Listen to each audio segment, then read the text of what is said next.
members of that species encountered the beast, they would either fear it or pointlessly oppose the not hostile beast. They were simply a frail creature, but this specimen before it introduced itself as human and attempted to hold a meaningful communication with the beast, which was the first time for it. The word human too was something that it learned from that particular specimen. During that process it also learned that it could communicate using the lightning that previously it only used to send other creatures' senses into disarray. That human possessed high intelligence regardless of its appearance. The beast showed interest toward the existence of human for the first time. It conversed with that human who called himself as a scholar, and like that both sides increased their knowledge, heightened their intelligence, and it also learned that it was a mythical beast called Cole that appeared from other world. The human sometimes also showed unnatural fear or emotion as befitting a frail creature it was, but the beast didn't look down of that as weakness due to the human's race. Far from that, it even grew to harbor a type of respect to the species of human for possessing knowledge that even itself didn't know about. But that was nothing more than one side of the species called human. That human who was investigating about the beast suddenly poisoned it. Then it called for unknown humans wearing iron shells to its den, and of all things to do they attempted to capture the beast. From the start the objective of the human was to capture the beast and sold it to other person. The beast was enraged. Even if they weren't equal in status, it was an existence that it could consider as an equal in intelligence for the first time. But then it learned that it was actually a wretched creature that harbored a thought this foolish. The beast felt scorn. The human investigated the beast and made a preparation to be able to capture the beast. It certainly showed some result. However, it was a pity, but the short life of human was completely insufficient to know everything about the beast. At least 5 more years. If the human spent that much time, he might be able to capture the beast, or perhaps realize that it was impossible to capture it. But the human was unable to reveal everything just from 1 year of investigation. He foolishly used common poison to drug the beast. The beast overcame the poison and he ended up getting killed. The beast was disappointed by the wretched and sly the weak. It lost interest to them just like before. That was a creature that it had no need to understand. They heightened their intellect not for living but only for their greed. It thought of them simply as a creature that only excelled in crafty plan that they disguised as intelligence. Because they were weak, it shall forgive them in exchange of their life. He would allow their existence if they lived without getting involved with the beast. But the beast that was disappointed by the race called human had stopped having any higher expectation than that for them. The beast became alone once more. There was no existence that was of the same race like it. All beings that were of equal status to him were enemy, and someone who it thought as intelligence turned out to be entirely foolish. The beast thought once more. What kind of being was itself? What was the meaning of its existence? Was there any other existence in this world that was equal to it? The beast was lonely. Only the moon that was floating in the dark night was staring at it. The moon was always accompanying this world. Would an equal existence that would accompany the beast just like what the moon was doing for the world appeared? The beast howled toward the moon. It howled in longing. It howled in lamentation. The beast cried to the moon. One day, another sly human male appeared before the beast. That man feared not the beast, and yet he didn't attempt to communicate with the beast or even fought. Instead he started meddling with the beast sporadically to provoke it. Even from the eyes of the beast, that man looked strong. Even if they fought head-on, it wouldn't lose against him due to its inherent racial advantage, but it felt that this man was even more cunning than all the humans it had encountered before. The beast wasn't underestimating the race called human. It also didn't look down on their intellect. It simply felt really disappointed due to the high expectation it had for them before and lost interest in the end. But that man managed to obtain that much strength with its frail human body. Just how much blood and sweat he had shed in his training to reach such height, and why was he doing something like this with that strength? The beast became interested. It wasn't an interest in good meaning. Even though he had that much strength, why was he able to act in a way that dirtied the honor of other people and himself like this? The beast couldn't comprehend it. Despite being ranked among the strong, he had abandoned his honor and focused on only seeking result regardless of how it was done. Such action looked unsightly, just like that foolish scholar who tried to trick the beast. The beast was disappointed by the foolishness of a human and lost interest. That disappointment was the flip side of the hope it once held. Even though the beast had lost interest toward human, somewhere in its heart it believed that even human held honor as a living creature. That was why it didn't look down on human regardless of its disappointment. That was exactly why it couldn't forgive them. What was with their ugliness? What was with their foolishness? The beast was enraged once more. It was shown an even deeper ugliness from an existence that it was harboring hope toward in the past.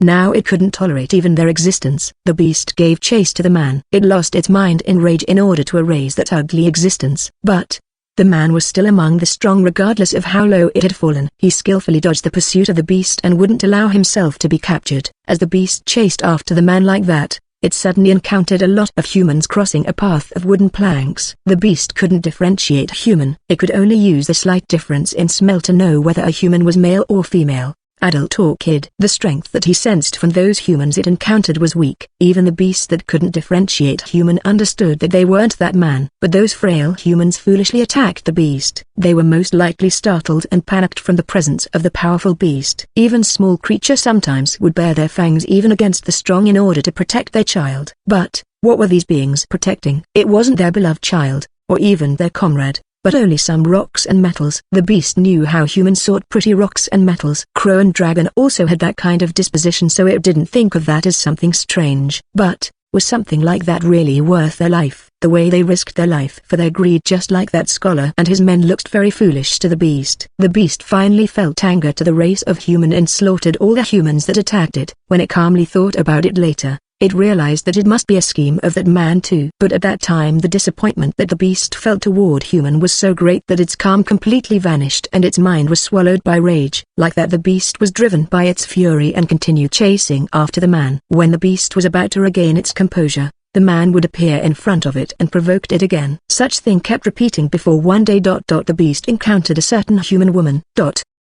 That woman boldly stood against the beast on her own. She was still considered immature based on the size of her body, and even her fighting strength didn't even reach half of the beast. Even so, that individual faced it alone. What could her reason be to do something like that? Was it to protect her comrade? No, that was an answer that came from only looking at the surface of the truth. The woman trusted her comrades. She trusted her own trained strength. Even if there was a wide gap in strength between them, even if an instant of hesitation could rob her of her life, she believed in her comrades even then and risked her life in the slightest hope in order to grasp for life. With that strong heart, she stood against the powerful beast without fear. Despite her weak strength, the woman was strong. She was genuinely strong, unlike itself and that eagle lion who glorified power with only the strength that they were born with, regardless of how powerful they were or how beautiful their furs were. Even though she was weak, the way she nimbly whirled inside the withered forest that broke apart just from the touch of the beast displayed the beauty of life dancing in the threshold of life and death. The woman made the full use of her intelligence and mustered her courage in order to survive, and then her fang finally reached the beast. The two of them were dropped together deep into the bottom of underground. The beast fell on the ground and a fragment of fossilized tree pierced its body. It was unable to escape from its predicament on its own. It might be able if it had time, but it didn't think that woman would allow it. But that woman didn't try to kill the beast who couldn't move. Even so, she definitely would come to kill the beast right away if it showed the slightest hostility. The woman didn't kill the beast right away because she had no reason to kill. The woman had something important that she prioritized more than that. The beast sensed death from very close for the first time since it existed. Being weaker or stronger didn't matter. The difference of species was meaningless. It was convinced that if this woman wanted to kill, she would definitely kill the beast. The woman rested her body like a wounded beast while staring fixedly at it with a merciless gaze. An existence that could kill it. That was a unique encounter in this world for the beast with an existence that was equal to itself. The way she sought something without caring of the method she used might be similar with that sly man. But that woman possessed honor for others and herself. That was why the beast wanted to know about the woman. That too was an emotion that the beast felt for the first time in its life. It also didn't hesitate and honestly ask for help because they were equal. It also allowed other to ride on its back for the first time. It was said that each human had their own name. Until now the beast didn't have any interest in symbol to differentiate others, but the beast wished to know the name of the woman, and recognizing its own sense of self, it sought a name from the only person it recognized in order to differentiate itself. That person's name was Ariash, was the only existence that Nero recognized in this world. It wouldn't cry to the moon anymore, because a moon had finally appeared beside it. But, the moon Arya that Nero recognized seemed to be a human who was living in great hurry. Arya was strong, but she was still weak. She was an existence that Nero recognized. One day she would surely become as strong or stronger than itself. But that wasn't now. It would look after Arya until then. But Nero thought that staying at her side like a guardian would be an act that dirtied the pride of someone strong like her. Arya seemed to find something that she had to do. Nero moved through the forest while secretly following behind her. When there was a moderately strong monster called Ogre passing nearby, it secretly crushed it, thinking that it might get in her way. Where was Arya going? Nero didn't know. But As time passed, Arya was heading toward an area with a lot of humans. It didn't hold any interest toward human other than Arya, but it would become troublesome if the weaklings found it. Seeing that Arya was a human, it should avoid coming into contact and be hostile toward humans more than necessary. It was necessary for Nero to wait for her somewhere. Then, where should it wait? The frail and sly human had the habit of forming group to protect themselves from other threats. Human also used their intellect as weapon, but Nero understood that their greatest strength was their number. The largest nest of human around her was surrounded by a wall that even Nero needed to look up to see the top. Outside the wall there was forest, plain, rocky mountain, and so on, but it could see humans everywhere. There was no place where it looked like Nero would be able to hide at. Nero searched for a good place of hiding. Then he found it at the southern part of the forest. The place had a lot of undulations and it was like a natural fortress that hindered monster and even human to come to. Even that place had been touched by human hand, but only immature humans were there, and it had an excessively vast ground, but the number of human there was surprisingly little. Was this the learning place for human, the academy that had once heard from that sly scholar? There were quite the number of human, but human didn't enter the forest that surrounded the place like a fortress, and there was also no external enemy. Nero thought that it was a good spot for hiding. But Nero found a previous occupant there. Even though human rarely entered this place, when this place was being opened up, there were also people who directly went through the forest. In that place, there was human belonging that could be brought but couldn't be transported and abandoned midway. They were left behind half rotten. Among those there must be also human who tried to move along with family. Nero had heard how the frail humans sometimes kept animal to be used as their livestock. Perhaps there was monster attack or there was accident. It didn't find any human corpse, but there was that animal left behind together with the belonging. That animal was dwelling in that place now. That animal was called a cat. Furthermore, there wasn't just one cat. The cats seemed to have multiply in that place. Several cats, mature and immature, were existing there. Based on the information it had, Cole was apparently very similar with a panther that was a carnivore that was categorized as feline animal. This cat was also classified as feline, but they were just so small. Cole wasn't a feline despite its close resemblance with a large feline species. In the first place, it wasn't even an animal. It was a type of creature that originally didn't exist in this world. Despite the resemblance in their form, Nero didn't consider these cats as its relative, but it seemed the cats didn't think the same.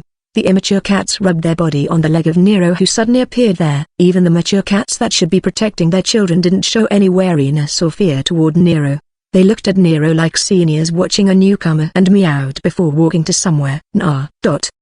A cat stopped walking and looked back and meowed at Nero as though to urge it. What are you doing just standing there? What was happening here? Should it follow after them? Nero was bewildered by this first-time experience, but it was true that Nero was the newcomer here. Throwing weight around toward small existences that didn't harbor any hostility toward it somehow felt just a bit right and also wrong. In short, Nero was confused. It didn't know what was going on. Even so, it got interested by the action of the cats, and Nero followed behind the previous occupants of this place. And then the place they arrived at seemed to be the dwelling of the cats. Apparently the cats were using the belonging that the humans left behind as bed. The cats led Nero forward before each of them entered into their own box that they use as place to sleep. Then they started relaxing inside. Even from Nero's perspective, the boxes looked small, but most likely the cats had the trait of liking cramped place. They weren't inconvenienced at all by the small size. They even looked like they were intentionally choosing the box that was somewhat cramped for them. There the cat that guided Nero poked at Nero's front leg and guided it to that box. There might be something inside that.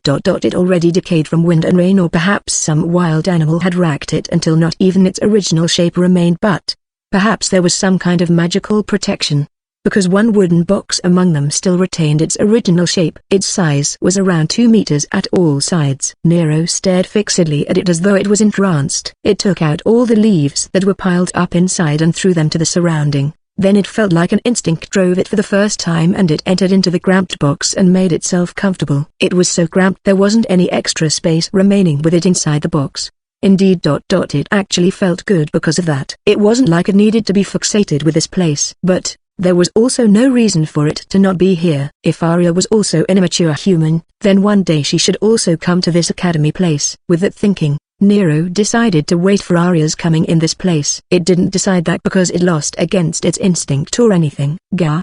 Heroine Survival Volume 3 SS2. Viro's Stomachache Diary. Month week. One day a message from Castro, who was working in the Black Ops, suddenly arrived through the Adventurer Guild. I hadn't met him since the incident with Arya, but I heard that even that guy had a change of heart since then and had mellowed greatly. But what kind of business does the Black Ops had with me? I and my party were undertaking several requests from the Black Ops. This was a classified information, but the leader of the Black Ops, His Excellency the Prime Minister, had a matter that he would want our party the Rainbow Sword to undertake soon. It seemed that the Prime Minister personally contacted our party and wanted us to start preparing for an expedition. But even he wanted that, our party still hadn't recruited any sorcerer. I myself were doing request from the Black Ops right now by myself. I was making preparation in order to subdue Grave, but perhaps there was new information about it. I reflexively groaned, seeing the content of Castro's letter. I myself had heard since some time about the rumor of a crazy fellow who massacred a branch of the Assassin Guild and also annihilated a branch of the Thief Guild. Furthermore, the rumor mentioned that the culprit was still a kid. I didn't believe the rumor because if there was anyone who would do something absurd like that, then it would only be someone like Arya. But it seemed that Ash-crowned princess was really Arya. Seriously? Month week. Well, I had thought that the disciple of this great me couldn't possibly die, but, as expected, she was still alive. A following report from the Black Ops mentioned that apparently it was Grave who attacked Arya. My guts went cold when I heard that, but if that Arya was actually the so-called Ash-crowned princess, I could somehow understand how that girl was still alive and also got into hostility with Assassin Guild. That was fine and all, but after that Sarah sent an additional request to me. It seemed that I had to contact the Ash-crowned princess no matter what. What am I going to do if it's actually a different person and not Arya? For now I got to pick up Granny Samantha, who I was able to contact. I'll also search for Arya on the way there if I have time, I guess. If Arya had gotten that strong, I might be able to use her for Grave subjugation. I planned to hold back Grave while Granny would defeat him with her sorcery, but the success rate would go up even more if we got a nimble fighter to guard Granny, wouldn't it? Normally using someone young for this kind of mission would require some caution because they might freeze from fear in real battle, but, well, there would be no problem if it was her. In fact, she had actually defeated a rank 3 thief when she was 7 years old. Even if that so-called Ash-crowned princess actually wasn't Arya, she might be growing to be rank 3 soon. But even if I found her, how am I going to persuade that stray cat to accept the request? Month week. Was I someone this unlucky? When I arrived at the northern part, I was thinking to request some equipments to Galvez because our party would go into expedition after so long, but then I got informed that a group of orc appeared and I got summoned by the guild because I'm rank 4.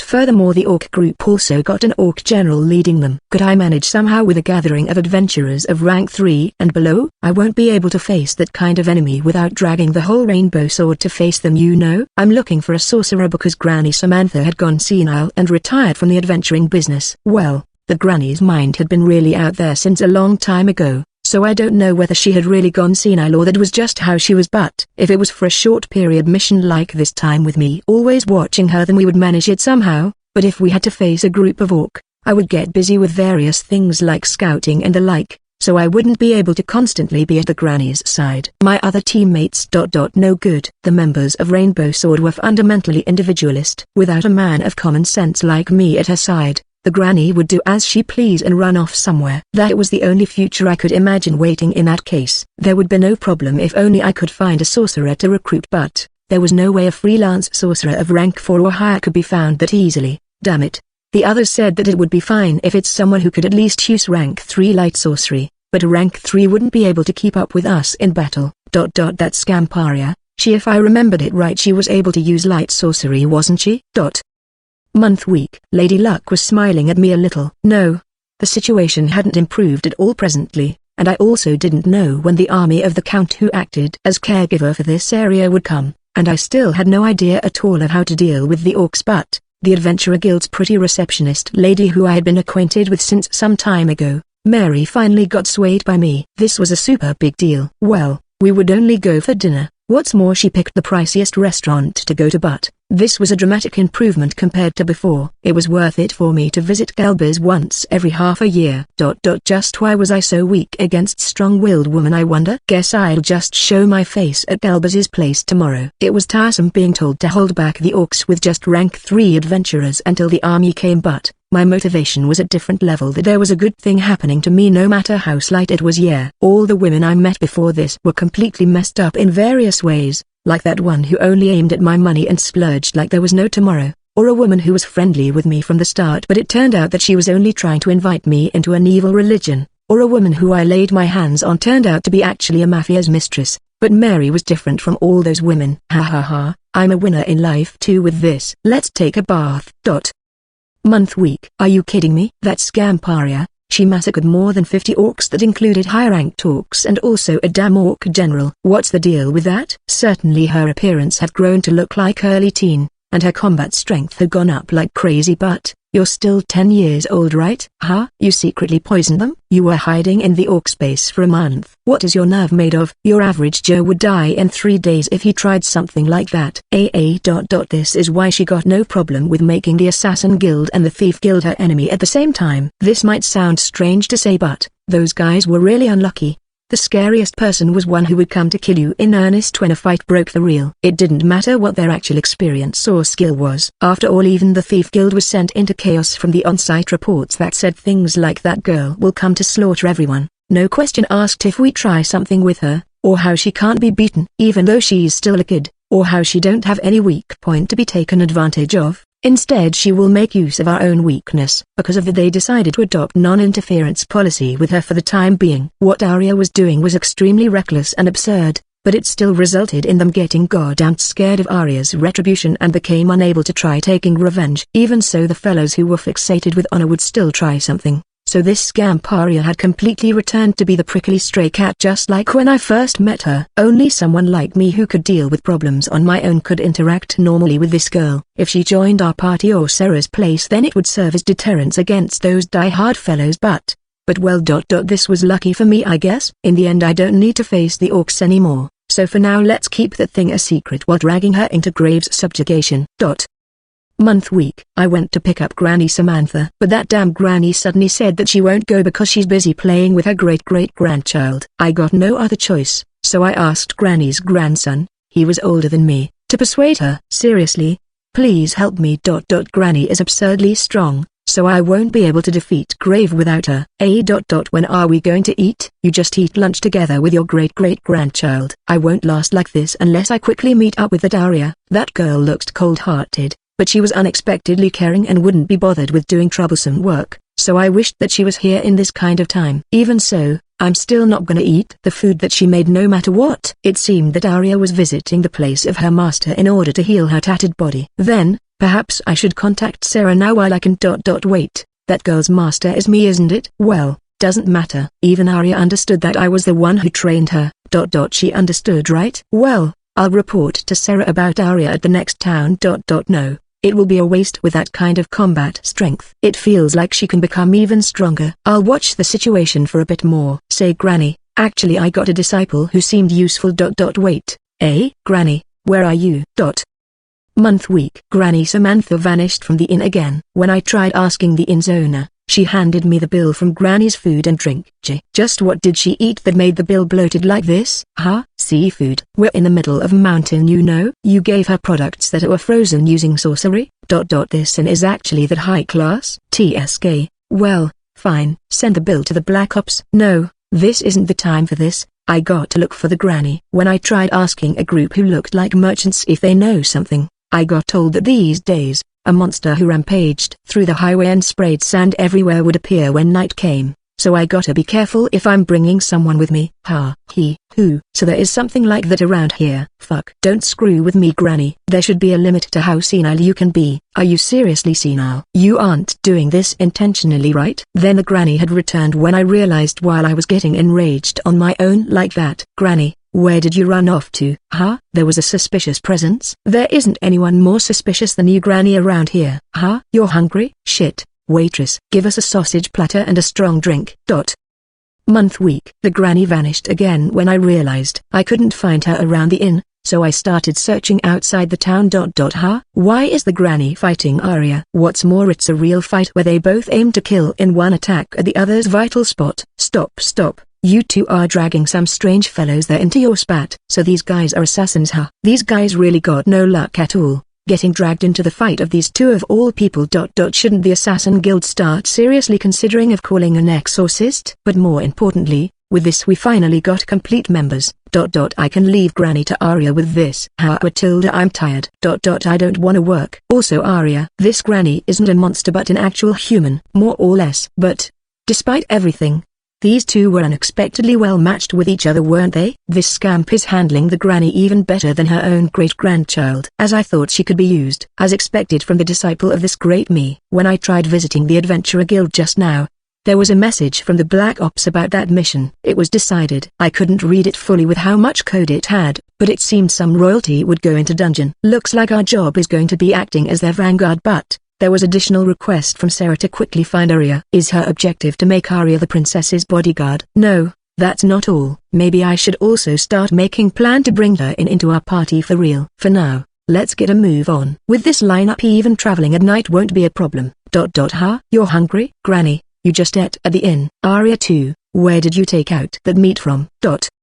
Month week. That scamp Arya. Just how did she manage to tame the kill? I know there are some people in this world who can use animal, but the thing grew up real quick right after it got born, yeah? What's more, you two were plainly trying to kill each other just now, right? You two came to understanding after beating up each other? You did a damn manly thing again. What's more, this scamp, she's rank 4 now. Do you know how long it took me to become rank 4? There isn't that many rank 4 people out here, you know. I still think that I'm not gonna lose when it came to close quarter, but if sorcery is also used, then perhaps she would be able to fight in equal footing even against someone like Sarah. At first I was thinking to take custody of Arya in Rainbow Sword as an apprentice scout who could use light sorcery, but if she was a rank 4 dark and light sorcerer who was also a scout who could even fight evenly against Grave, it would be better to recruit her not as an apprentice but as a formal member. I was sure that Sarah was looking for Arya partly because of her feeling, but she must also be wishing to raise Arya as her successor, seeing that Arya was close with the princess and could be entrusted with the duty or protecting her. In fact, if it was Arya, then she should be able to immediately replace Sarah after staying for 5 years in the Black Ops. But, too bad, Arya wasn't Sarah's disciple but mine.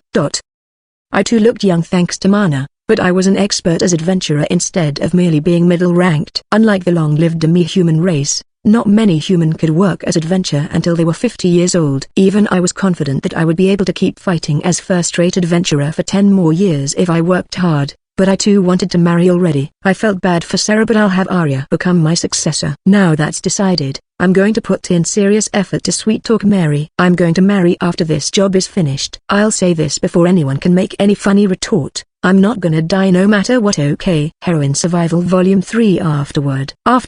It's the 3rd volume. My many thanks to those who picked this book. For the first timer, nice to meet you. For the old timer, welcome back. I'm Haruno Ibari. This time too the volume can come out thanks to you readers and the bookstores and to books and everyone involved. So once more, my many thanks to everyone. This time the volume consisted of the Orc Extermination Battle and Grave Revenge Battle. This too will be important even until the next volume. The theme this time is strength and the reason human and monster fought, I guess. In a normal tale, monster is usually the enemy and thing will turn into deathly battle the moment you encounter one. The monster got described as enemy right from the start without even any reason to defeat them, and even the reason to be hostile against them is vague. Of course there are also a lot of works that have deep explanation about that, but I'm someone who was curious about the reason of fighting monsters and how mankind can survive while powerful monsters existed around them. Even the monsters are intelligent and humans still survive only because they live in group, and the monsters are wary against that. Humans fought against those monsters because of a simple reason: as living thing to protect their nest and raise their children. In order to become stronger,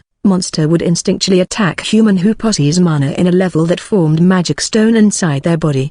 Perhaps it looks like it might be possible for monster and human to reconcile if both sides are intelligent, but it's impossible for predator and non-predator to understand each other. I also often got asked what's with the Otome game theme. Of course, it was partly because I liked the story of Otome game, but I imagined that behind the gorgeous scenes of Otome game is actually muddy with love and hate, with politics dirtying everything mixed with some brutality. I wanted to depict such thing.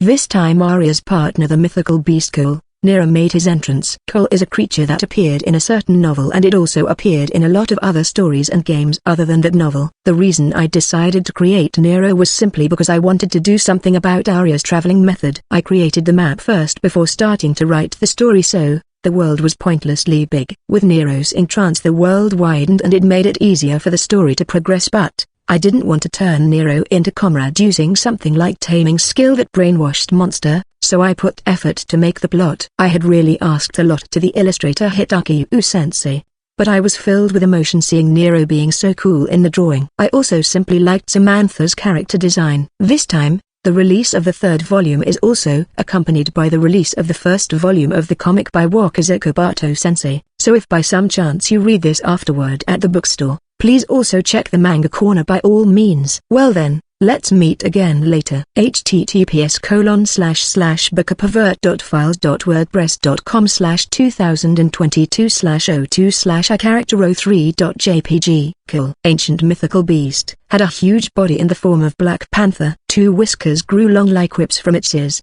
Cunning and brutal. More intelligent than human. A rank 5 mythical beast that was also called the Black Destroyer. Samantha, one of the founders of Rainbow Sword. An extremely powerful sorcerer who was called Sandstorm Witch. A female human, mercenary race. Possessed light, earth, and wind elements, wearing a robe made from griffin's fur and carrying a solid stick. https://bookapavert.files.wordpress.com/2022/04/icomic29.jpg. Heroine Survival Volume 3 SS3. Shuri's Adventure. I'm Shuri. Right now I'm working as adventurer together with my big bro. Sorry, I mean Shun. We are earning money for our daily life as luggage carrier for other adventurer. We're living in a barren territory that was located at the furthest north of the kingdom. I'm still 10 years old while big bro is 13 years old, so we have it hard, but we're managing somehow. This place is a remote region and frankly it's the sticks, but there are a lot of monsters here, so many adventurers came here. Among them there is a big brother who we were acquainted with in the town that we previously lived in, and we luckily got hired by him as luggage carrier instead of getting worked like slave by awful adventurer. Actually we wanted to be actual adventurer. Most adventurers are like a group of outlaw who barely made ends meet every day, but our acquaintance Kevin and his party have a sorcerer who told us how in the past adventurer was mercenary who specialized in exploring undeveloped land. He also told us how even now high-ranked adventurer would get hired by noble. Well, there isn't anyone like that around us. That's a lie. There is just one person. It was because of that person big bro and I thought of becoming adventurer. It was because of that person. Arya. Our encounter with Arya 3 years ago was something unforgettable. It was after a bit of time passed since we got abandoned in this town. It was really hard for us at that time. That woman took over the house and field of our departed dad. Even now I wanted to punch her face. No, I'll definitely do it one day. I never said it because big bro would get worried though. Arya was strong, and also so cool. At first big bro picked a fight with Arya and almost got killed. But big bro was in the wrong for that. If that was all, then as expected even me would never want to get involved with Arya anymore. But then Arya helped us after seeing a drunkard was hassling us. I think it was after that. Big bro and me wanted to become adventurer. No, to become strong. To be honest, our current living is tiring. We are still children, so we can't carry large luggage, and even though we're accompanying Kevin's rank 2 party, we would only receive 1 small silver coin from one adventure. Even so, I think that someone like Big Bro would have become a thug or criminal around this time if we didn't become adventurer. That was just how difficult it was for orphans in a slum to work. Perhaps we would be able to eat at least if we could enter the orphanage, but that time there was a lot of orphans because of monster attack and there was no orphanage at all for abandoned children like us to enter. Even so, other than being adventurer, we also gathered broken blade or almost used up appraisal crystal as our side job to be sold to the blacksmith Galvez or the general store's old man to make it somehow. It was then we heard the rumor about how our birthplace was being attacked by orcs. Kevin and Big Bro were anxious to go there, but the scout in Kevin's party.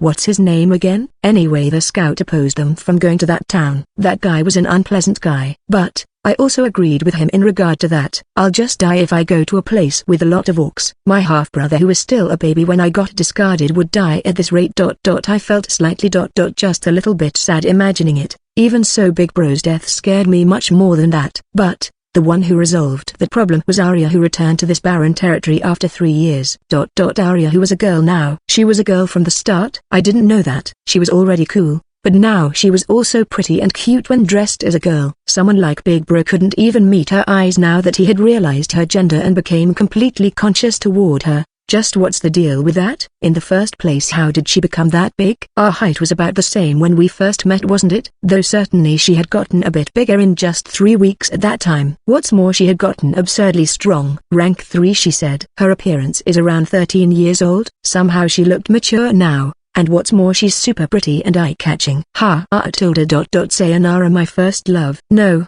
wait a second. When someone is this pretty and cool, isn't it fine even if she is a girl? In fact, there isn't any boy cooler than Arya around here. There's also no man stronger than Arya. There's also nobody lovelier than Arya. She looked cold-hearted, but the truth is she is also compassionate, sincere, and won't break her promise. She's kind and also smell nice. She's pretty and wearing cool outfit. She's radiating this strange sex appeal even though she's still a kid. Even though my outfit is second-hand, I had done my best to make it look stylish. But what's this difference between us? Her breasts also had gotten bigger, even though I'm still flat like this. What can I do to become like Arya? Big Bro's chop fell on my skull when I was getting excited like that. It was simply painful. Well, that was just how lovely Arya was. And that lovely girl Arya solved even the orc incident so easily. But I realized then, Arya is surrounded by various problems in exchange for that strength. Someone like Arya couldn't even be seen together with shitty small fries like us. That was why I easily said farewell to Arya, and since then I started taking action to become strong. That's why, Big Bro,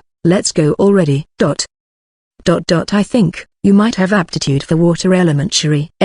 Really? Hooray! The relatively rational person and sorcerer of Kevin's party said that to me while we are resting on our way to the ruin. It made me reflexively clench my hands to express my happiness. The Adventurer Guild and the Feudal Lord finally announced that the orcs were mostly annihilated, and so Big Bro and I could work as the luggage carrier of Kevin's party again. Even so, apparently individual or party that couldn't defeat Talk by themselves couldn't approach the ruin. But Kevin and his party had actual achievement more or less, so they were permitted to go. Their party is being considered as a party that saved the town that got attacked by the orcs. Along with the other parties. In reality they were like the extra of the other 2 rank 3 parties that volunteered. Furthermore, it seemed that it was Arya who slaughtered the orcs, but that Arya exchanged the magic stones of 50 orcs before leaving the town, so the bounty money that the feudal lord had to pay went to those 3 parties and other related people. The Lord also had to pay compensation to the other noble who originally should come as reinforcement, so apparently the amount wasn't that much. Even so, it was an amount that I had never seen before. But the majority of the Adventurer Guild knew what Arya did. What? Ash Crowned Princess, was it? Arya's nickname? Several adventurers who looked like bad guy would jerk each time they heard that name. They might be people who are involved with the Thief Guild, and the receptionist lady told me that we mustn't get near those people. Was the scout of Kevin's part gone? Because of that, I got slightly off topic. In short, Kevin's party right now is a bit rich. It's an amount of money that would run out in 2 months if the party used it to drink themselves silly. But Kevin and others didn't even waste any of the money and immediately took another quest. He said it was because they met a certain adventurer in that talk incident. Is that so? I glanced at the side. The Kevin who was in the middle of resting was sitting on a tree stump while enthusiastically saying something to Big Bro. It's not like I feel anything about that fellow, but as a fellow adventurer I got my eyes opened, or rather I thought that perhaps adventurer was originally like that. I'm not concerned about that fellow at all. Okay, I just decided to retrain myself to become rank 3. You're amazing, Big Bro. I also have this super strong acquaintance, or perhaps friend. Anyway, I want to be strong enough so I can form a party with that person. I see. Do your best. If it's you kill, you can do it. Yep. You too, Big Bro. Kevin, I hope you'll reach rank 3 quickly. They're making that kind of talk, but aren't they both talking about Arya? Don't tell me both Kevin and Big Bro are in love with Arya? No way. That might okay for Big Bro, but that'll be bad for Kevin. Arya is still 10 years old, and so Kevin and others went to adventure, and we can also come with them as luggage carrier. That scout who always disliked paying us with money isn't here anymore, so perhaps we would be able to get more than usual this time. I was also inspired by Arya when meeting her in the past. So I'm asking the sorcerer Big Bro to teach me things like letter or simple math. Big Bro isn't going to study anyway, so I need to be dependable. And so I asked for teaching too during the break this time, but I was told that I might have aptitude for water element. Perhaps that was why I could only use water among the daily life magic even though I had been taught several of them. I think what caused me to be able to use the daily life magic of water was because of that incident with the drunkard that told us to pay to use the well in the slums. Arya was really intense after all. I got off topic again. And so the sorcerer Big Bro is becoming my teacher who is teaching me sorcery, but he too might have also gotten inspired by Arya. His attitude is different from before. How should I say it? Before this it felt like he taught me only for killing time. But now the way he underestimated me just because I'm a kid has lessened a lot. The treatment toward Big Bro is also the same. Before it felt like Big Bro got taught how to use sword only for killing time. But now Kevin or the hunter Big Bro would proactively teach Big Bro. But the things that they taught him, like how to use short sword or how to erase presents, aren't those things for Scout? Perhaps they're trying to turn Big Bro into replacement for the missing Scout? But perhaps that's alright. Big Bro knew that Arya is a Scout and what's more she's really strong, so it looks like he's interested in that direction. Even if it's just a temporary whim, I'll be happy as long as Big Bro turn into proper adventurer. There isn't anybody strange in Kevin's party right now, so I think it'll be fine. But what about me? Even if I became able to use water sorcery, I'll be weak as a sorcerer. The sorcerer Big Bro is also rank 2, but he said that's because he can use 2 elements, wind and earth. Perhaps that much is needed to be adventurer as a sorcerer. Unlike the nobles, most commoner sorcerer only has 1 element. Even just having 2 elements will make the person look talented. That's why sorcerer with only 1 element will also search something else than sorcery to be their weapon. It's not like it has to be bladed weapon, but they need other method that they can fight with. The sorcerer Big Bro said that he can also use sword. Why is a sorcerer learning close quarter combat? When I asked him that, he said that he wanted to become a warrior in the past. But what about me? I can't fight in close quarter combat better than a sorcerer Big Bro. Perhaps I won't even be able to block the enemy's sword and died from getting overwhelmed. Then what should I do? To be honest, there is something that I had decided. Because I looked up to Arya too much, it pushed me to train in that obsessively. But I was at a loss because something like that wouldn't serve as my main weapon on its own. However, I might be able to do it if I can use water sorcery. Be on your guard from here. Kevin cautioned everyone when we got near our destination. Usually Big Bro and me would wait in a safe place before coming this far, but this time we asked them to bring us until this far. The quest that Kevin's party took was searching for orc and exterminating them. Even if there isn't actually any orc, if we defeat the monsters around here, we would be able to obtain subjugation fee along with that monster's magic stone. If we unluckily encountered an orc and defeated it, we'll be able to obtain even more reward. But well, the feudal lord is also dispatching his soldiers to defeat the leftover orcs, so I don't think the chance of us being able to encounter an orc will be that great. That's also why Kevin's party agreed to bring us until this far. Boo. Something came out. Is this like the saying of speak of the devil? A wild orc appeared. What's more, there is 2 of them. Kevin's party can defeat 1 safely. But what about 2? If we found 2 or more orcs, we would decide whether to launch surprise attack or retreat. But for some reason these 2 orcs appeared suddenly in front of views. Attack. An awkward atmosphere almost formed, but Kevin and the orc raised their voice at the same time and battle broke out as a matter of course. Clang. The party's heavy warrior and 1 orc clashed. But Kevin's party only consisted of rank 2 adventurer while the orcs were rank 3. So the heavy warrior instantly started getting pushed back. This bastard. Kevin couldn't bear to watch and assisted. But, what's he doing? Kevin had worked hard since that incident and got stronger. That's why Kevin should hold back 1 orc while the rest defeat the other, shouldn't it? No good. I can't think. There is 1 more person, the hunter, but that person is the same like the sorcerer. I don't think he is good with fighting at the front line.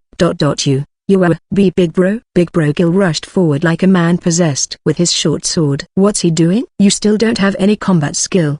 Perhaps Big Bro himself knew that he can't fight. He ran past the other orc in front of its eyes to distract it. The orcs also seemed to be in confusion. That orc ignored the hunter and sorcerer and began chasing after Big Bro. Gil, run around. Kevin also noticed and yelled like that. The sorcerer and hunter also wanted to save Big Bro, but Big Bro will die if they carelessly attack with sorcery or bow and hit him instead. Nichan. Dead. A chill ran through my back the moment I noticed that possibility. I unconsciously grabbed the sling on my waist, just like Arya at that time. Getson. Gar? The small rock that I threw with the sling hit the orc's head, but it didn't deal any damage, and no blood came out. Even so, the orc's fury moved away toward me. Shri. Run. I can hear Big Bro's voice. My head almost turned pure white by what I had done. Something like orc is a terrifying monster for children like us. I heard that even adventurer can't face it when they are just rank 1 and would get killed no matter how many of them are there. But in that moment, Arya's face flashed in my mind like a revolving lantern. A mere survivor of the orcs that she slaughtered doesn't seem that horrifying, although it's still scary. Water. I used the only daily life magic I can use, water, while backing away. Something like that can't even serve as distraction. That is even more so when the opponent is an angry orc. I threw a small rock at the orc at that moment. I didn't even have any leeway to use the sling, but the orc that got hit by the rock just now dodged it, even though there isn't any need to do that. Moo! Its posture was unbalanced. Its foot slipped by a water puddle and it fell forward. Right here. Moo! The skewer that I threw in that moment pierced the orc's eyeball. It screamed. 3 years ago, after Arya was gone, I heard from the general store's old man how Arya used iron skewer as weapon. I kept asking him to procure the same thing for me, and since then I had kept practicing with it while keeping it a secret from even Big Bro. Now, the hunter's arrow pierced the orc's neck at the same time with my yell. Right behind it, Big Bro, who was looking deathly pale, leapt and stabbed the fallen orc's neck with his short sword. We did it. From the result that attacking seemed to be almost fatal. The hunter also used a short sword and beat up the orc together with Big Bro. After that, the remaining orc wasn't even a problem anymore. Everyone surrounded it and finished it off. Shuri. Since when you became able to do something like that? That was damn reckless. The senior adventurers Kevin and others praised me, but Big Bro got slightly angry with me, even though he himself was also reckless. Guess that was why he didn't scold me too much. Even I'm going to be an adventurer, Big Bro. I'm going to be stronger than you if you let your guard down, you know? And no way that can happen. No way, right? Who knows? Even Arya is the same age with me, so it's not impossible, you know? That's right. I'm going to become stronger. After all, it's sad that I can't meet with Arya openly. That's why. Wait for me, Arya. One day I'll become strong and go to meet you. Heroine Survival Volume 4 Illustrations. https://bookapervert.files.wordpress.com/2022/07/icover.jpg W equals 1440. https://bookapervert.files.wordpress.com/2022/07/ifmatter01.jpg https://bookapervert.files.wordpress.com/2022/07/ifmatter02.jpg https://bookapervert.files.wordpress.com/2022/07/imap01.jpg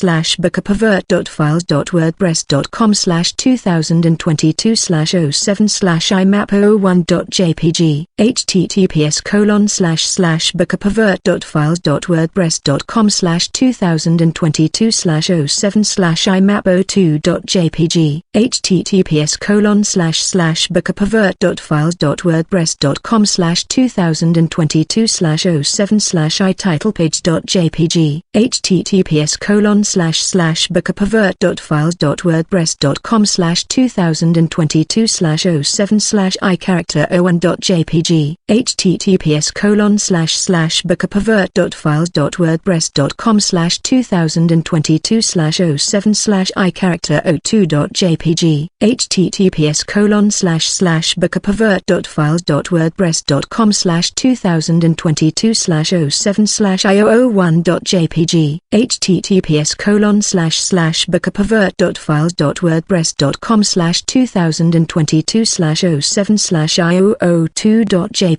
https://bookapervert.files.wordpress.com/2022/07/i003.jpg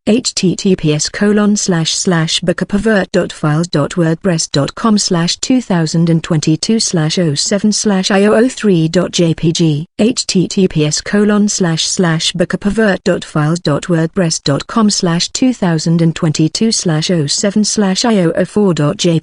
https://bookapervert.files.wordpress.com/2022/07/i005.jpg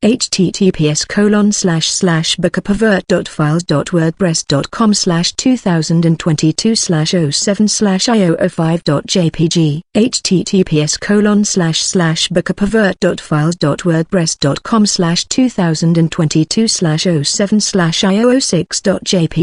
https://bookapervert.files.wordpress.com/2022/07/i007.jpg https://bookapervert.files.wordpress.com/2022/07/i 2022/07/I008.jpg, https://bookerpervert.files.wordpress.com/2022/07/I009.jpg, https://bookerpervert.files.wordpress.com/2022/07/I01.jpg, https://bookerpervert.files.wordpress.com/2022/07/I-03.jpg, https://bookerpervert.files.wordpress.com/2022/07/I-04.jpg. Heroine Survival Volume 4 Prologue, Part 1, Vagabond Arc Ash Crowned Princess of Slaughter 4. Chapter 4, Ash Crowned Princess Second Part. Prologue. Dungeon. It was a living structure where an ancient hermit crab that turned into a monster fused with a cave or ruins and used it as their shell. The monster hermit crab evolved repeatedly in order to absorb mana and life force from the living things that wandered into them. They even scanned the residual thought of those that died inside them in order to better lure human and monster, the two living things that they considered as their best food. That was how Dungeon ended up producing things that those two species sort of suitable environment that monster preferred, precious metals and gems that human liked, and also weapons or magic tools that were created from ores. Because the dungeon had never been human before, most of the things that they created were no different from trash, but a dungeon that had existed for a long time and continued to absorb residual thought all along could increase their floor level, recreated their cave into stone passage, and they even gradually became able to create magic sword or treasure that human couldn't create. And then the residual thoughts that continued to accumulate inside a dungeon for thousands of years would possess an ego as a dungeon's spirit that was different from the spirits of the natural world. This dungeon's spirit then would grant gift to intellectual creature that arrived at their lowest floor, gift a special ability that surpassed mere human strength. In the past, heroes would seek that power, used that power to overcome numerous difficulties, and guided the human society, countries toward peace. Therefore humans sought for dungeon with dream in their heart, even while knowing that what they would find there wouldn't be limited to just hope. And now the young royalties of Claydale Kingdom would also challenge a dungeon. Several hundred years ago, Claydale Kingdom absorbed Dandel Dukedom and Melrose Dukedom and rapidly grew in strength, becoming a powerful country. Naturally, such rapid growth caused the neighboring countries to consider them as dangerous. Because of the next generation of the royal family sought to obtain gift in order to oppose the other countries, while the crown prince, the first princess, and the noble daughters who were engaged to the crown prince were making their preparation to conquer the dungeon. The head of the royal court magicians, Count Lester, were having a conversation with his daughter who would participate in the dungeon exploration this time due to her status as a fiancée of the crown prince. The conversation that was taking place in the office of his mansion had an extremely cold atmosphere even though they were father and daughter. Carla. I won't ask you to come back safely. Just don't let the crown prince to die. That's the only thing that I'm asking from you. Very well, dear father. I don't permit you to bring the servants of this mansion with you. Just choose some people from outside. I understand. Those weren't words that a parent should say toward their child who would be heading to a dangerous place. But even after listening to the words of Count Lester Agnes Lester that he was spitting while frowning the whole time, Carla was only squinting her eyes that had dark circles around them with a sunny smile on her lips. She didn't remember how many years it had been since the last time they had a father and daughter conversation like this. The father treated her daughter like a thing, while the daughter didn't even consider her father as human. The chasm between them had gone far beyond being a mere irreconcilable difference. The atmosphere among the two of them could even be called as an atmosphere between two enemies. In fact, Ignas had attempted to kill Carla before, and not just once or twice. He only left his daughter alive when she was still little because he thought that she still had some use for him, but his daughter's dangerousness rose up by leaps and bounds as she grew older. And currently the only reason why they didn't kill each other was because of Carla's status as a fiancée of the crown prince at the present time. She didn't have long to live anyway. She might die just by a single punch from an ordinary person. But Carla hadn't died even when she was poisoned by her family. Begone from my sight. Nothing would make me happier if you become the crown prince's shield and die. That will be the greatest fidelity you can perform for the royal family as a member of Leicester House. The father told his daughter to go die. The daughter laughed in response to that. Foo. That sounds like fun, but in that case I'll need a shield to use. Is it alright if I bring one of my dear brothers with me? I'm just joking. Dear father, I forgot that I only have one brother left. She only had one big brother remaining despite having three in the past. Even that last remaining brother had never returned to this mansion for many years because he was scared of getting killed by Carla. Then fare thee well, Dear father, should I also give my greeting to dear mother? Just get out of my sight already. Bam! The thrown ink jar hit the door that Carla closed, leaving behind an ugly scratch and black stain. Carla listened to that sound from outside the room while chuckling. Then she began walking through the corridor cheerfully.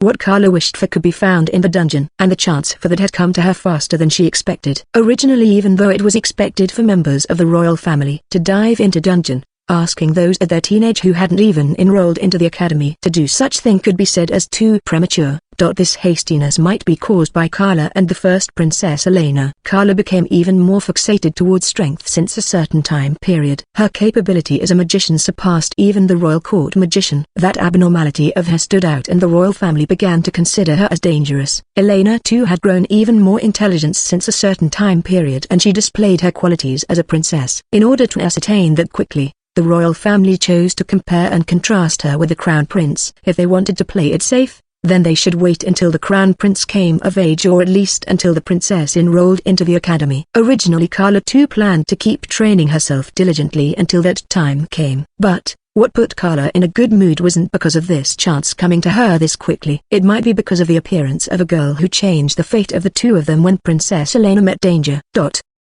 I wonder if I'll be able to meet you quickly if someone die. The royal castle was a place where the king and those who made political decisions were working. The palace that was adjoined to the castle was where the royal family was living at. Although it was called a palace, it didn't consist of just a single palace. The palace at the center was the residence of the king, and surrounding it was the 3 palaces for the queens. Furthermore, there were even more palaces of various sizes surrounding those palaces of the king and queens. The relatively new palace at the east side was the first princess palace. The servants who will come with me into the dungeon this time are going to be Sarah and Chloe. Sarah is one of the people in charge of the queen palace's security, but from now on she is going to be the one in charge of the first princess palace's security. I shall be looking forward to your good work, both of you. It's an honor, Your Highness. The 2 maids elegantly bowed their head in response to the words of Elena, the master of the first princess palace. The dungeon exploration that the royal family would perform this time was being carried out under the veil of secrecy in order to prevent any obstruction from the noble faction. Because of that, the number of participants was kept at minimum. Excluding the guards and luggage carriers,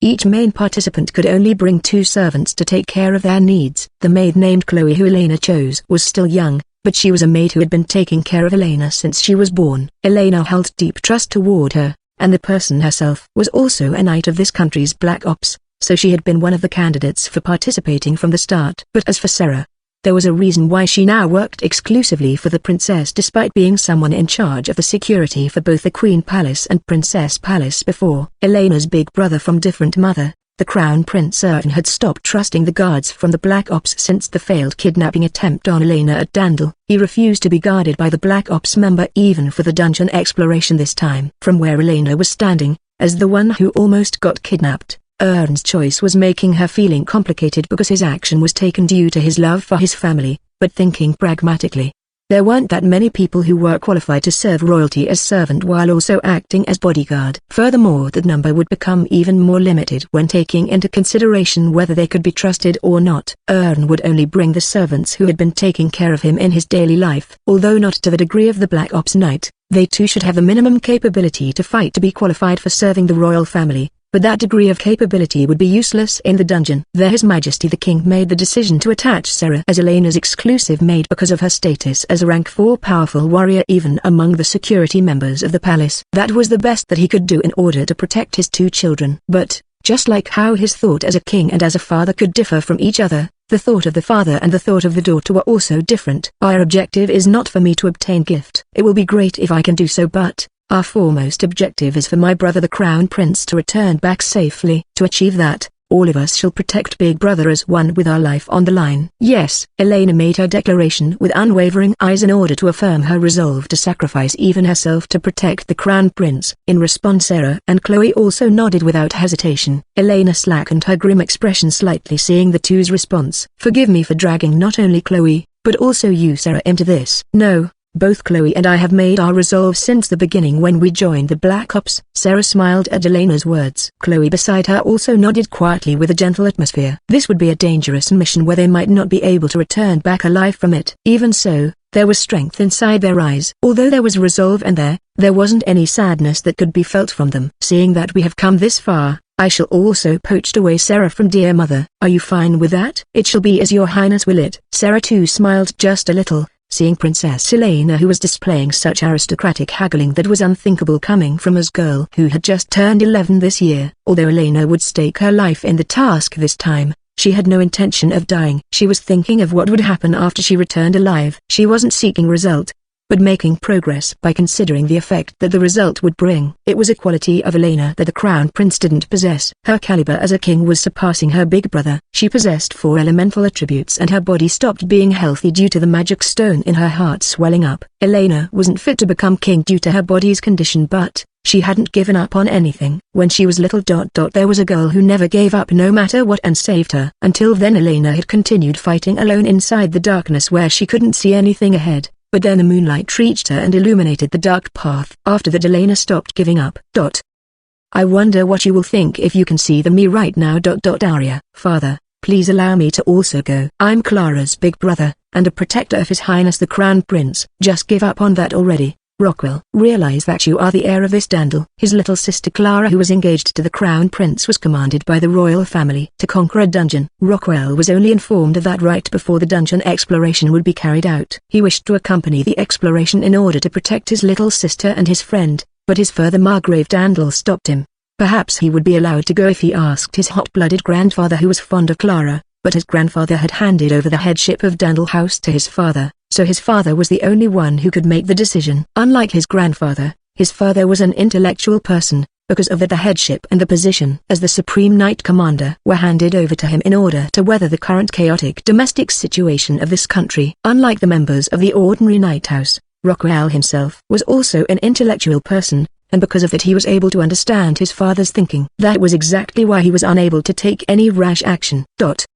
Clara was watching that argument between her father and big brother like it was other people's business. Could her participation be cancelled if she too asked her grandfather? Would she not be required to head to a dangerous place if she earnestly pleaded to her father? It won't work.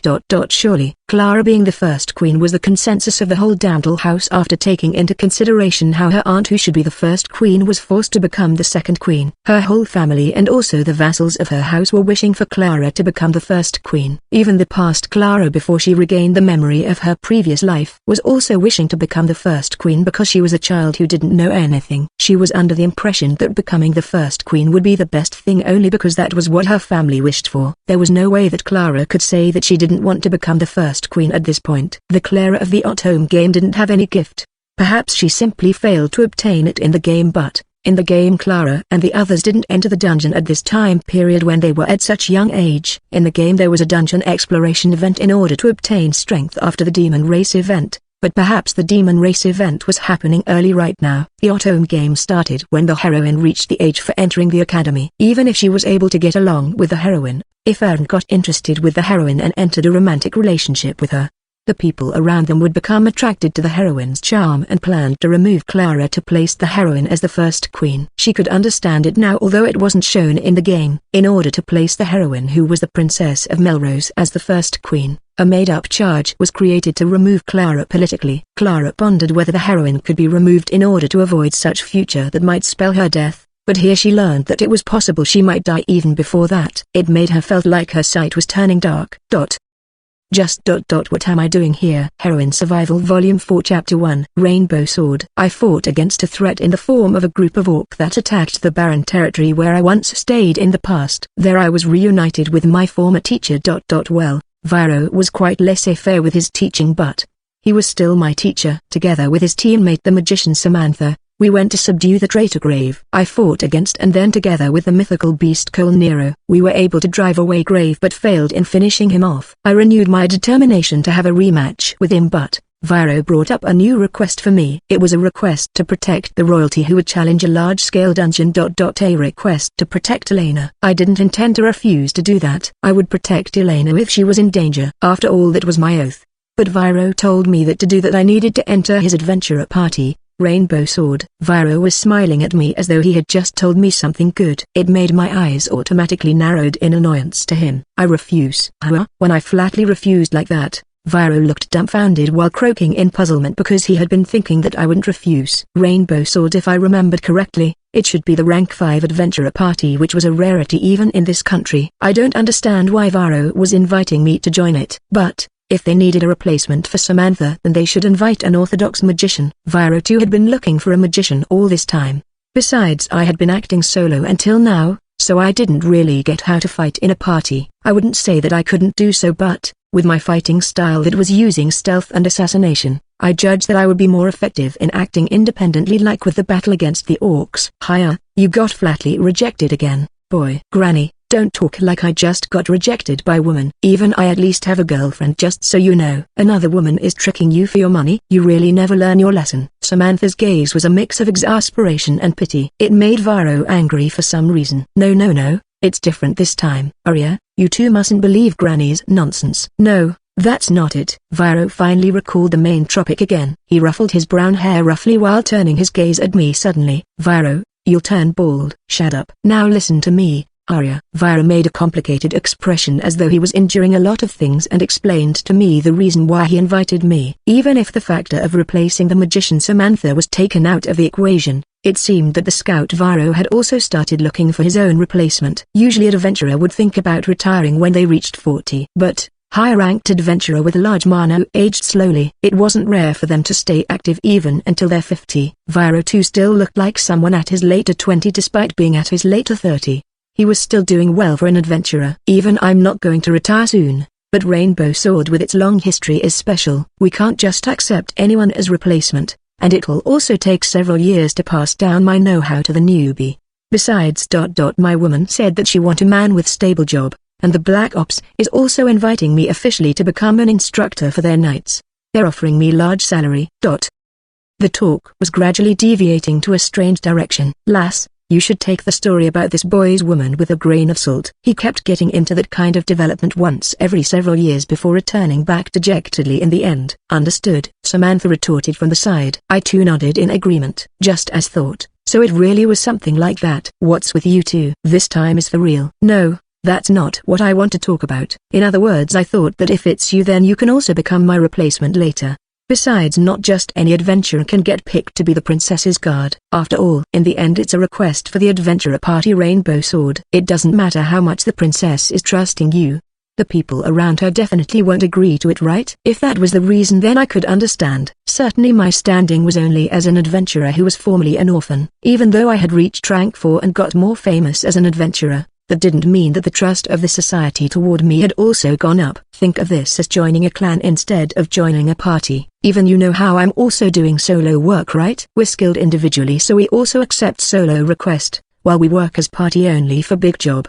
Besides, this is you we're talking about. You're just gonna skedaddle as you please if you don't like being in the party anyway. Viro really knew me well. I also nodded quietly to what he said. I see. I understood that only trusted adventurer party like Rainbow Sword could accept request from the country itself. Previously I was a child introduced by the reputable Viro, so I was overlooked without too much cautiousness to be the princess's maid. But the current me had grown somewhat in appearance, and I also had gotten stronger. There was no way the people around Elena would allow me to approach her now. The Black Ops was really lacking manpower that they would invite Viro to replace the deserting Grave. Similarly, it must have gotten even harder now for someone suspicious to join in. About being Samantha's replacement too, magician was necessary in adventurer, but it wasn't really indispensable for a party. And even for a party in the caliber of Rainbow Sword, it seemed there would be problem in their relationship with their employer if they took a break too long for searching high-ranked magician to join them. And so it seemed they decided that even a rank 3 light magician would be acceptable for them to resume the party for the royal family bodyguard job this time. For the matter of keeping the underworld in check too,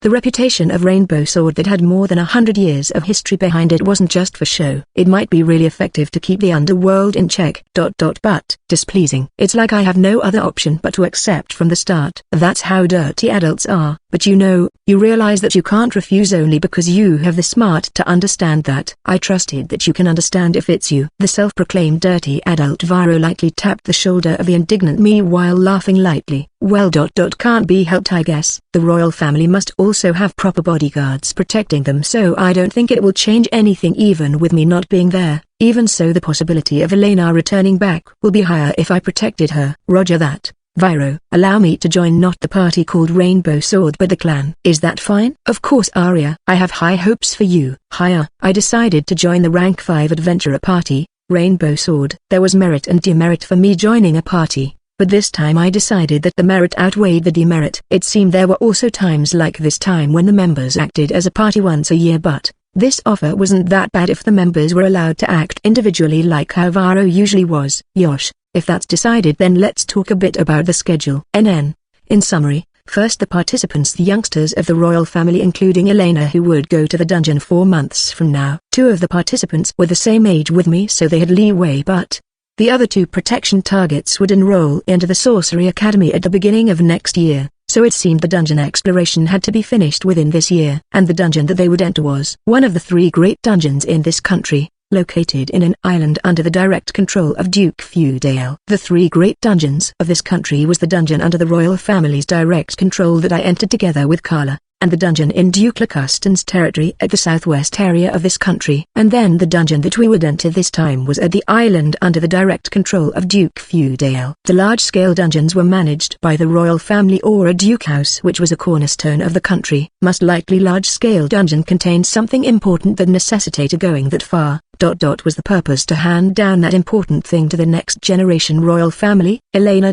Would she be alright? Anyway, my next mission had gotten decided. There were still 4 more months, so I thought of going back to Master's place once, but it seemed I was required to go to the capital once in order to get introduced to the other members of Rainbow Sword. That's, well, it's reasonable. Besides, I got no time to ask Galvez to look after my weapon, but currently I wanted to ask his little brother Jelf to check my armor. So I prioritized that.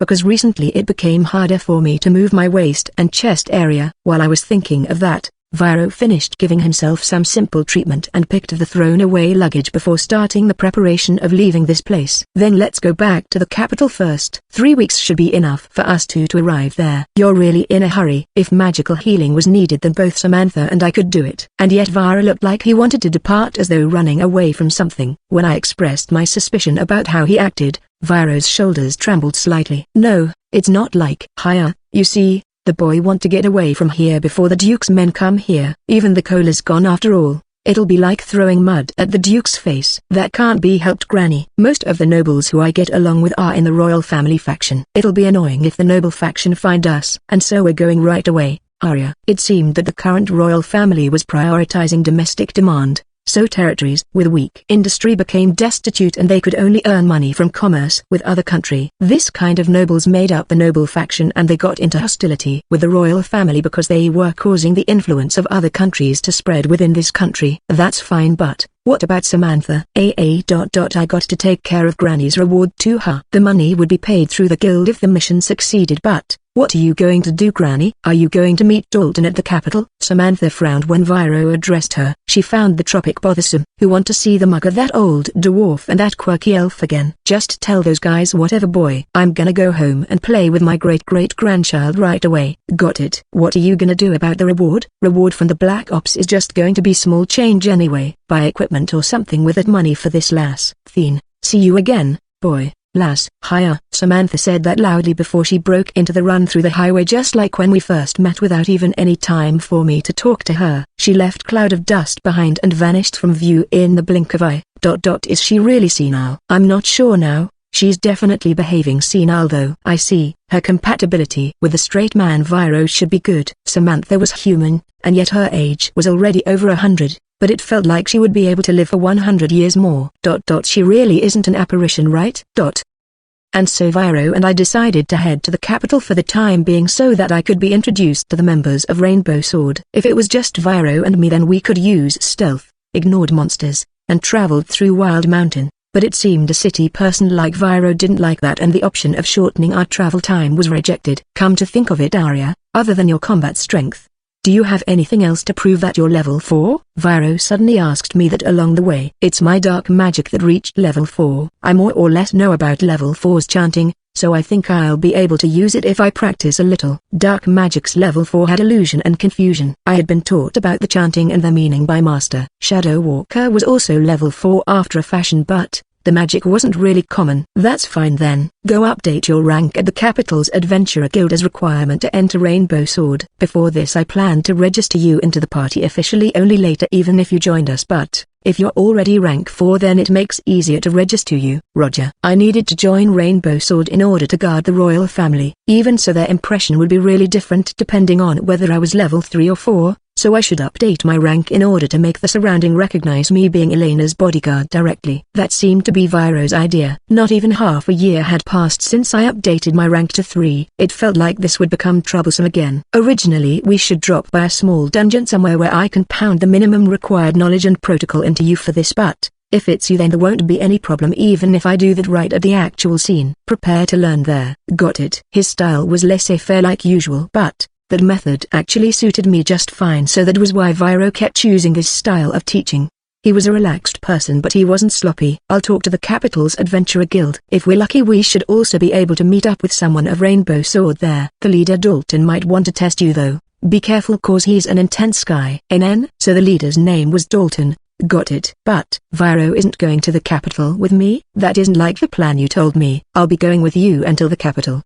But you know the fact is that Grave got away from us, so it'll be bad if I don't report it directly. Pray that they won't treat this request as a failure. Roger. Vira looked somewhat annoyed even while behaving with dread. I even smiled a little seeing that. But in that case there was also no need for us to go to the capital together. I was also practicing level 4 dark magic, so it would be bothersome for me to do that in a city. Although it wouldn't be as bothersome as practicing other element. After that we stayed together on the road for around 10 days where I asked him to teach me about dungeon exploration, and then we parted and I headed to the capital alone. With me being alone I didn't feel any need to stop by at city during my travel other than for replenishing my food supply. I traveled through forest while practicing illusion in the forest at midnight. It was then I suddenly felt something instinctually.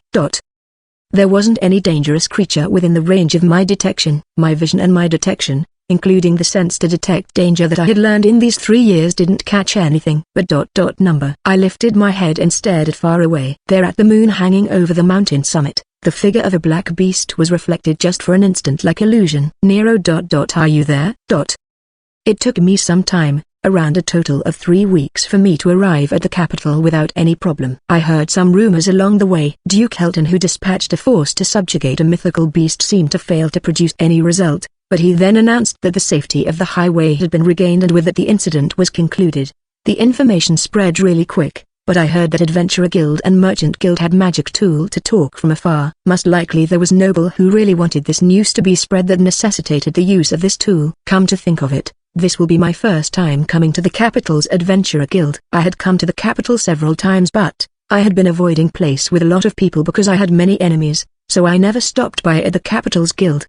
The capital's Adventurer Guild was located in the large building right behind the Merchant Guild at the main street. The building was as large as a noble's mansion. No matter the city, the Adventurer Guild was always adjoined with the Merchant Guild. It was the Merchant Guild that invested in the establishment of Adventurer Guild, and this positioning was to make it more efficient for them to purchase the materials that the adventurers brought. The Merchant Guild was always located in a conspicuous location, so it was very easy to locate it. Many adventurers were rowdy, but it seemed that those who came to the capital possessed common sense to some degree, so the place wasn't as dirty or damaged like in other city. Even so, the double door at the entrance was kept open with how many people are coming and going here, and also because, as expected, the people wearing armor or carrying weapon might cause damage to it when passing through. When I entered inside the Adventure Guild, there was a lobby with stone floor that was as large as a dance hall. Several tables and chairs for business discussion were lined up. Magical lighting was shining from the atrium above. Further inside there were around 10 receptionist counters and beautiful-looking receptionist ladies that were hard to find at other city. Ignoring the scale and the extravagance,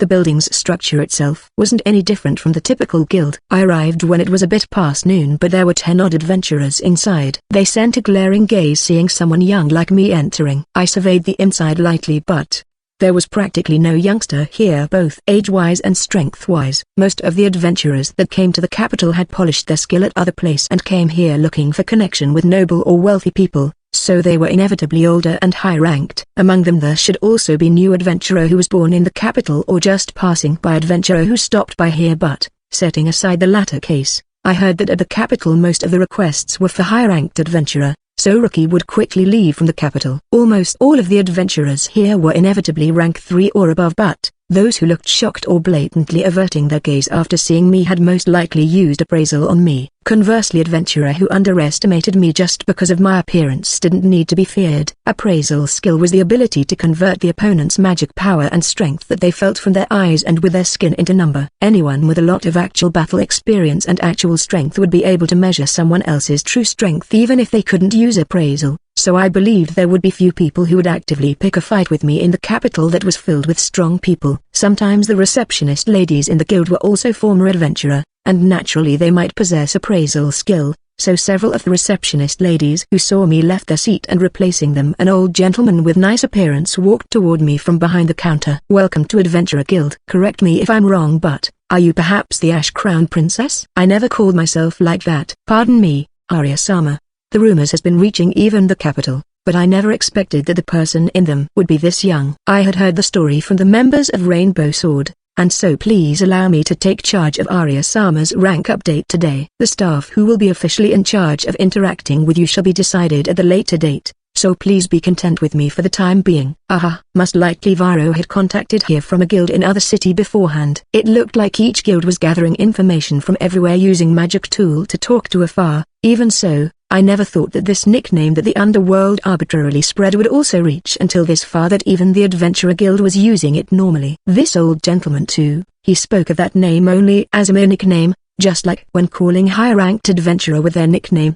He didn't look like he had any other intention. I had no intention of complaining from being called Ash-Crowned Princess after this late. It didn't please me being called that, but I had gotten used to it in a sense because people of the underworld had continuously called me like that. But that name was more well known in the underworld rather than at the open. I forgot that even among adventurers, there were some that were doing work of the nature that was close to the underworld. "Oi, this little girl is the Ash-Crowned Princess you said?" A frivolous-looking lightly equipped warrior who seemed to be at his latter 20 called out like that with a smirk. It seemed that he overheard my conversation with the old gentleman. "There are some matters that the guild need to confirm with Arya-sama. Please keep your question to yourself for later time. It's not going to take long. I just want to ask this little girl who only has that pretty face going for her, what kind of trick she used to crush an assassin guild or join the Rainbow Sword. It's really curious, yeah."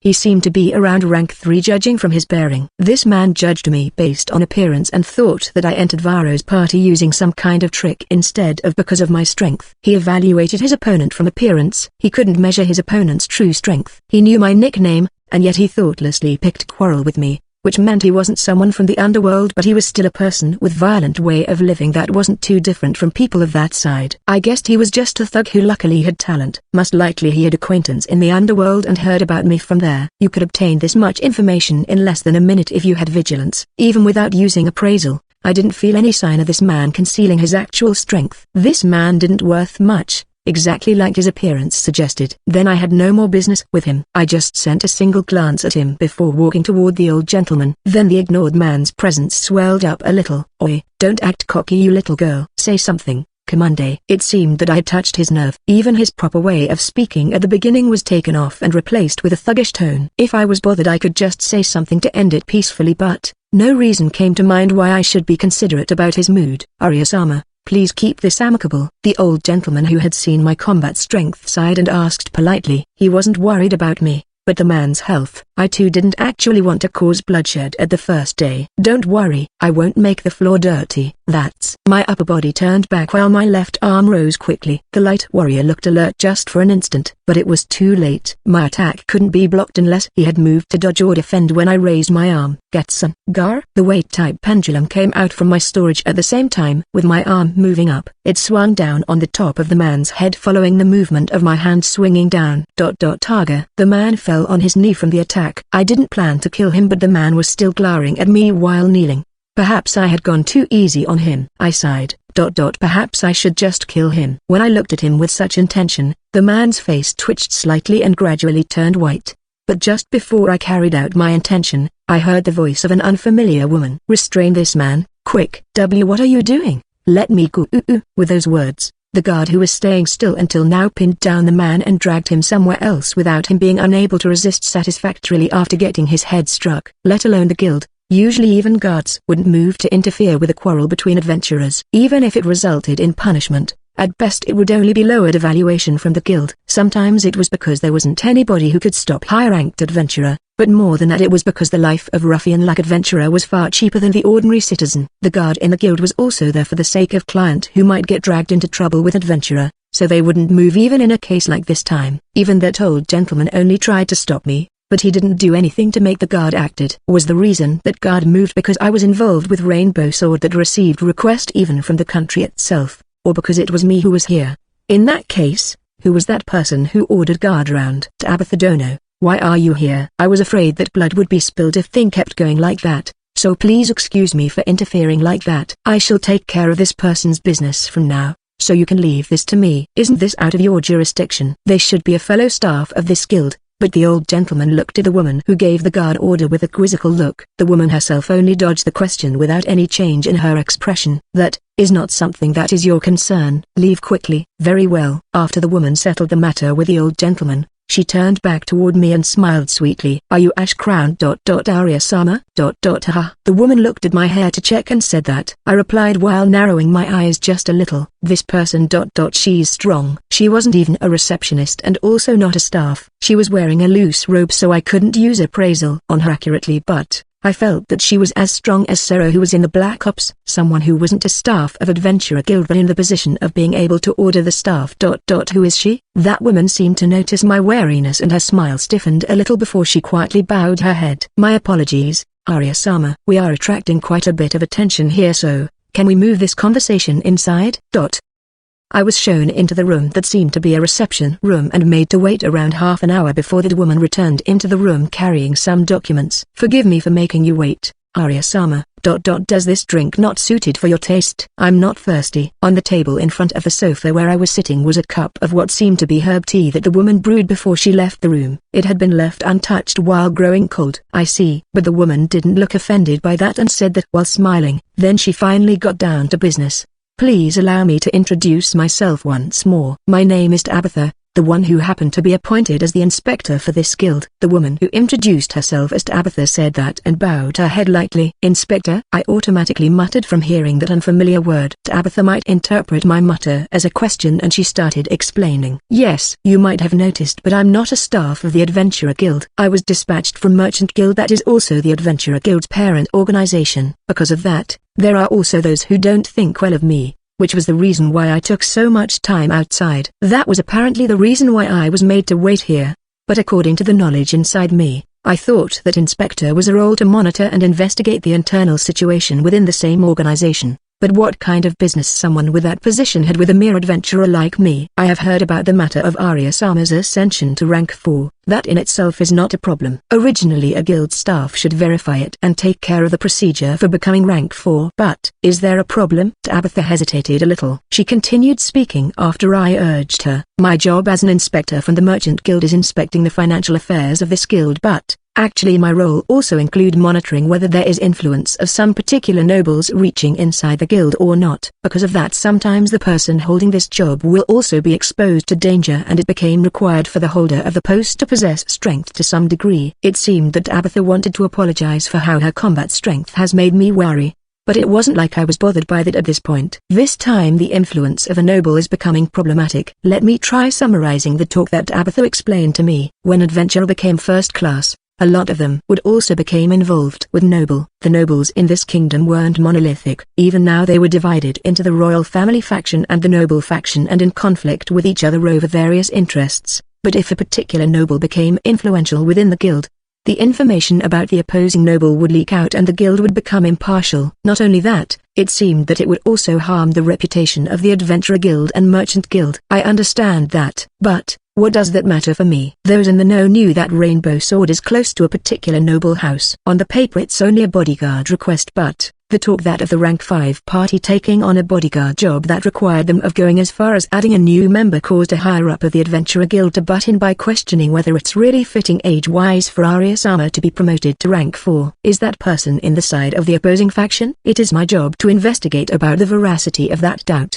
but most likely it's exactly like that. There was still no evidence, but it seemed that Noble was trying to get in the way with the bodyguard request by obstructing my joining with a Rainbow Sword that was close to the opposing faction. You're saying that the guild is meddling with party's composition? Although it was a rank 5 party, It was also made up from rank 4 like Viro. I don't think it would be a problem even if my rank stayed as 3, but normally the guild won't, but because of Arya-sama's young age, the guild can also put in limitation using the excuse of protecting a young adventurer. Originally it's a limitation to prevent young adventurer to be treated like disposable item by malicious adventurer, but it could be misused like in this case. I see. The story of Rookie getting work like slave was something that I had been warned about when I registered in the Adventurer Guild. Then it's not like I need to join Rainbow Sword. I said that and stood up. Tabitha looked taken aback for a moment. My objective is with the work's detail. It might become somewhat problematic, but I think the client will make contact with myself directly later. Viro said that the reputation of Rainbow Sword would be necessary to be a guard for the royal family, but if the one who requested Viro to search for me was Sarah, I should be able to participate in the job either way even if it took time. Please wait a second, Arya-sama. Tabitha hurriedly called at me to stop when I moved to exit the reception office. When you said client, are you referring to someone from the royal family? Who knows? Not divulging such matter is also a part of the matter of reputation, correct? In fact, I had only been told about the job of guarding the royal family, so I didn't know anything about the noble house that was behind the request. As someone from the Merchant Guild, she must wish to confirm the detail about the request from the client of the Rainbow Sword if possible, but I had no intention of talking about something that Viro and his party hadn't told them. I see. Even so, Tabitha seemed to be able to guess to some degree about what I was hiding. She fell into thought for several seconds before turning her gaze toward me once more. Then Arya-sama ... Can you accept a request from the Merchant Guild? What do you mean? Allow me to explain about it and more. The request from Tabitha and the Merchant Guild was simply doing a job from Tabitha. Doing the job itself was the content of the request. In other words, the actual content of the job didn't matter. The fact that I did a job that Tabitha requested would be used as evidence that there was no problem with me being rank 4. With my rank increased, my joining into the Rainbow Sword would be recognized under the Merchant Guild's name. With that, the higher-up of the Adventurer Guild who was influenced by the noble would contact his employer. Tabitha would confirm which noble house it was and dismiss the guild higher-up. That was her objective. With that, I would be able to avoid troublesome matter and got the spot as Elena's guard. But how will I prove that there isn't any problem with my strength? Of course, I will confirm it at the field. It seemed Tabitha, who was as strong as rank 4, would come with me during the request. Of course that would be more expedient. And conveniently there was a request that the Merchant Guild would originally send to the Adventurer Guild. That request would be used for my rank 4 promotion test. I don't know whether the person who belonged to the opposing faction in the Adventurer Guild would accept that, but I too consented with that method. Well, it couldn't be helped. After all, his was just me reaping what I sow. The work that the Merchant Guild requested seemed to be an investigation of a coal mine that had been closed a very long time ago. It was located not that far from the capital. Anyone should be fine if it's just for investigating an abandoned mine though. If it was an investigation of abandoned mine that was near the capital, rank 2 adventurer party should be the right sort for taking the request. The guild's atmosphere was flurried for some reason. We stealthily got out of the building from the rear entrance and got into Tabitha's carriage. When I asked Tabitha about my question, she nodded without giving any denial. What I am going to say from here is something that is not known by many people even within the Merchant Guild, so please keep it to yourself. The closing of that coal mine happened more than 100 years ago, but a merchant heard from a nearby village that monsters had settled in it and ordered his guard to check it out. It turned out they found that there was a sign of dungeonification there. A dungeon was a place that was dungeonificated when an ancient hermit crab that turned into monster possessed the place, but its ecology was still not really understood. If it was a new young specimen that possessed the place, then that would be fine, but if it was a specimen that had abandoned a ruins that was its shell somewhere else and drifted away to here, it might lure strong monsters to settle inside it. Such case was known to happen. We were doing this investigation secretly from the Adventurer Guild because Tabitha said that the way the Merchant Guild and Adventurer Guild would deal with this was different. In Adventurer Guild's case, when a dungeon is discovered near human settlement, they will prioritize eliminating the dungeon itself after it has been investigated. But in the case of Merchant Guild, we will prioritize evaluating whether the dungeon has any worth or not. In the dungeon, things like minerals that were located deep underground would be turned into treasure. Even in an abandoned mine where iron or coal couldn't be mined anymore, the ores underground would surface to a reachable position due to the stimulation from the dungeon. If there was silver there, it was even possible that it would get affected by the dungeon's mana and turned into mithril. Mithril wouldn't rust or decay, and it had great strength even when it was thin, so it was suited to become armor. And if it was used as a weapon using its nature that could transmit mana easily, the weapon would become able to inflict damage even on evil spirit or spiritual life form. And the mithril itself had beautiful appearance. I had never seen it myself, but There was also a mitral coin that was decorated with beautiful design.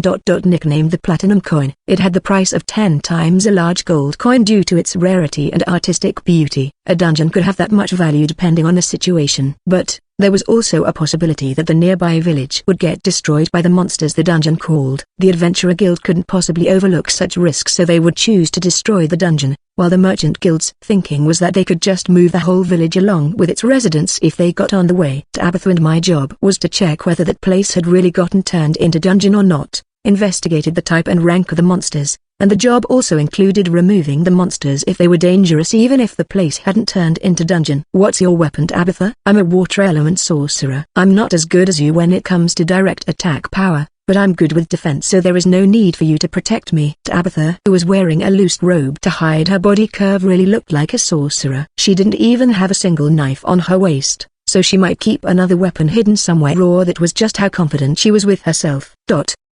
After that we arrived in a day at the abandoned mine that was said to be turning into dungeon. We didn't stop for food or camping and had a meal of ready-made food that we bought at the capital, so we were able to arrive at night of the same day. It really wasn't that far away from the capital. It must be a vestige from the distant past that there was a coal mine this close to the capital, but there was still a village nearby. Even though this mine had been abandoned, must be because that village was a wheat-producing location to supply the capital with food. If a dungeon that called monsters to it was formed at such place, the village would be in danger unless a decision was quickly made whether to destroy or manage the dungeon. That was only if there really was a dungeon here. It seemed Tabitha decided to head directly to the abandoned mine instead of stopping by at the village. I still didn't know how long it would take to investigate an abandoned mine, but there was no guarantee that we would be able to secure lodging even if we arrived at the village this late, and I myself had no intention of wasting time. Then, let's go inside, Roger. We left behind the carriage driver and entered the mine. There was no lighting, but it was unnecessary for those with night vision. I went ahead with Tabitha following behind. It wasn't like I was knowledgeable about coal mine, but, judging based on my knowledge, this place seemed like a common coal mine. Even so, it seemed like people still entered this place even after it became abandoned. There were some signs that the place had been ransacked, like trace of rock surface being scrapped off and the like, for several dozen meters from the entrance. It doesn't look like there is anything here. If this place was turning into dungeon, there would be signs like the ground turning unnaturally flat, or trash getting absorbed, but I couldn't really see anything like that.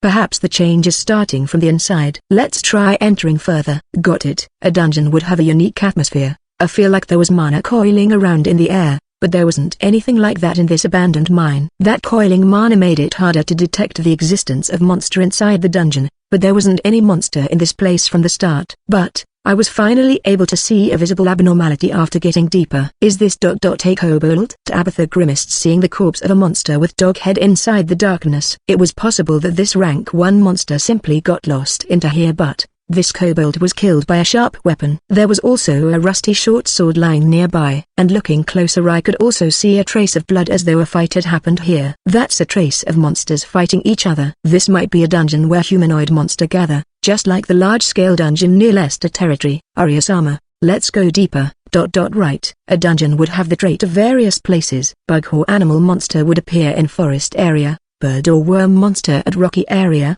aquatic life form at waterside area, and at a place where human lived, humanoid monsters would appear in great number. With that in mind, it seemed that the dungeon here was filled with beastman-type monster. Tabitha urged me, who was investigating the kobold corpse, to go deeper into the dungeon. Arya-sama, what is that? Tabitha seemed to notice the smell on the way. She showed a dubious expression, seeing me scattering liquid from a porcelain jar along the path of the abandoned mine. Monster repellent. Don't worry, it's not poisonous. I see. Perhaps she knew about how Ashcrown used poison to annihilate an assassin guild. I didn't know whether she feared it or she was simply vigilant, but this thing really wasn't a poison. There was another kobold's corpse when we went deeper, but there wasn't any corpse of the monster that defeated the kobold. The kobold corpses also weren't that many. Even so, Tabitha and I kept going deeper without hitting any dead end even once. And then there was a crossroad that seemed to double as a place to dump accumulated rock and soil. The instant I stepped into that place, there was a faint sound of something slicing through the air. I was on my guard and jumped to dodge. At the same time, an arrow hit the rock wall behind me with a loud sound. I used martial art to dodge the arrows that kept on coming while checking the spots the arrows originated from. 4, 5, 6. Shadow. A phantom to trick night vision inside darkness appeared. The arrows that were fired in turn were diverted to it. I aimed at the moment all the arrows had been fired and rushed forward and swung the weight-type pendulum at the spaces where the arrows were fired from using stealth. Gan. 2 presences moved to dodge, while the third presence blocked the pendulum and repelled it. I felt the presences panicking and fired arrows once more, but the arrows lacked the precision from before and I planned to rush forward using the phantom as bait, but right at that moment, a linear killing intent burst from behind me and I somersaulted to dodge. There was no new enemy from the entrance. But you were there. Is that your weapon? Tabitha. Unbelievable. You knew? Tabitha really looked disbelieving while swinging around a thin silver chain with thorny weight attached to the end. A string-controlled weapon similar like mine. Most likely it wasn't made from silver but mithril. How can I trust someone who doesn't turn on light when investigating a coal mine? It wouldn't be strange for someone as strong as Tabitha to have night vision, but it was just too unnatural.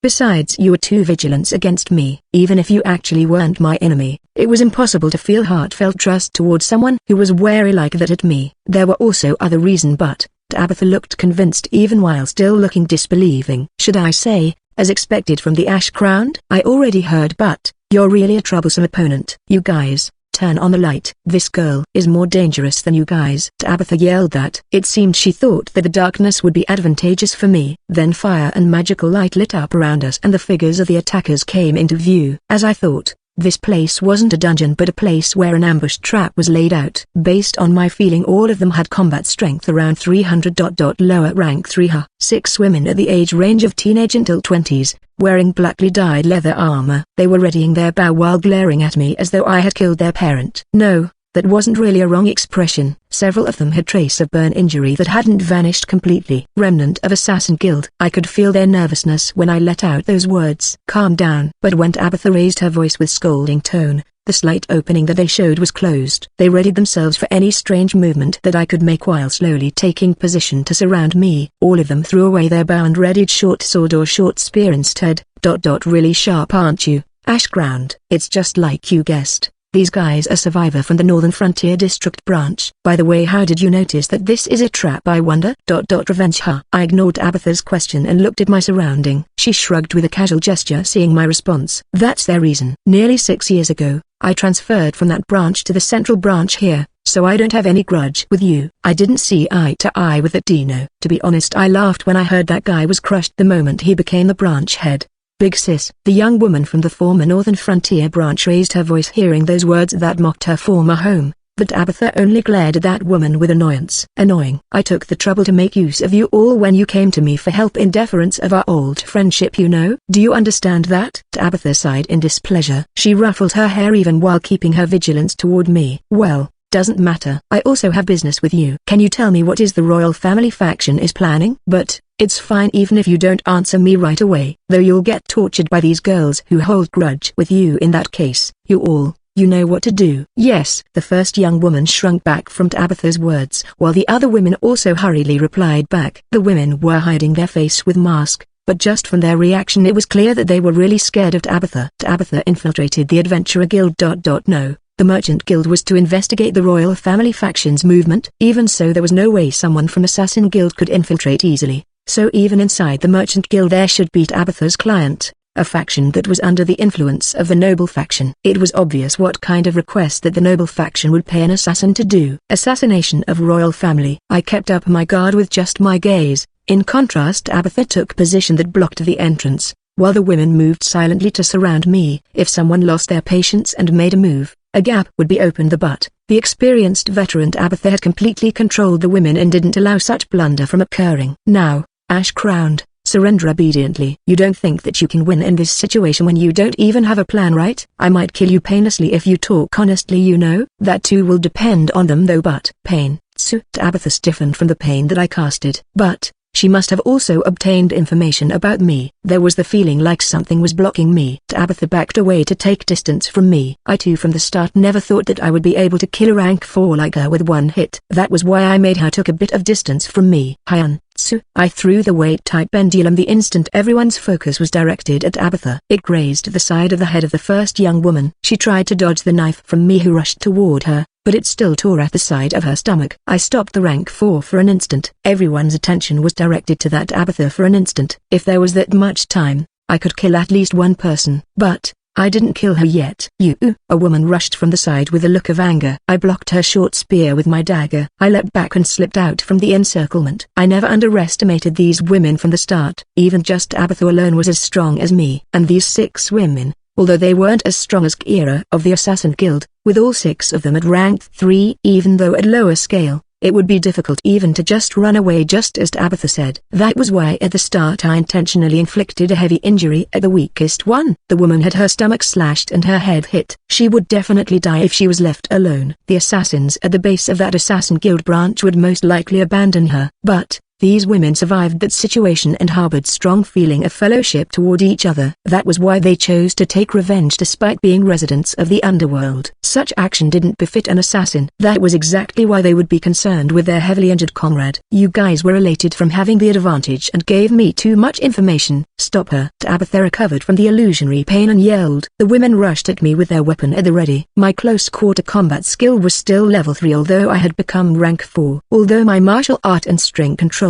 had become level 4, it didn't give me overwhelming advantage in this situation. Don't face her alone, surround her. Gaijin. I blocked the short sword and short spear that attacked from left and right with knife and dagger. Abatha rushed in at that moment and swung down her mithril-weighted chain. The thorny weight would rip my flesh. It would cause a lot of bleeding even if I avoided lethal injury. The equipment that Jelf created might be able to block a hit, but I had no plan to test it out. Shadow Walker, Gake-in. What? My figure vanished into shadow in that moment and the thorny weight struck the rock wall. At the same time I leapt out from Abatha's shadow and swung my black knife. Jin. The knife tore Abatha's robe, but something underneath it blocked the slash. You've really done it now. Ash ground. Abatha discarded her robe. A chainmail that shined silver appeared below it. That was also mithril. I thought that she wasn't a sorcerer right from the start, but the effect of pain was weak. Must be because mithril that could transmit mana easily weakened my sorcery's effect, choosing Abatha's mana in it. Troublesome brat. That's my line. I was able to fight in equal footing until here, but it still didn't change the fact that I was in disadvantage. Right now one woman had stepped out of the fight completely to give emergency treatment to the heavily injured woman, but she too would return immediately after she finished the treatment. Don't let the Ash Crown do anything. She doesn't has any plan anyway. Abatha frowned seeing 2 women out of the fight.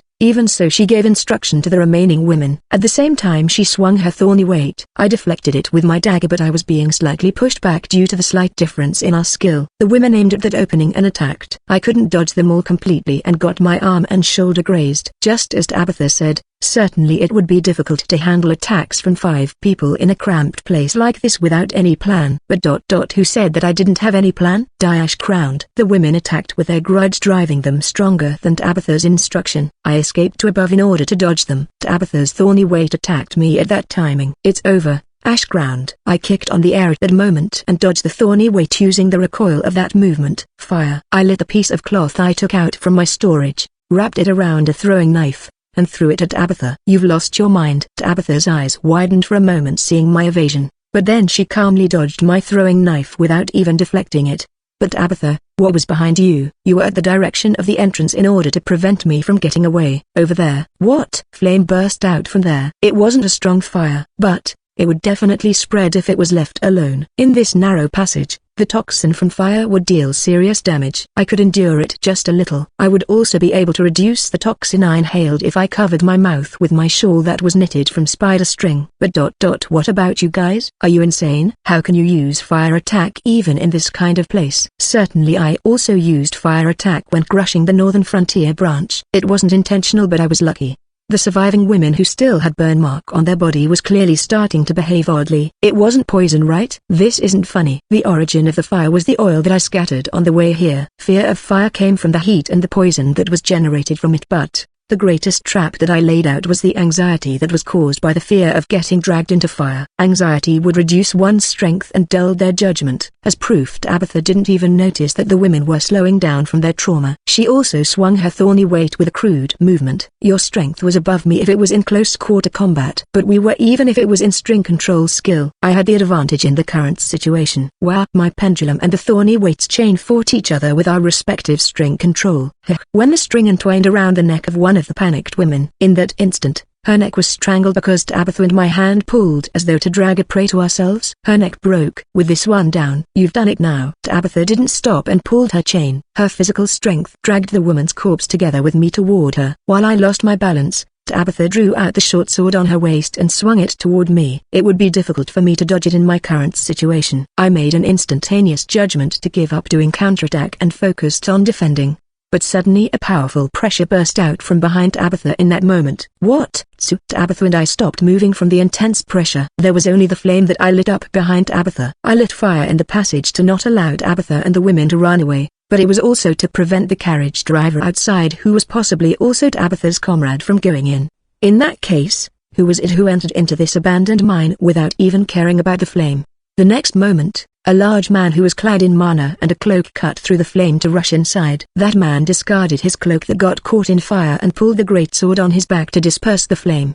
This is an unexpected situation, but who's the bad guy here? The person who said that and pointed his huge sword toward us was Feld. https://bookerpervert.files.wordpress.com/2022/07/io01.jpg. Heroine Survival Volume 4 Chapter 2. Feld. You. I know you. Feld seemed to hear my mutter. His gaze moved toward me for an instant and his eyes widened slightly in the middle of speaking. I met you before at the capital. The young but strong adventurer. Long time no see. What's more, you've gotten even stronger now. Even I might be in danger if I don't take you on seriously.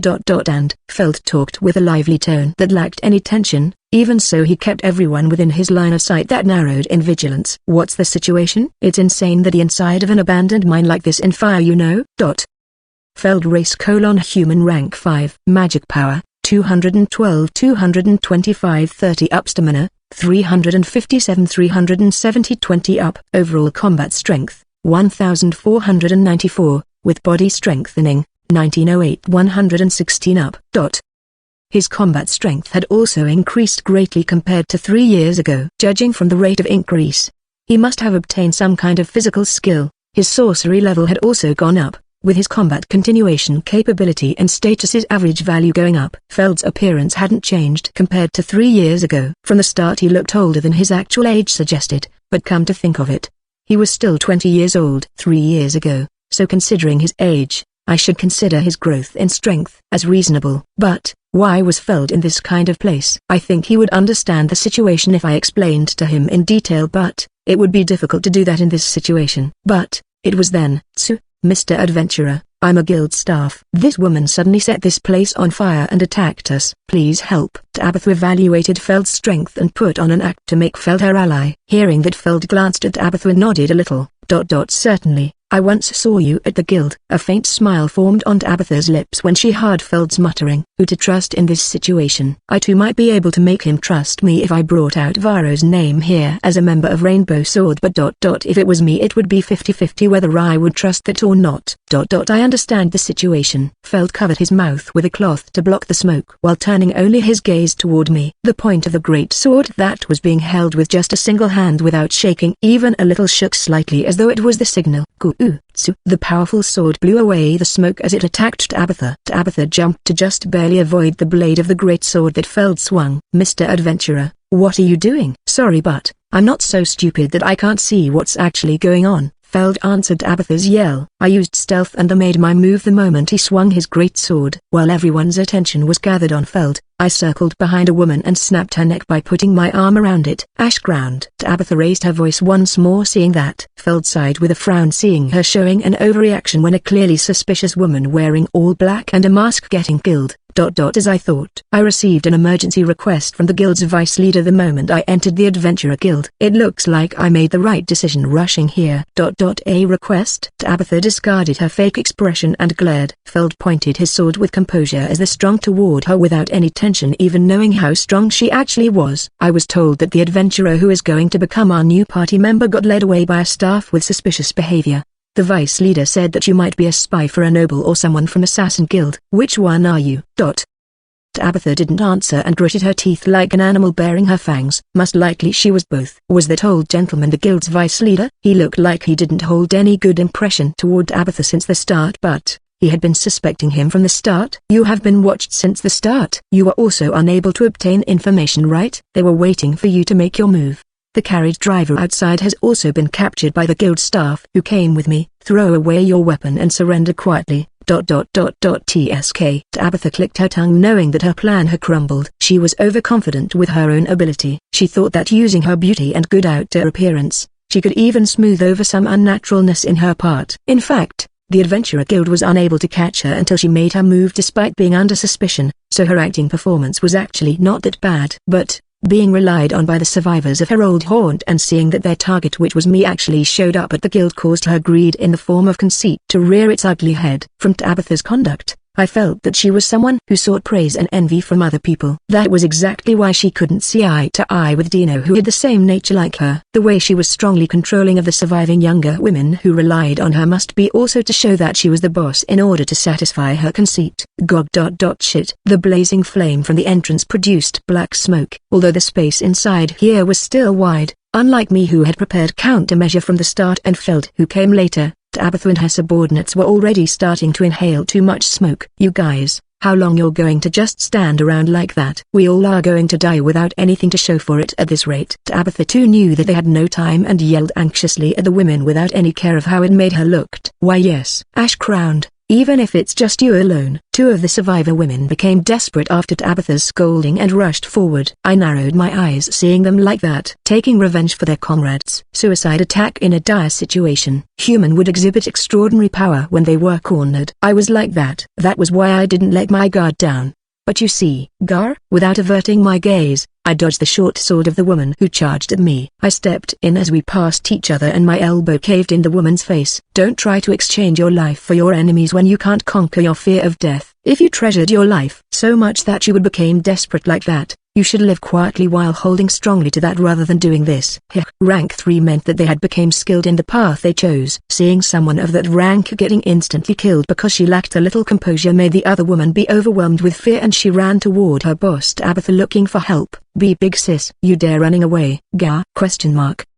You. Tabitha kicked that woman who wanted to rely on her toward Feld, who was blocking the exit. Feld swiftly knocked her down with his great sword, but Tabitha took advantage of that short opening to dash toward the blazing flame. Veil water robe. It seemed that she was honest when she said before this that she could use water sorcery. She covered her body with level 2 water sorcery. That sorcery granted resistance against natural phenomenon like fire or blizzard. Certainly if she used that sorcery and her mitral chainmail, it was possible she could survive even if she would get burned somewhat. Even Feld, who was nearby, couldn't stop her. Tabitha, who wanted to survive even if she had to abandon the women who relied on her, jumped into the flame while laughing mockingly at us who got left behind inside the flame. Get burned by your own flame. Ash ground. Ahahaha. That moment, the multiple porcelain jars that I threw after Tabitha when she leapt into the flame entered her sight.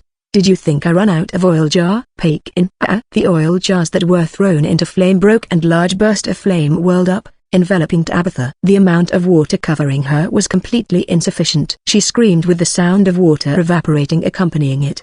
There's no way I'll let you get away. I never thought that other people wouldn't be able to do what I could. That was why I took into consideration that you would run away and prepared for that. I wouldn't allow a troublesome enemy like you got away. I didn't know whether you could still listen or not in that state, but Tabitha, I was able to prepare my trap this thoroughly was thanks to the information that you gave me at the beginning. Only someone related to that branch guild before I destroyed it would call me as Ash Crowned. Even now, that alone was enough to be my reason to suspect you. That was why I treated you as an enemy right from the start when we met at the Adventurer Guild. I didn't know whether she could hear my words, but Tabitha slowly fell down inside the flame.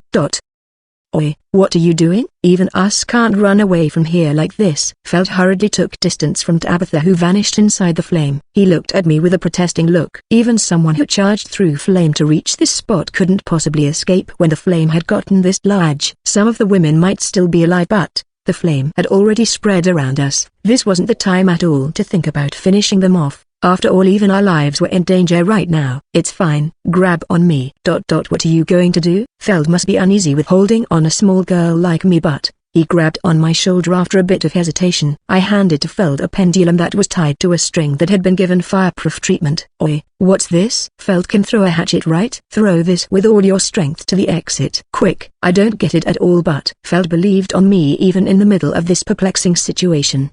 He tied the pendulum on his hatchet and threw it with all his strength toward the exit. I had thought of how to escape from the start. It would be a bit heavy with the two of us, but we would make it somehow with my current amount of mana. Shadow Walker, Arya-sama, my apologies for getting you involved in our internal matter. I don't mind. I was able to defeat the troublesome Avengers and another separate attacker. It saved me time. And the Adventurer Guild had also taken the proper action quickly by contacting Rainbow Sword when they noticed the suspicious activity. The Adventure Guild's vice leader, the old gentleman, told me more about this matter.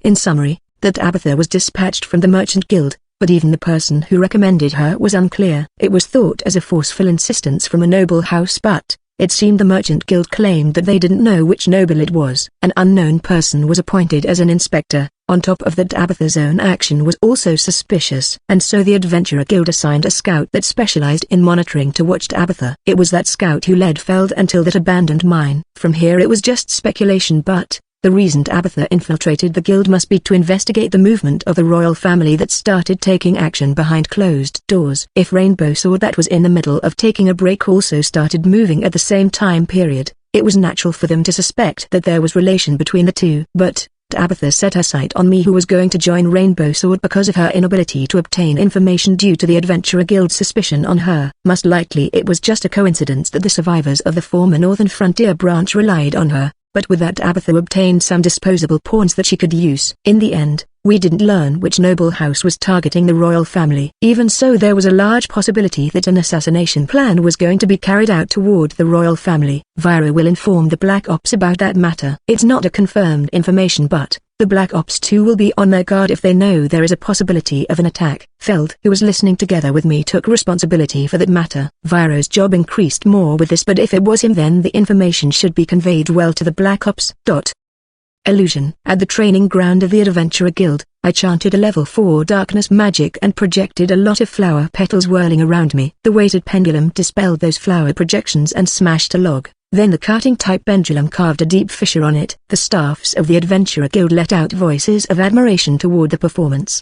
It was a promotion exam for Adventurer rank, but apparently even the Capital's Guild only held such exam for rank 4 or above once every several years. Many staffs came to observe. Feld, who was also among them to observe, nodded in admiration. I see. I was curious what kind of person you are, because that Viro was unusually proud when boasting of you as his student. But after seeing this, I can understand why he acted like that. It's still hard for me to do this in real battle, though. I could only do it when it was in a calm situation. But it was still unclear whether I would be able to do level 4 darkness sorcery and level 4 string control simultaneously in the middle of battle. If I was able to use these consistently, I should be able to beat Tabitha even without relying on fire. Feld's large back when he walked away during that sunset was my goal. I thought that I had grown a little stronger by becoming rank 4, but his back was still far away. I don't think so, but well, it doesn't matter. I look forward to work together with you, Arya. As I thought, Feld was a swordsman of Rainbow Sword that Viro belonged to. It seemed that he was given an emergency quest when he showed up at the guild right after I left with Tabitha to the abandoned mine. The other members of Rainbow Sword were the scout Viro, and then the elf and spirit user Myra, who I had met before, and the leader Dalton, who was a dwarf. The latter two were the founding members who created Rainbow Sword together with the magician Samantha. This party had continued for nearly 100 years, even though it contained both a dwarf and an elf. But what was even more shocking was how Samantha continued to be adventurer literally 100 years despite being human. But as expected, thinking of the roles of the members, the party's tactic would lack versatility without a sorcerer in it. The challenge would be of how to compensate for that using spirit magic and my darkness magic. I talked to Feld about that thinking of mine while walking. He nodded with a pondering look. Even so, Dalton judged that our party can work if we have a member who can use light sorcery. Because of it I trained my light sorcery to level 1 and fire sorcery to level 2, but there are spells that I can't use yet, so to be honest, it's helpful that Arya joined our party. Is that so? Your combat style seemed peculiar for Viro's disciple, but you also have your own teacher for sorcery, huh? Even Samantha couldn't use darkness sorcery level 4, so I look forward to see what you can do. Aha. Right now I was walking with Feld on the capital's street. The update to my adventurer rank had finished without any problem. That old gentleman believed that I would return and had prepared beforehand the tag for rank 4 with my name engraved. An adventurer's tag would be made from different material depending on the rank. Rank 1's tag was made from mere copper with a lot of impurity, but magic iron would get mixed into it bit by bit starting from rank 2 and its color would become blacker. Even the rank 3's tag that I owned had looked quite black to me, but a rank 4's tag was practically pitch black, no different from the actual magic iron. A tag of magic iron wasn't something that could be created right away, but it seemed Viro had contacted them beforehand to ask for the tag to be prepared. Viro is really capable, even though from a kid's point of view he was a hopeless adult. My business was over with the incident taken care of and the rank update finished. But when I said that I would go to Jelf's shop to adjust my armor after that, Feld volunteered to show me the way, seeing that I was still unfamiliar with the capital's layout. And so the two of us went together. Although Feld remembered meeting me at the capital before, he didn't remember that I was the street urchin he encountered at the highway before that. At that time I disguised myself as a boy and now my appearance and age looked completely different, so his ignorance was understandable. But I myself also had no intention of bringing it up. Appearance-wise I had grown up to look like a commoner who had come of age. Furthermore I had formally joined his party, so Feld was treating me not as a kid but like an adult. Feld was so soft-hearted that he even taught a kid he didn't know how to survive without any ulterior motive. I trusted him as a person just like I trusted Master. Perhaps that was why I might dread being treated like a child again if he learned that I was the kid at that time. Somehow I was feeling nervous because it had been a long time since I walked with someone on the street. I didn't notice because I had been alone all this time, but perhaps this was what counted as normal. I too had grown bigger, but walking beside Feld, who was far larger than me, gave me a peace of mind somewhere inside me. It was a mysterious feeling that made me felt shy. It was a mysterious feeling, but I didn't dislike it. But even that stroll of just the two of us through the city didn't last for long. Ah, Feld? Myra. Was it a coincidence or an inevitability? I guessed it was an inevitability, because she was also an acquaintance of Jelf who we were going to visit. We ran across the elf Myra, who previously worked together with Feld to guard some noble kids. That girl there. Myra noticed me, who was hiding behind Feld's silhouette. Perhaps she sensed my stare on her. Do you remember her? She's that adventurer that we took to that dwarf's armorer. She's Viro's disciple who entered our party. Arya. Is that so? But this is great. I became the only girl after Samantha retired, so I'm happy that you joined us. Nice to meet you. You can call me Myra. Yes. Nice to meet you, Myra. The spirit user Myra. If I remembered right, Myra was her pet name while her actual name was Miranda. All elves who lived inside forest were hunter. It seemed she was also really skilled with bow. It might be her sensitivity as elf. It seemed that for Myra, her and also Samantha were still in the category of girl. She seemed to be genuinely happy that the number of girl had increased, because she was staring at me smilingly after Feld introduced me to her. And where are you two going? To Dalton's place. Arya is going to adjust her armor, so we're going to that armorer. Arya too hasn't come to the capital for a long time, so I'm showing her the way. Jelf's shop. Then I'll come together with you two. I also have business there. As I thought, it seemed that this reunion was an inevitability. The two of us had no reason to refuse her, and so the three of us headed together to Jelf's shop. Myra kept a friendly smile on her face while having some casual talk with Feld and I. Meanwhile the men around us were sending glances toward her. Master too had mentioned it about herself. Elf race had big pride and their self-esteem was also proportionally strong with that. But although Myra was from such race, she didn't give any such cutting impression. A lot of men got their eyes attracted toward Myra, who looked like a 20-year-old beauty. Their captivation might be especially caused by Myra's appearance that hinted of kindness and gentleness. Surely this kind of woman was the preference of man everywhere. What's the matter, Arya? Feld called out to me, who kept walking silently without really joining the conversation. Just thinking that Myra is pretty. Viro's girlfriend isn't Myra, right? Was Feld's preference also a woman like Myra?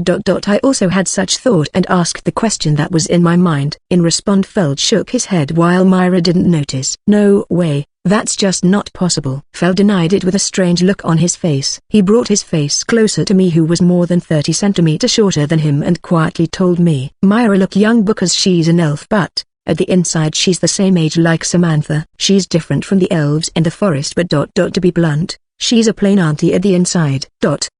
I tilted my head because I heard a puzzling word for a moment there, but Feld didn't even notice my reaction and let out a long sigh. You see, Myra treated me and even Viro like children. She often shoved candy or the like into our pocket, and a lot of men came to woo her because of her appearance, but usually they would separate in 3 days. Is that so? It seemed that her pleasant temperament wasn't because she had mellowed from living in human society for nearly 100 years, but because she had completely turned into auntie. Come to think of it, even though Master still looked young like someone at their 30, she was calling herself an old woman because she had lived too long in human country. Arya, do you know about Dark Elf? Yes. I was startled for a moment, wondering whether I had let my thoughts slip out. Even so I nodded without showing it on my face. Don't ever bring up the Tropic of Dark Elf in front of Myra, okay? I don't know why, but it seems she once got utterly made fun of by an excessively strong female demon in a battlefield of a country somewhere. She's still holding a grudge about that. A strong female demon. Furthermore, it was a dark elf with bad mouth. It reminded me of someone. That's what I can tell you about Myra, but why did you suddenly get curious about that, Arya? Because a lot of men are looking at Myra. It's always like this. But today there are also a lot of guys who are looking at you, Arya. You also have beautiful looks to you.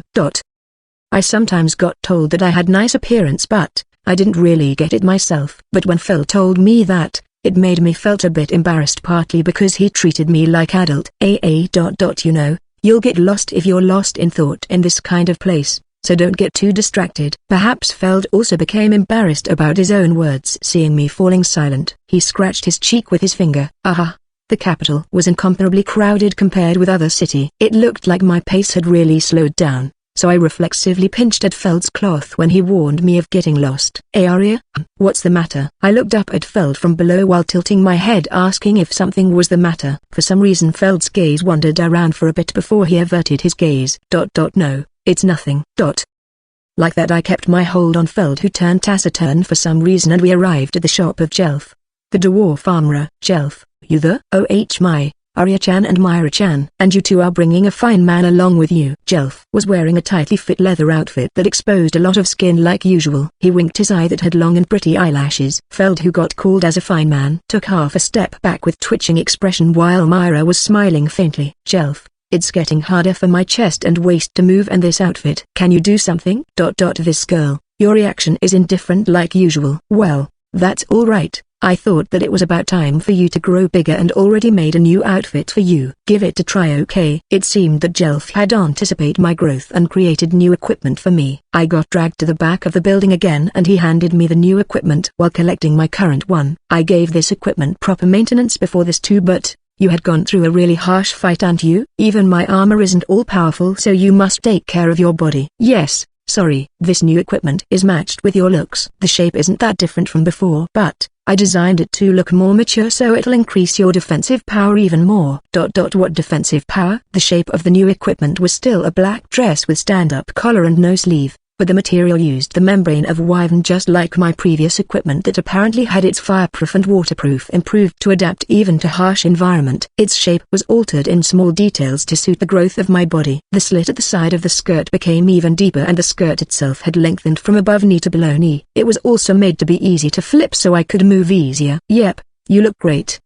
It's really great. It was only a little, but it had gotten lighter than before and easier to move in. I got the feeling that what Jelf and I were praising weren't the same, but we both liked it anyway, so there was no problem. I returned back to the shop after I finished changing. Myra's eyes sparkled when she saw me. As expected from Jelf, Arya, you look really cute. That's so? I didn't really get it myself, but if Myra said that, then it must be true. When I took out a knife from the slit that had gotten deeper to confirm the ease of its use, Feld averted his gaze a little. Feld? Yeah, it looks good, I guess. Somehow I felt at ease when Feld said that. I pinched on his cloth before was also because I felt unconditionally safe if it was with him for some reason. I see. I suddenly realized I feel at ease when I'm together with Feld. When I casually muttered those words, Jelf's eyes widened, Myra's eyes twinkled for some reason, while Feld, who was being told that, had his gaze darting around without any composure. Is that so? You're like father, Feld froze when I spoke of my honest feeling. Jelf and Myra pointed their finger at him while bursting into laughter. Did I make some kind of mistake? https://bookapervert.files.wordpress.com/2022/07/IOO2.jpg. 1 month passed since I arrived at the capital. The season had also changed completely into autumn and I turned 11. For some reason I was staying in Jelf's house instead of an inn while getting my equipment serviced. I also asked Myra to introduce me to an alchemist so I could create medicine and the like. Myra too was well versed in herbs as befitting an elf, and it seemed she was the one who created potion and the like with alchemy for the party, but she was really happy when she heard that I could create it. I became involved a lot with Myra and Jelf during this 1 month in the place of Feld, who was dejected for some reason. I believe that Myra and I had opened up a lot with each other. Well, sometimes she surprised me when stuffing candy that was wrapped in paper into my pocket though. When Feld recovered from his mysterious dejected state, I trained with him in the Adventurer Guild's training ground to confirm each other's fighting style. It was then I was finally able to meet with Viro, who hadn't showed himself until now, along with the leader or Rainbow Sword, Dalton, who seemed to be busy before this with coordinating with the noble for the request this time. Samantha had retired so she wasn't present, but it seemed that it had been several years since all members of Rainbow Sword had gathered as a party. In the capital there was a mansion Dalton owned that was used to store items and the like that they gathered as a party. It seemed that the members of Rainbow Sword could use the mansion freely, but this was my first time getting inside. When I entered into the mansion together with Feld and Myra, we were greeted by Viro, who looked somewhat tired, and a large dwarf who looked clearly strong. "I'm Dalton. Are you Arya, the disciple of the sky?" I learned the skill as scout from Viro. Dalton was different from the typical image of a dwarf that had small, short, and stout stature. He had an intimidating large body that he used to glare at me appraisingly. He was a dwarf, but apparently he wasn't a rocky dwarf like Galbaz or Jelf, who lived in mine, but a mountain dwarf that lived in forest. The difference wasn't obvious in a glance like forest elf and dark elf. The difference could be spotted from their place of birth, body build, and personality. Most of the rocky dwarves that lived in mine and worked as blacksmith didn't really have flexible mind and stubborn. They had a body build like a mass of muscle because they dove into cave and dug hole. In contrast, mountain dwarf that lived in forest and worked as carpenter or jeweler had body build that was relatively similar with human. Many of them were skilled with detailed work and sociable.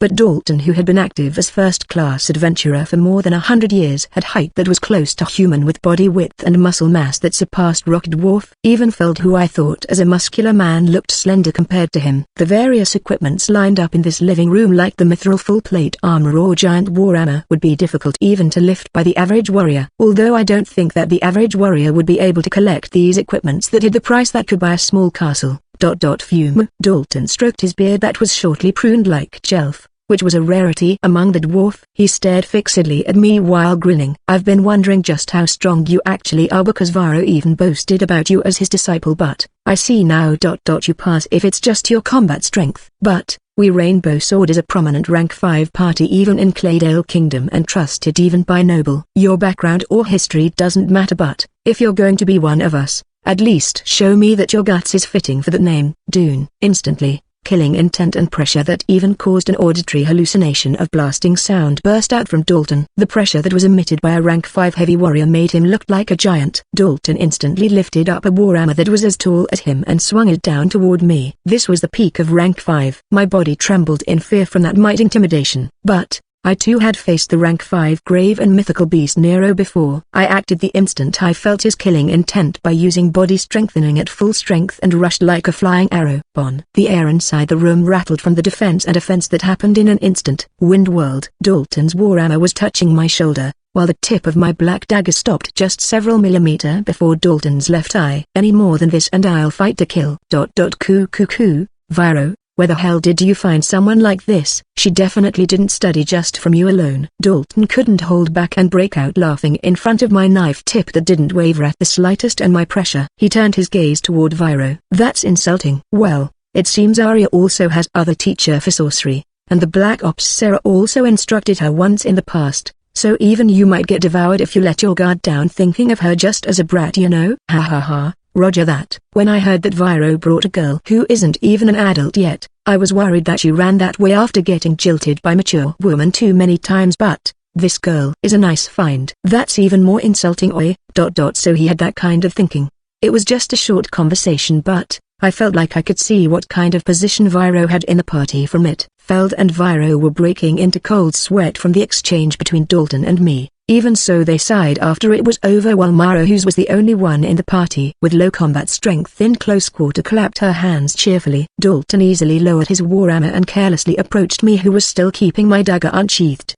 He lightly patted my shoulder. "I like you. Welcome to Rainbow Sword, Arya." Like this, I was officially accepted as a member of Rainbow Sword. Several days later, we departed to the territory of Duke Feudale in order to go to the island where the large-scale dungeon was located. Heroine Survival Volume 4 Chapter 3, Assailant. We were riding Dalton's large high-speed carriage to travel to the territory of Duke Feudale from the capital. The carriage's appearance looked like it was a noble's carriage with its ornaments removed, but the ornaments were removed in order to decrease the weight and increase the speed. It seemed that the cost of the carriage was about the same with the carriage that the royal family used. It had plain appearance, but the exterior was processed with alchemy and sorcery. It boasted an endurance that could endure even level 5 fire sorcery according to the calculation. It actually never got hit by anything like that, though. It was Viro who said that. It seemed that the carriage would be able to endure such attack, but the next attack would put it out of commission. The lower part had hollow space around dozens of centimeter where weapons and equipment that couldn't be brought inside were stored. They could also be taken out from under the floor. The roof part was used as space to store spoils of war. Both spaces had their capacity increased, choosing storage type darkness sorcery, and also equipped with the function to reduce weight.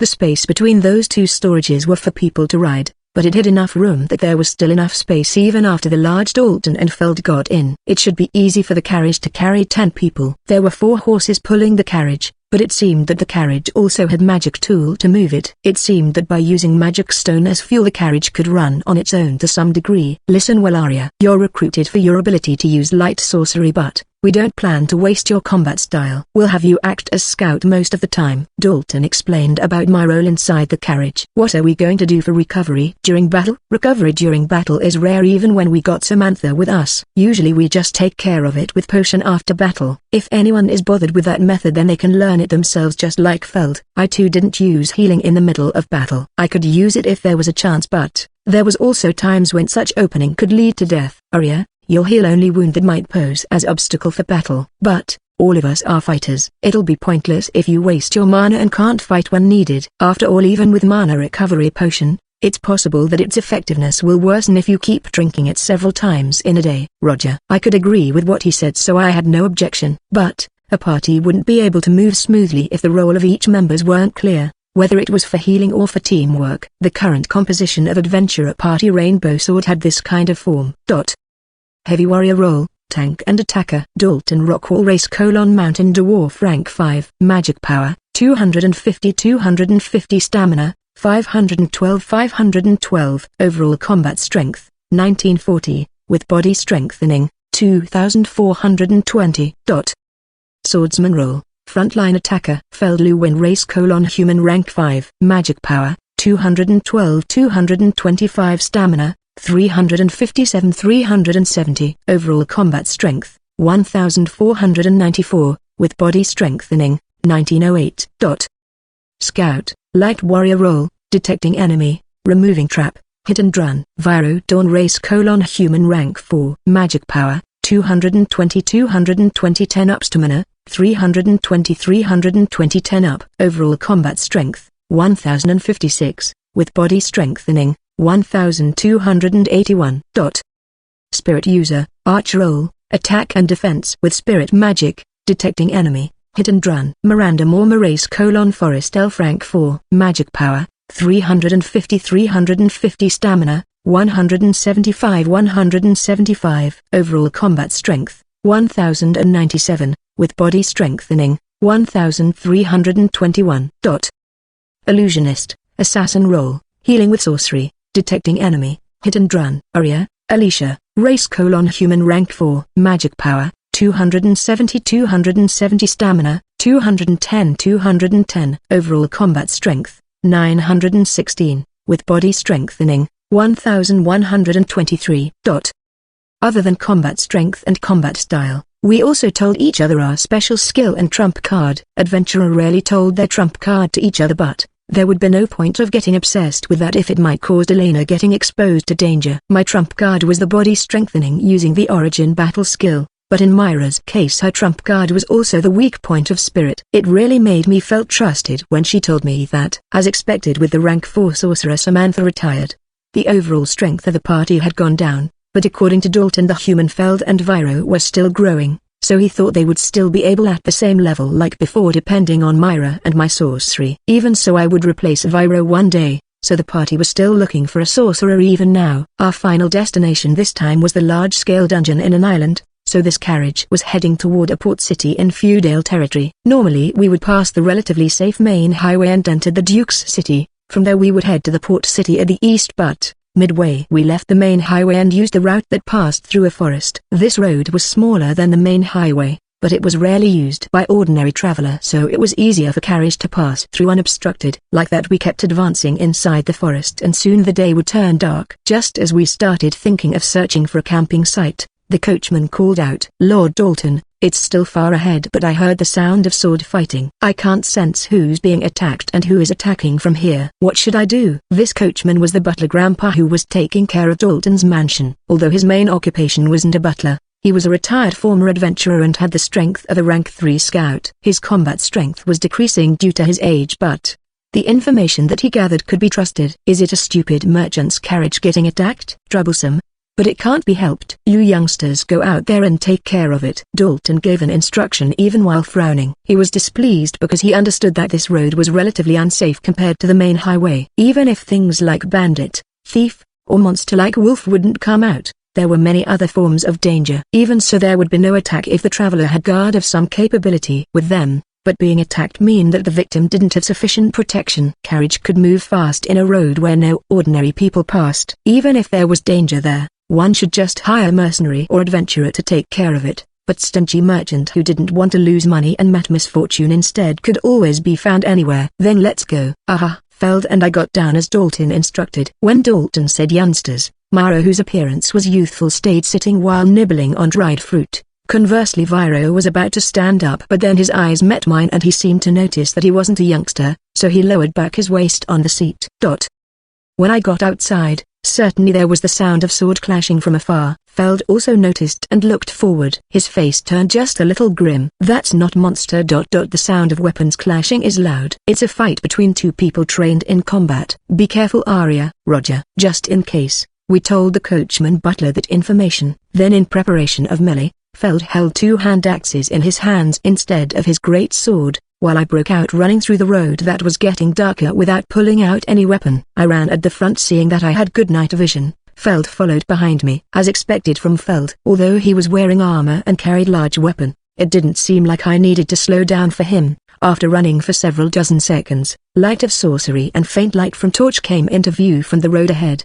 The situation became slightly clearer. The side being attacked is a carriage that seems to belong to a noble. The assailants also seems to be human. Can you identify the enemy? Those hiding their face and wearing black leather armor are the assailants, I think. And, are we going to help? Isn't it fine to help if the situation is that easy to understand? Got it. I'll go ahead. In that moment I rushed forward with body strengthening. Although Feld and my agility parameter was the same, if it was just running speed then I was faster than him because my body weight was lighter. My night vision saw multiple carriages that seemed to belong to noble far ahead. The number of bodyguards seemed few for noble, but they seemed to be skilled. They were fighting evenly against assailants that outnumbered them by several times more.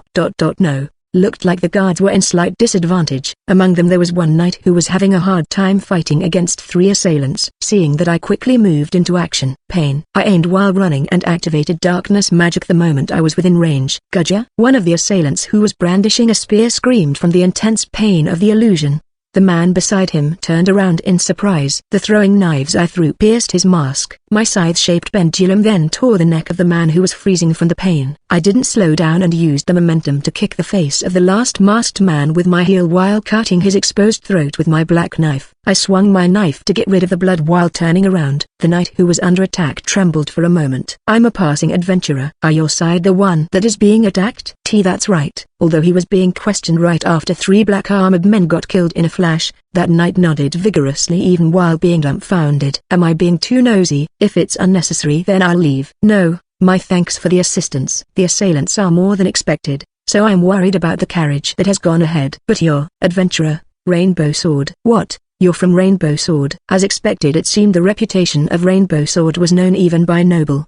The knight's face turned bright from relief. In contrast to that, the masked assailants around us seemed to think of me as a hindrance, and several of them moved toward me. The combat strength of the assailants was around 250.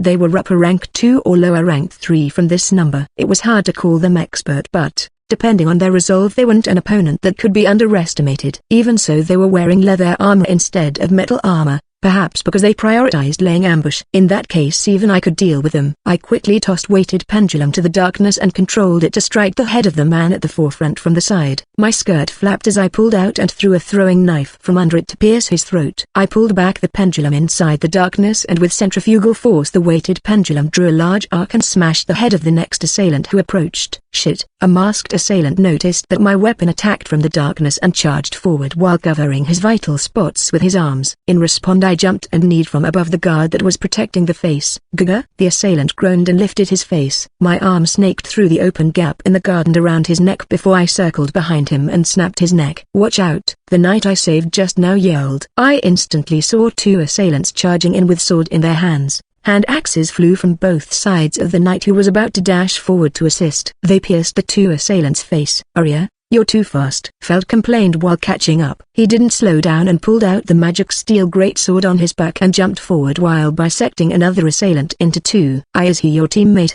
The knight's voice turned hoarse, seeing how strong the attack was. I lightly nodded to that knight and called out to Feld, who was looking for the next enemy. "The carriage that's going ahead is also getting attacked." "Got it. Go there, Arya. I'll take care of the enemies here." Roger. I already knew, but, as I thought Feld was strong against opponents of this level, even if there were several rank 3 mixed in, he would have no problem as long as he didn't let his guard down. "Come at me, you masked fellows." It was a bit concerning that he sounded somewhat muscle-brained though. The assailants hesitated somewhat with Feld's reinforcement. I slipped through them and dashed away with a speed that nobody in this place could follow. When I passed the side of the attacked carriage, I caught sight of a familiar crest from under a plank that seemed to be almost torn off from being hit by an attack. The royal family's crest? The carriage that Elena rode in at Dandle's recuperation resort also had the same crest painted on.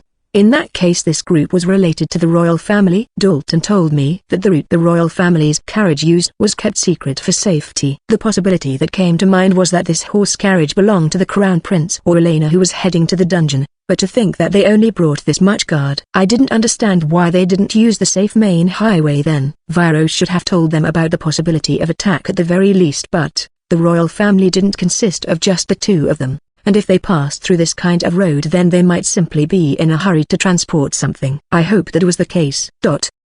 Further ahead, I saw the figures of people wearing black armor and guard knights scattered inside the darkness. I didn't need to check whether they were still alive or not. With my eyes that could see magic particle, I didn't even need to use appraisal to see whether the body had any life force remaining or not. Did they kill each other, or there was still another skilled assailant remaining? Hyun! A knife flew from inside the darkness of the forest in that moment. I deflected it by immediately taking out the all-purpose type pendulum from the storage. Then I also hid myself behind a tree while throwing the knife that I pulled from behind the slit toward the silhouette that I caught sight of for just a moment. The knife was most likely dodged. I didn't know who it was inside the darkness, but I was able to feel the opponent's strength from the silhouette of the magic particle that I caught a brief sight of. Unknown race: human. Magic power, 182. 220 stamina, 221. 260. Overall combat strength, 929, with body strengthening, 1126.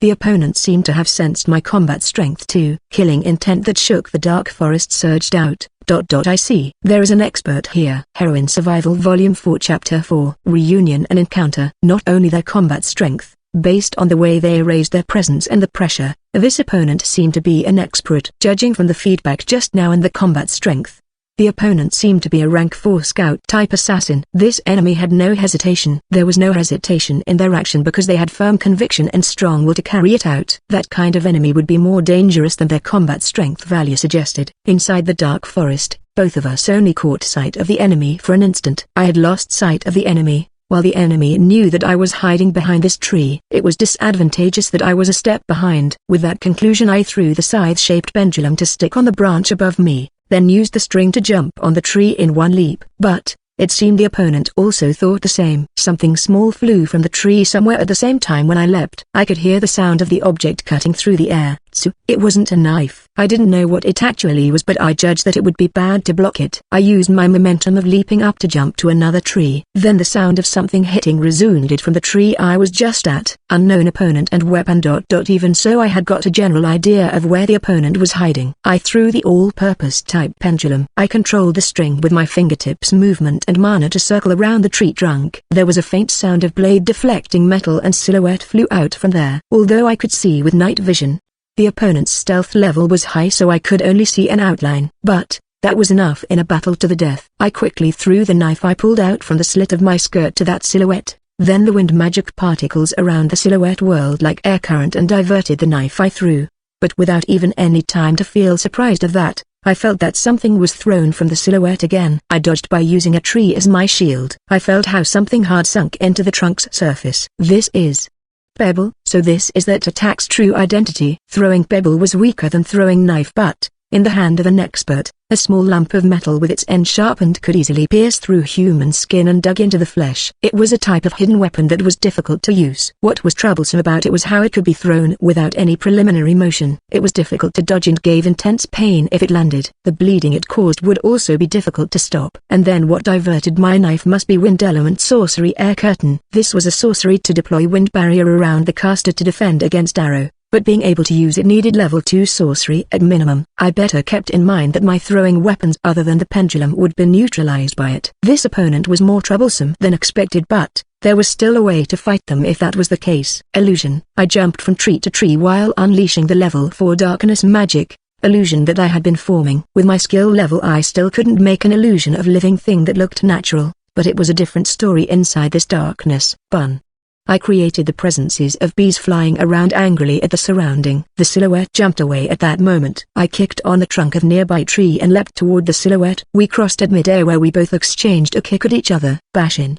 The opponent's kick hit my shoulder. My kick sent them flying from landing on their side. But not yet. I could still attack while we both were still floating in the air. It was an aerial maneuver that I made based on a snap decision and intuition. I swung my leg strongly on empty air and changed my posture mid-air. The silhouette was bewildered for a moment seeing my impossible movement. My martial art was from the direct teaching of Master Surjura. Master was feared as the war demon and survived the battlefield using her sorcery and this martial art. I aimed at the silhouette with my black dagger after changing posture. But the bewildered opponent also immediately readied their knife and we clashed before bouncing from each other. So the opponent became level 4 from martial art and short sword skill. I too had reached level 4 in martial art, but I couldn't overwhelm the opponent with my level 3 short sword skill. The distance was widened once more between us. The silhouette fired their pebble in that moment. This time I swung my arms to rotate and dodge. I used that momentum to throw weighted pendulum, added the centrifugal force into its weight and it mowed the surrounding tree branches while breaking through the silhouette's protection of wind. The opponent let a little breath escape from their mouth. The silhouette finally fell to the ground. Woman. That possibility seemed high based on the body weight and body shape that I felt when we exchanged kick with each other. I immediately switched to a fighting style that favored speed. I also dropped to the ground.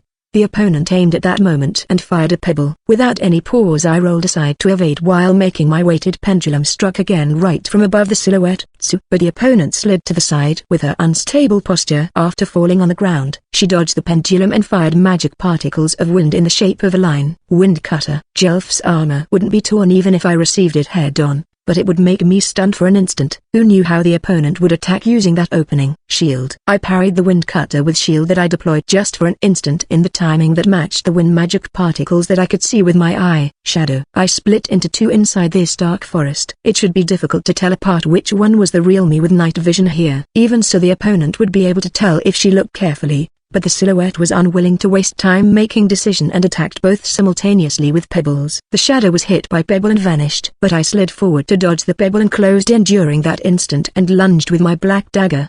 The opponent showed footwork to slide to the side again and dodged my blade. She also swung down her knife in the same motion. It was a close quarter combat with the distance so short that our body was rubbing each other. The silhouette and I only aimed at vital spot to kill the other with one attack without even any feint. We both dodged each other's attack with a paper-thin difference. I also used sliding footwork to dodge the swinging down knife. I lowered my posture like a cat and kicked the ground before knocking her off her feet using my whole body's momentum. The opponent's long skirt fluttered as she cartwheeled to the side to evade while opening the distance once more. That movement. It was familiar somehow. The opponent seemed to feel the same. Between us 1 or 2 seconds. An odd pause was created. In that moment, my detection sensed multiple people approaching. Over here. 4 assailants in black armor. Nuisance. I kicked the ground the instant I thought that and spun as though I was rolling at low altitude while throwing my scythe-shaped pendulum. The man in black running at the forefront dodged the blade just barely, but I pulled the string in that instant and the sickle-shaped blade tore the man's carotid artery. Without pause I grabbed the ground with both hands and bent my whole body before shooting off. I kicked the leg of another man, rolled, and planted my black dagger between his eyebrows until the hilt, killing him. 2 men remaining. When I searched for their presence, the remaining 2 men in black were pierced by pebbles and they froze from the pain. The silhouette rushed in that moment and grappled them down, breaking their neck in the process. Even while using stealth and putting up our guard toward each other inside the dark forest, we withdrew our killing intent at the same time and observed each other. Then I muttered that name with conviction. Sarah. So you're really Arya. I thought that perhaps. In the middle there. We confirmed each other's identity and released our stealth to show ourselves. Long time no see. Sarah. Long time no see, but I can't believe that you've become this strong in less than 3 years. It was just for a short period, but Sarah not only taught me stealth fighting and martial art, but also various things that were useful for living. But why are you here? You didn't hear from Viro? I joined Rainbow Sword in order to participate in that request. Sarah's eyes clearly widened even within the darkness when I said that. She then let out an exhausted sigh. I heard about your survival from Viro, but it looks like he invited you to Rainbow Sword not to protect but to secure you. It seems Viro intentionally concealed your growing strength from us. Viro didn't tell them about my information completely. It seemed Sarah thought that Viro kept quiet in order to secure me, but most likely that wasn't all. There was a distance of several meters between us as though to show that. Arya, I heard about how Grave attacked you. That's why. I can also understand why you're unable to trust us. I hold no negative thinking for Sarah personally. But the Black Ops is a different matter. I harbor no hostility to them, and I'll also accept requests like Viro depending on its content, but I won't return to there. I think Viro realized that Sarah would invite me to Black Ops again if she knew about my growth. But he invited me to Rainbow Sword not only to secure myself for his own party, but also to give me a reason to refuse the Black Ops invitation knowing that I still really didn't trust them. Is that so? Even so, Sarah let out another short sigh and stared fixedly at me. To think that you managed to catch up to me in just 3 years. I could never even imagine it. I think I still haven't caught up in close quarter combat though. It's annoying to know that Viro has snatched you first, but if you're in the Rainbow Sword then surely you'll be able to grow even stronger. It's unfortunate for my son who is trying to catch up to you though. Sarah sighed again when I tilted my head in puzzlement. She pressed her finger on her forehead as though she had a headache. You've also grown beautiful. You still haven't cut your hair, because I promised Sarah and Sio. I rarely cut my hair and allowed it to grow long because I had made a promise with the 2 of them. It made me realize that I really trusted the 2 of them. Come to think of it, how is Sio doing? When I mentioned the promise, Sarah's gaze on me softened and the violent atmosphere from our attempt to kill each other just now was slightly abating. But right now shouldn't be the time for this. Sarah also tightened her expression and lightly brushed the dust on her maid uniform. She turned her gaze to somewhere. There is no time to have an idle talk in this kind of place. I think the assailants who attacked us just now are all of them. But for Arya to be here means that the other members of Rainbow Sword are also here, correct? Only Feld. The swordsman and I came here to assist. He prioritized annihilating the enemy on the way here, so I think he'll finish quickly as long as there's nobody at Sarah's level among the opponents. Who are these people? First, I'm going to confirm the safety of the royalty, so please come along with me if you're a member of Rainbow Sword. I'll explain a little while walking. Roger. She said royalty, which meant a member of royal family was here just as I thought. But Sarah should mention name if it was Elena who was here. Was Elena not here? Even so, I couldn't imagine Sarah getting assigned as servant to any other royalty than a queen or Elena. I also couldn't imagine a queen coming to this kind of place. Then who was the royalty who came here? I'll explain simply. We moved glidingly without any sound inside the dark forest while Sarah explained the situation to me in simple terms. The current royal family's capability to act as unifying force of the kingdom was declining due to a certain reason. The surface reason was that the first queen's origin was from a noble house with low status, so the influential higher-ranked nobles who belonged to the noble faction were feeling anxious about that first queen's son, the crown prince, becoming the next king, and they were harboring animosity. In order to stabilize the royal family's power, apparently the royalties who hadn't even attended the academy and the fiancés of the crown prince were ordered to enter dungeon to obtain something from there. But that exploration of large-scale dungeon that was kept secret from the nobles in general got sniffed out by the noble faction, and they schemed to attack the crown prince using this chance. The central branch of Assassin Guild dispatched Tabitha to the Merchant Guild was a part of the scheme of noble faction that was hostile to the royal family as expected. We've also heard from Viro how the Assassin Guild was planning to attack. Taking that into consideration, the person suggested using themselves as a bait in order to keep His Highness the Crown Prince safe. It was unknown whether the noble faction planned to assassinate the Crown Prince so that someone convenient for them could be the next Crown Prince, or to capture him and make him obedient to them. But the royal family that picked up on that plan apparently tried to make use of it to trap the noble faction. So that was why the number of guards here wasn't that many. It seemed they had chosen knights with considerable skill to come along, but even that knight who I saved said that the enemy was more than expected. Even so, seeing that this group was traveling incognito, it might be difficult to bring more guards than that. That's a pretty reckless plan. I reckon the reason the number of enemies surpassed our expectation was because the Assassin Guild that originally should be trusted with carrying out the plan had washed out their hands of it. The assailants' number is unexpected, but they are unable to prepare quality, and only managed to prepare quantity with no regard of anything else. That too was most likely caused by you. The Ash-crowned princess interfering. I see. From the start the central branch of Assassin Guild didn't try anything with me. Even so, there was still an attack on me. It might be the arbitrary decision of Tabitha, who was a former member of the Northern Frontier branch. But because of that it became known that I was being involved, and that might be why the central branch washed off their hands from this. Sarah too had anticipated that assassins would come attacking and laid in wait with a small number of elite knights, but it seemed that it proved too much for them when the number of assailants was 3 times more than anticipated. And, who is that royalty you're referring to? About that, you should meet them directly to ascertain it. Normally it won't be permitted, but Rainbow Sword is just that famous of a party. After that we came out to a dark road and saw a large carriage being guarded by several knights. The knights warily raised their weapon when we approached, but, as we got closer they realized that one of us was Sarah, and they sighed in relief. Mrs. Sarah, you're safe. What about the assailants? The knight ran toward Sarah and talked to her. He turned a questioning gaze toward me. Even while doing that, Sarah noticed that and explained to him with a reassuring tone. This person is a member of Rainbow Sword that His Majesty and His Excellency the Prime Minister requested to join us this time. The assailants at that side has been taken care of with their help. And, how is Her Highness doing? So she's from that party. Pardon me, but you look very young. As for Her Highness Arya, a girl's voice slightly called out at the timing. A blonde-haired girl who looked similar in age with my current appearance appeared from the carriage. Elena. Sama, as I thought, it's Arya. Claydale Kingdom's first princess, Elena Claydale. Before her body was so weak that she even needed to rest at quiet place. But it seemed that she had recovered greatly in these 3 years. She had turned 11 like me, and now she was growing into the appearance of 13 or 14 years old, just like me, who was growing quicker thanks to mana. We both stared at each other's appearance that didn't look like little girl anymore. Elena smiled brightly while looking a little bit like she was going to cry, just as she was about to take a step toward me. https://bookappervert.files.wordpress.com/2022/07/io03.jpg.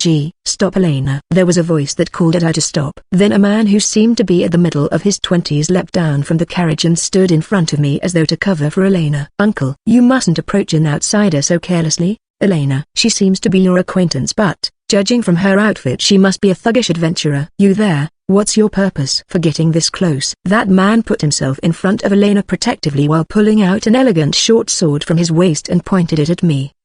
Uncle? Was he a noble from somewhere who was Elena's blood relative? He had wavy blonde hair and deep blue eyes. The features of his face were certainly similar with Elena. When I muttered that and turned my gaze to Elena behind him, She sighed and nodded quietly before announcing his identity. Yes, that's right. This person is Father. His Majesty's youngest brother, the royal brother, Prince Amor Claydale. Heroine Survival Volume 4 Chapter 5. Promise. Prince Amor Claydale. I didn't know much about the royal family, but from what I recalled in the lesson that Sarah taught me before, the current king had 7 siblings, and including the king, 4 of them were male. The female royalties were mostly sent to marry into Duke House or other country that had been decided for them and lost their right to the throne. For the males, some of them also went to other country far away to marry, but I was told that the youngest brother didn't have any fiancé and remained in the royal family as royal brother due to some reason. So this was that person. When I thought back of the present situation of the royal family that I heard from Sarah, for the sake of the current king who placed a woman with low social status as his first queen and only had few children, Amor was kept behind as a member of royal family to act as spare. Originally the post of royal brother was to assist the king in political matter, and at emergency he had an authority at the same level of an archduke to take command in the king's place. But, if the situation was like what I imagined, he wasn't even given an authority that was equivalent to a duke. He was simply in a situation where he was living a freeloading life, kept around only for his status as royalty. Considering that, he shouldn't harbor any fondness for the crown prince who inherited the blood of the current king and the first queen. I guess that was why he was feeling a twisted desire to protect Elena, who was in a similar situation like him. That Amor right now was glaring at me as though he was fearing something. You, don't just stay quiet, say something. Amor fretted seeing me just standing quietly and pointed his short sword toward me. Sarah made a tired look and mildly remonstrated him. Please stop, Your Highness. This person is a member of Rainbow Sword that will be cooperating with us this time. The leader Dalton is also a noble who have obtained the title of baronet because of his achievements. He's just a commoner noble who can't even pass down his title to his child. A dwarf noble who is an adventurer isn't any different from a thug. Was he a slightly obstinate person?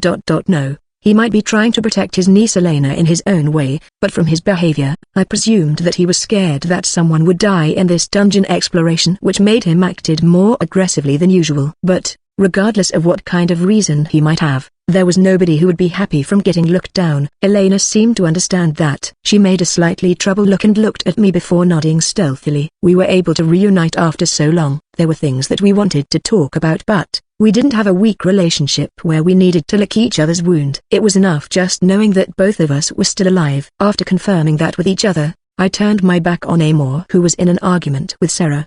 He noticed that and flared up. You girl, where are you going? The enemies here are defeated. Sarah and the knights are enough to be your guard, so you can do whatever you like. Just in case, I will patrol the surrounding while linking up with my teammates. If you have any other complaint, say it to our employer. Wow. Amor was speechless by my speech. Originally using that kind of tone would be disrespectful to a royalty, but even Sarah and the knights didn't do anything while Elena looked aside while covering her mouth with her hand. I heard that it was this country's prime minister that made the request to Rainbow Sword. But our job was to protect the royalties. Although the requester was the prime minister, our immediate employer was His Majesty the King. Amor was a royalty, but it would be a defiance to the king's command if I moved according to his will right now. Sarah and the knights understood that, but I didn't understand why they didn't do anything about my disrespect. Perhaps it was because the knights who were in the profession of fighting harbored respect toward Rainbow Sword, and also because Amor's behavior just now was too much and lacking dignity as a royalty. Perhaps they also noticed that Elena and I were acquaintance, and the princess was feeling dissatisfied because she couldn't even have a conversation with an acquaintance that she hadn't met for a long time. In short, it was just as I assumed. The knights were prioritizing Elena's feeling more because she still had the right to inherit the throne rather than Amor, who was only being kept like a freeloader for his royal status. Then see you later. Elena. I lightly waved my hand at her. Elena too smiled at me without saying anything back. I parted from them and returned to where I came from. Their Feld had already finished annihilating the assailants. The knights were restraining the few surviving assailants. When I showed myself, Feld, who was talking with a knight who I helped at the beginning, noticed me and lightly raised his hand in greeting. Arya, you're safe. How's the situation over there? Oh, Miss Adventurer, you're alright. Is Her Highness safe? No problem. I've also confirmed the target's safety. Although I had gotten used getting scolded by Viro or Sarah, I wasn't used with someone feeling honestly worried for me, so it made me felt a bit itchy. Sarah was there with Elena's group, so I didn't think that there would be any problem. But as expected, this knight was feeling worried for Elena. He sighed in relief after hearing my report. The knights here were royal guards, the elites who were guarding the royal family. Although they were ordered to prioritize annihilating and capturing the assailants, if I returned just even slightly later, The knight said that they planned to leave behind the wounded to check the situation. He was really grateful by my return. I left the clean up to them, and together with Feld, who wasn't injured or even tired, we returned to our carriage and reported about what happened. After that, Viro got out of the carriage. Sarah, who was related with our employer, was here, so he must be going to greet her. I got the feeling that Viro would also get into trouble with Amor. As expected, it seemed something really did happen when Viro later returned with a scowl. He wordlessly flicked my forehead with his finger. As the result of Viro's talk with Sarah and others, our carriage would link up with Elena's group, where we would go together to the port city. But although we called it going together, we would ride ahead to clear the way so we wouldn't really meet the group face to face. In the first place, setting aside Elena, I think Amor wouldn't like it to see my face. From what Viro heard from Sarah, originally Amor was unrelated with the dungeon exploration this time, but apparently he forcefully shoved himself into participation. I don't think that a spare royalty like him wouldn't be allowed to do something dangerous like entering a dungeon, but putting it the other way around, that it was just how urgent it was for the royal family to quickly obtain definite power that they had to recognize Amor's participation. What was this thing that the royal family was seeking from the dungeon that they were going this far for it? Clara.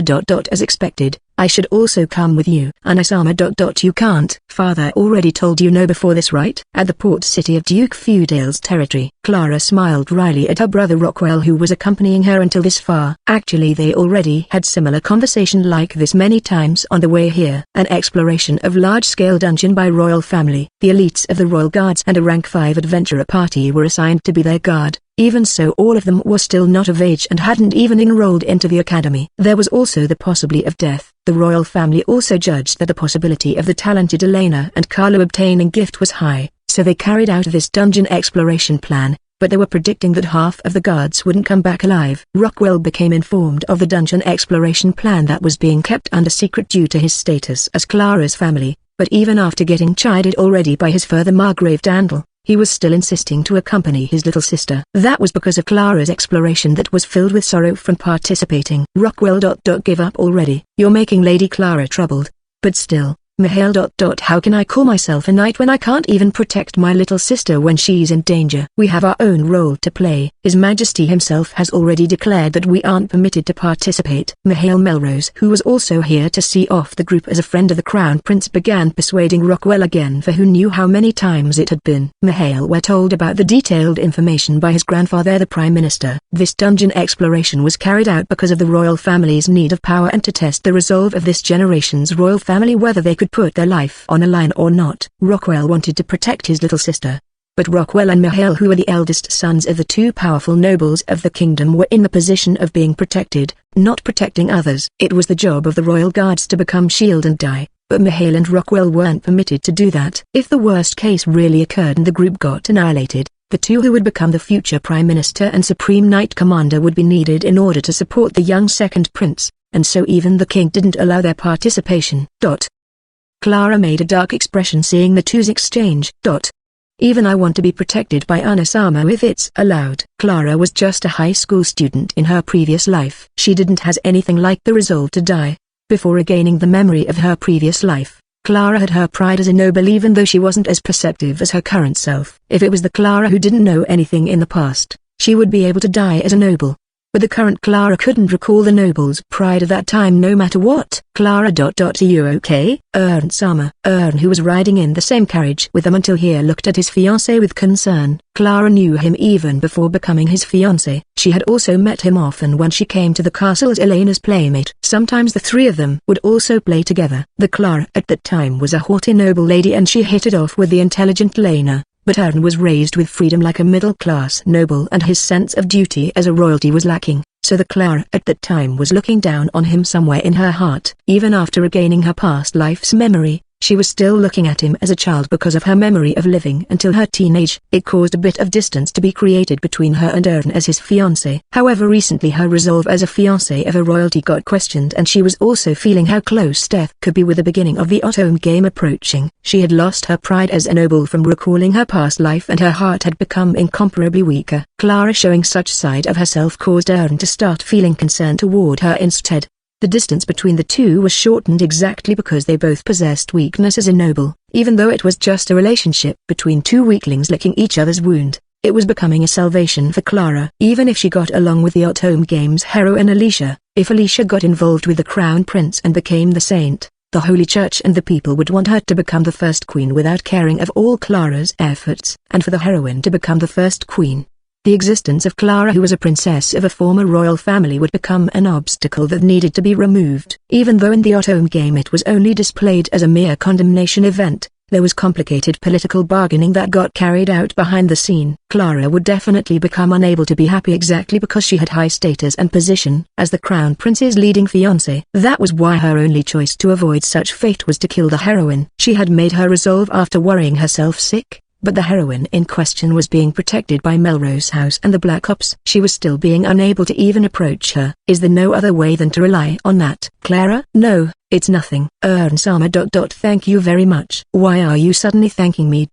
You're strange, Clara. There was something on her mind, but the fear of death tormented her even more the more she thought about it. In such state, Ern's smile that wasn't befitting for a royalty was starting to become the only thing that she could rely on in this world. Several days passed and we along with Elena's group arrived safely at the port city of Duke Feudale's territory. There wasn't any more attacks since then. I thought that Elena would need to rest for several days due to her weak body, but it seemed that the other group had arrived, so the surviving assailants were handed to the Black Ops that were standing by in the port city before we all immediately headed to the ship. According to Viro's report, it seemed the assailants were the underling of a baron house that was a dependent of a marquis who belonged to the noble faction. Most likely that baron got abandoned like a lizard cutting off its tail, but it was unthinkable that a mere baron could gather that many assailants. Further investigation should discover a lot more clue, but it seemed that just being able to grasp the weakness of the marquis who was the caregiver of the baron was already considered a sufficient enough gain. The butler grandpa and the carriage stayed behind in the port city's middle class inn while the rest of us headed to the large ship that would take us to the island. With our arrival it was decided that the ship would set sail 2 days later. That large ship was a military sailing ship that belonged to Duke Feudale. I heard it could be boarded by 1,000 soldiers at maximum, but this time it was only boarded by 150 people that were made up from the dozens of people who would enter the dungeon, the knights of the Duke territory, and the sailors. That day Dalton and Viro went to greet the important people while at the next day there would be a dinner where everyone would meet and greet. When the meet and greet was being held in the party hall of the ship, the boy was standing between Elena and Amor, who was introduced as the Crown Prince, looked slightly surprised when he saw me. I was puzzled by his reaction. It was then Feld, who was standing beside me, told me the reason.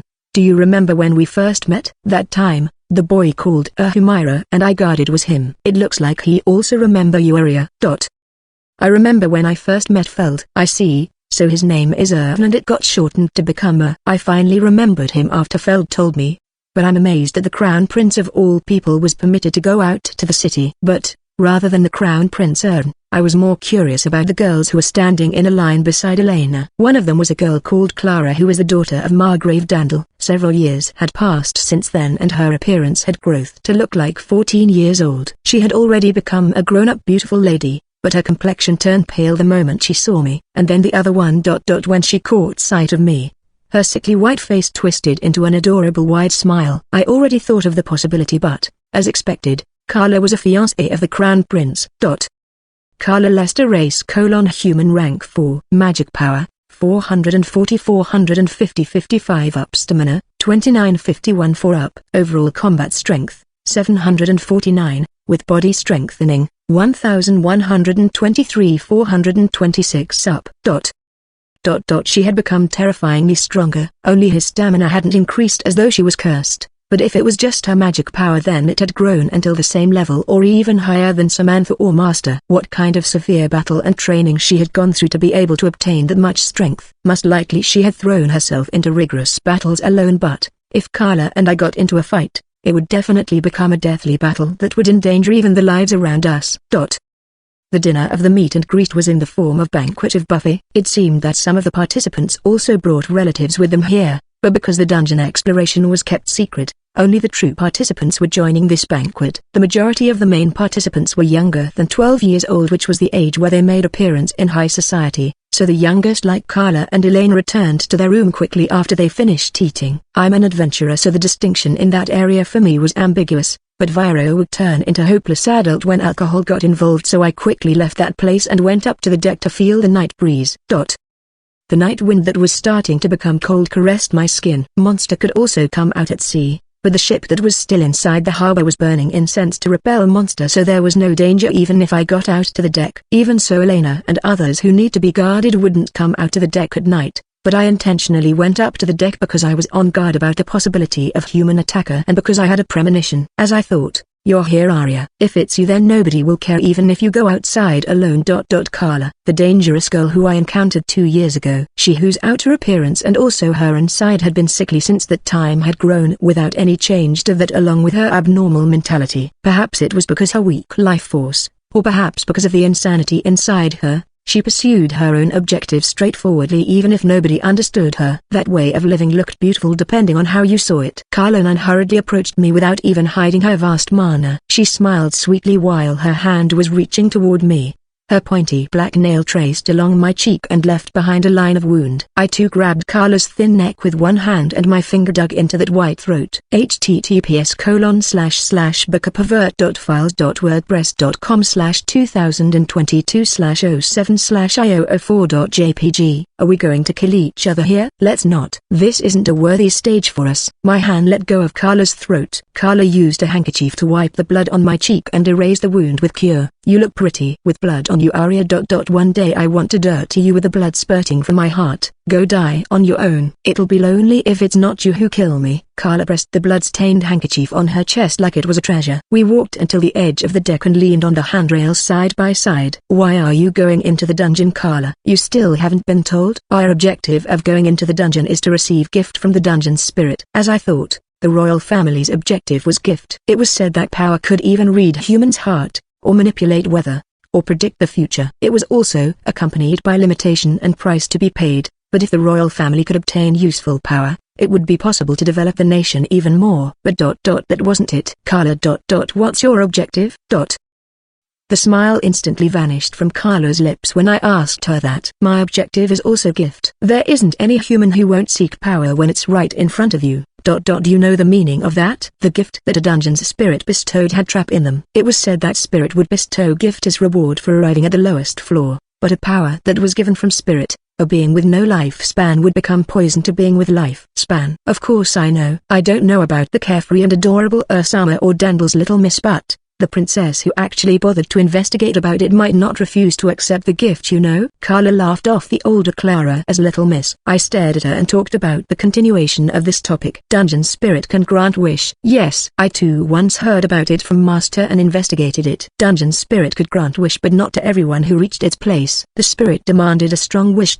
Someone with a personality that was worthy to obtain the gift. That wish could be granted in the form of gift, but gift wasn't the only way the spirit could make a person's wish came true. You aren't going to ask for your body to be cured. A powerful gift would destroy its owner. That was because that wish was something self-serving. Human was foolish, and that was why they received retribution. But wouldn't a pure wish be surely granted? I didn't know what Elena would wish for. I guessed that it might be for her to be more healthy, which was also something that I wanted for her. But surely there was also something else that she needed as a royalty. I respected Elena's will. But what about Carla? She narrowed her eyes just a little at my question. It'll be lovely if I can obtain a gift.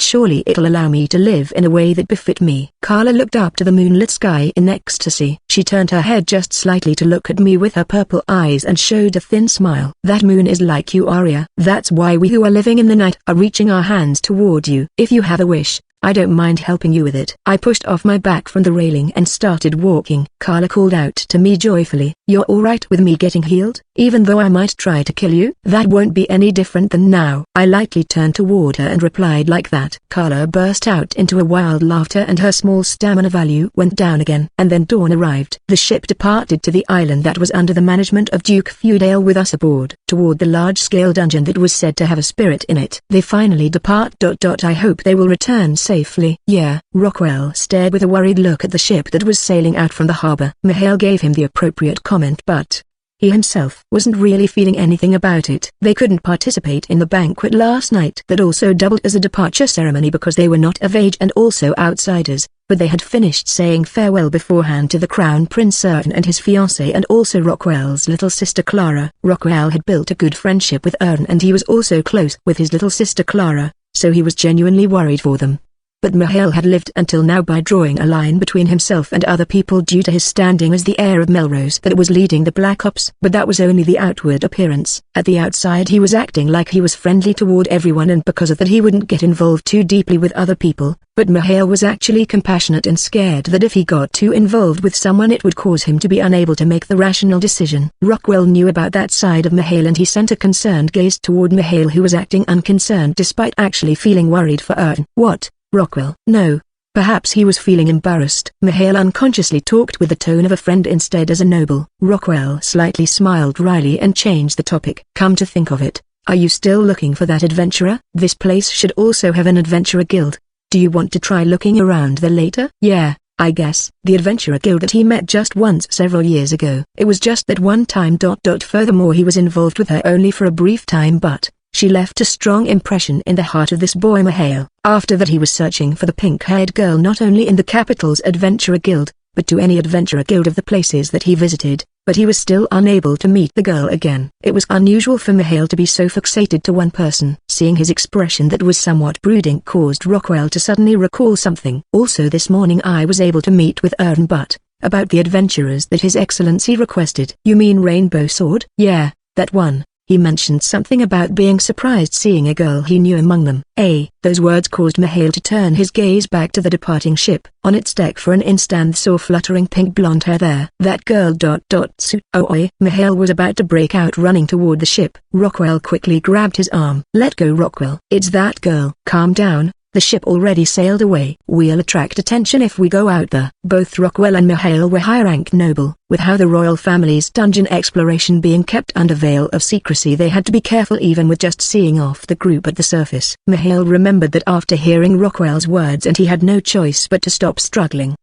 Sorry. No, it's fine. But the girl that Aaron mentioned, it was that girl? I don't know. He only saw for an instant, only the pink hair and her face from the side. He couldn't conclude that she was really that girl just from that. Even so, he didn't want to think that he saw wrong. Mihail turned his gaze toward the sailing ship and prayed quietly in his heart for the girl's return. Please.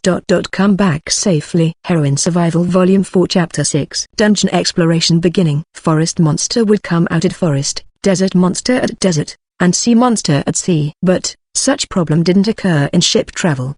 It would be a different matter if the ship was small, but large ship that was owned by a noble apparently wouldn't be attacked unless the monster was really gigantic. Besides, even small ship had reverse hooks so that sea monster couldn't climb to the deck, or traditional trick like scattering grass that monster disliked while fishing. In the first place, there was nearly 1,000 years of history since humans settled in this land. During that time, although nations fell and rose, the people living there kept doing their best to live. As a result, the range that could be traveled with small ships were becoming environment where monster mostly didn't appear. That was the situation. So speaking of what I was doing, at most I was training by myself to improve my sorcery and having mock battle against Viro to reach level 4 in short sword skill. Other than that, I also talked with the people who were the colleague of the knight that I helped at that time. Miss Adventurer, can I please have a little bit of your time to talk? Alright. As expected, people like knights who chose fighting as their occupation had no prejudice even to adventurer. I too had grown in appearance to look like 14 years old,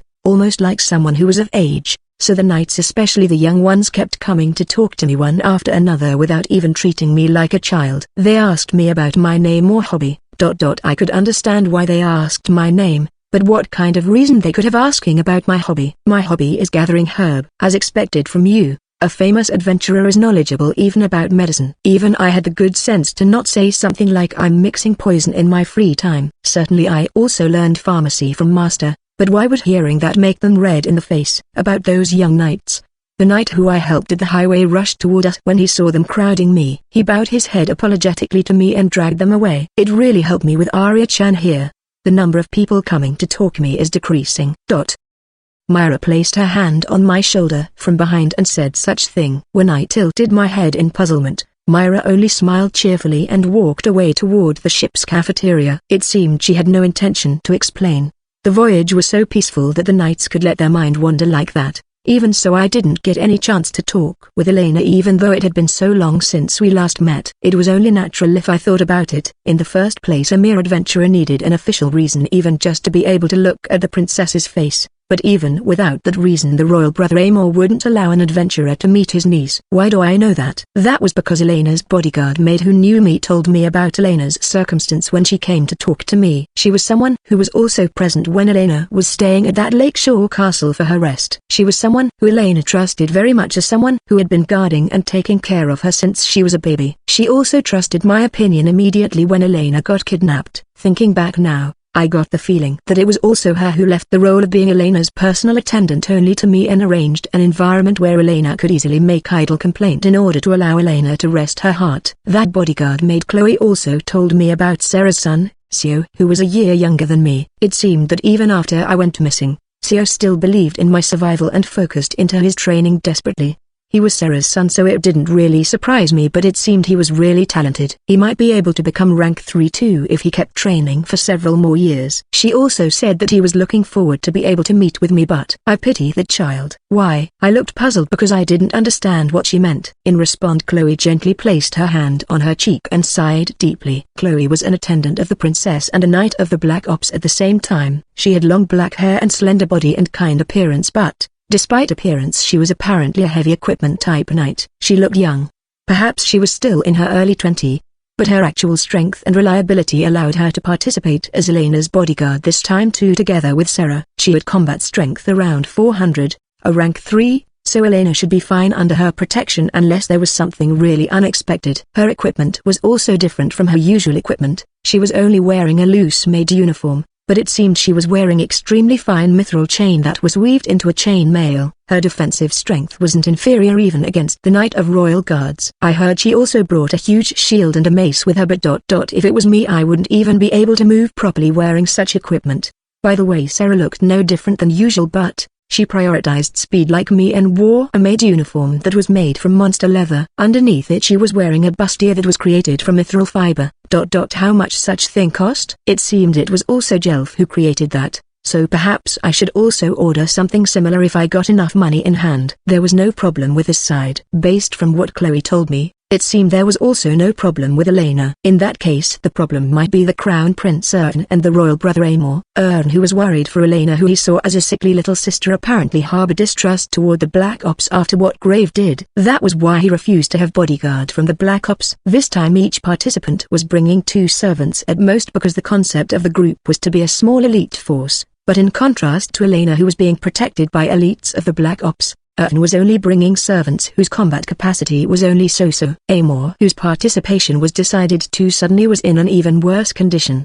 He claimed that he could protect himself and only brought luggage carrier with him. Clara was bringing female Knights of Dandel with her, so her situation was still better than those two, but Sarah and Chloe would have to focus completely on defense in order to protect Amor and Ern, so it didn't feel like those two could be counted as fighting strength. In other words, we could think that the one in charge of offense in this dungeon exploration would be solely our Rainbow Sword. Even if we had the Royal Guards with us who could be entrusted with the fighting to some degree, considering the situation, it would be better for the Royal Guards to be entrusted with the defense and us with the offense instead of all of us taking care of offense and defense together. With that in mind, I wanted to have a spar with Sarah too if possible. But Sarah too on paper was a maid, so she had no free time like that. And having a spar with Feld or Dalton on the ship's cramped deck was impossible. I also want to see Myra's spirit magic at least once. Stop, the ship will seriously sink. Viro suddenly cut in from the side and stopped that. When I wondered why he suddenly butted into the conversation, it seemed he was looking for a chance to talk with Chloe, seeing that she was a pretty maid of the palace. He mentioned that recently he got a lover, didn't he? Then please excuse me. But Chloe smiled sweetly and simply turned her back to return to Elena's side. Viro's eyes unsteadily followed the swaying of her hip. But then he twitched in surprise when I grabbed his shoulder. No, you misunderstand, okay? I'm devoted to my current girlfriend, honest. But that kind of neat and clean beauty is still a sight for sore eyes whether you're single or not. That's why I'm looking, just for a bit. Viro started confessing his deed for some reason. I looked at him with a slightly cold gaze while nodding a little. Then if you're free, please be my sparring partner. Again, because of that Viro became my sparring partner most of the times. Unlike Sarah or me who used multiple weapons, Viro was an orthodox light warrior. Compared to me who specialized in killing enemy in battle against enemy, I could feel the difference in sharpness and variety from his technique. You're thinking of putting your weight into a simple attack isn't wrong. But don't get too focused in only that. We ain't warrior like Feld or Dalton. But if you still want an attack like a warrior, even then, mastered just a single technique to the extreme. Got it. Viro trained himself not to defeat the enemy. What he trained himself in was the strength to survive in every situation by training his every aspect uniformly. In a sense, it was a tactic that was partly similar with Master and my tactic to survive by ourselves. Because he was someone like that, he was able to survive even in the battle against Grave. I had to learn that lesson from him no matter what. From it I could feel the way of fighting of an adventurer who excelled in group battle. We arrived at our destination, the island 4 days later in the middle of night. Based from what my night vision saw, it must be a scenic place if it was noon, but, although the undertaking this time was found out by a part of the noble faction, as expected it didn't change the fact that we were traveling incognito. That was partly because this undertaking was something that the average noble couldn't know about, but partly it was also because we didn't know whether the assassin guild that had washed off its hand from this was genuine in their withdrawal or just pretending. Although from here we were going to head to the large-scale dungeon that was managed by the Duke House, it should be dangerous for us to even enter into the city. The citizens would have noticed that some noble was coming by the time this large ship entered the harbor, but just knowing that wouldn't cause any commotion. But our group that would enter the dungeon plus the guards and servants that Duke Feudale prepared consisted of great number. We would draw attention when we acted. If rumor was formed from that, the other nobles would also realize where the royalties who weren't seen in the capital had gone to. It looks like we have a plan for that. There's a mansion for guests near the dungeon. It's for the royalty who visit this island. It's something like the Lakeshore Castle at Dandel. Viro had quickly obtained information and taught us the plan from now. We wouldn't enter the city and headed directly to the guest mansion near the dungeon. We would make our preparation there and then enter the dungeon early in the morning 2 days later. But the dungeon here was also open for adventurer in general. So even if it was early in the morning, nobles surrounded by more than 30 knights entering the dungeon would draw attention. But it seemed there would be no problem with that too. The information from here will be extremely classified. Because the royal family is our employer, we have the duty to keep any secret to ourselves. If we divulge information, those we told will be purged by the Black Ops, while us. Well, it goes without saying. To speak of the answer, there was a secret entrance in the dungeons here that was exclusive to the royal family. I was just barely permitted to know this, but perhaps Elena and Sarah gave their guarantee about my trustworthiness. The number of floor in this dungeon was 90. The deepest level the average adventurer could reach was 40. It was said that in normal dungeon the monster would get stronger the deeper you went, but here I was told that the average adventurer couldn't go deeper than floor 40 simply because the limit of the time they could dive and their budget. It was possible to make a round trip in 1 day until the 3rd floor, but it would take 3 days to make a round trip from floor 10. At floor 20 almost all the monsters that came out wouldn't be lower than rank 3. Just making a round trip from there would take 2 weeks. For the average adventurer, that would be their limit no matter how much they prepared. Financial strength became even more important than the rank to go deeper than that. This was an extremely classified information, but the dungeon here had been conquered several hundred years ago by the royal family of that time that was working together with the Adventurer Guild. At that time they took a total of 1 year to conquer the dungeon using 100 people in the conquest force and several times that number in the support unit. At that time they discovered one of the evacuation gate that led to the outside from floor 70. That evacuation exit was successfully fixed in place by the effort of that era's royal sorcerer's full effort. Enormous amount of budget was pumped each year in order to fix that evacuation gate in place to function as entrance. This entrance was left there in order for the royal family to obtain gift. The criticism to the royal family would definitely swell up if it became known that the tax rate was increased for that purpose. Even so, it seemed the option of not using it didn't exist for the sake of this country's stability. Will the spirit grant its gift even if we take shortcut like that? Who knows? That's why not everyone can receive the gift, but perhaps that's why they're sending in a lot of royalties like this, hoping some will get lucky and get a gift. It looked like the dungeon's spirit would still grant a gift even when we used that kind of cheating method, but mysteriously it almost never happened that someone other than royalties and their fiancés received a gift. I didn't know what kind of selection standard was used, but if I was the spirit, I wouldn't grant my gift to a human who cheated unless they were someone who sought power with their life on the line. 3 royalties and the crown prince's fiancés. I wonder how many of them would be able to obtain a gift. Was Elena seeking gift for the country's sake? I think she would seek a gift without hesitation if she judged that it was necessary. That was Elena's resolve after all. But I think Elena aren't seeking a gift. Carla too was fundamentally that kind of person. The two of them believed in their own strength just like me. Even so, if they wished for a healthy body and it could come true as a gift, I'd help them with that. But what was the wish of the other 3? In preparation of the dungeon exploration tomorrow, The royalties were resting their body and mind in each room the mansion that was assigned to them.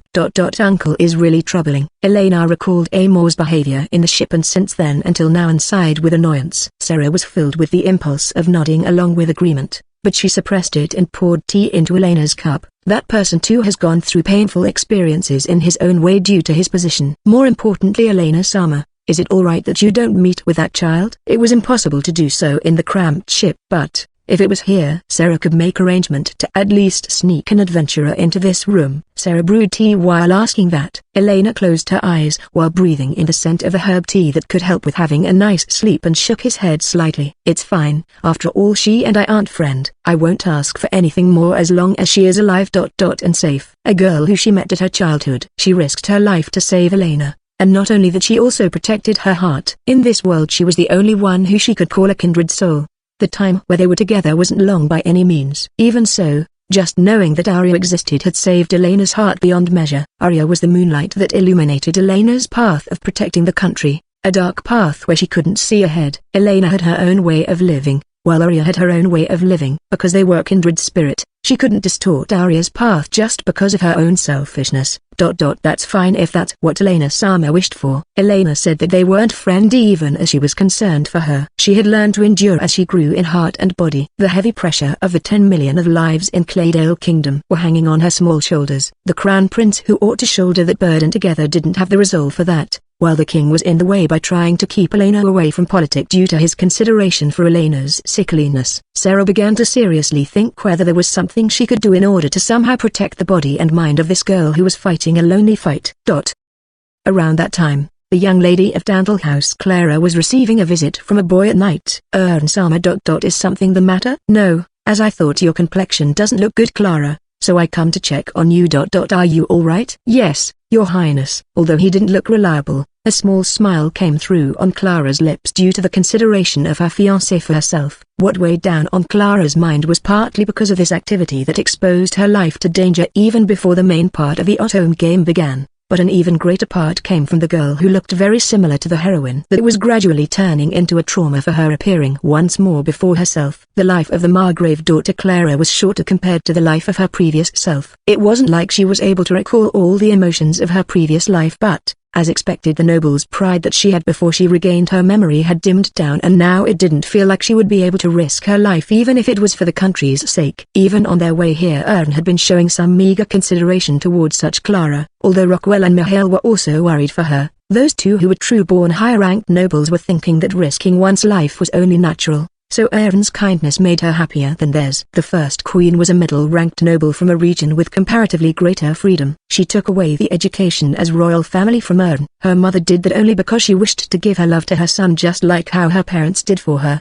But she was unable to understand that the resolve and duty of a royalty couldn't possibly be cultivated with that kind of perspective. The Autumn Games, Ern sympathized with the heroine who was raised as a commoner and became inspired by the heroine's growth. With that he became able to look into himself that he was no good as a royalty and grew to become a proper crown prince. But the current Ern who hadn't gotten involved with the heroine was still unreliable. Although Clara had the mentality of a commoner just like the heroine, she was still a higher-ranked noble. Doing her best and working hard was only something expected from her, and so she couldn't take the role of heroine. Even so, that weak part of Ern found himself inside Clara. Exactly because he was weak that Ern could see and sympathize with Clara's weakness. Seeing Ern acting like that made Clara felt like she was able to face him not as a game's capture target but as a real human being for the first time. I'll also do my best, so Clara, let's do your best too together with me. I'll protect you to the best of my ability. Yes. This crown prince had gentle nature which looked like a lack of drive and ambition to the noble faction,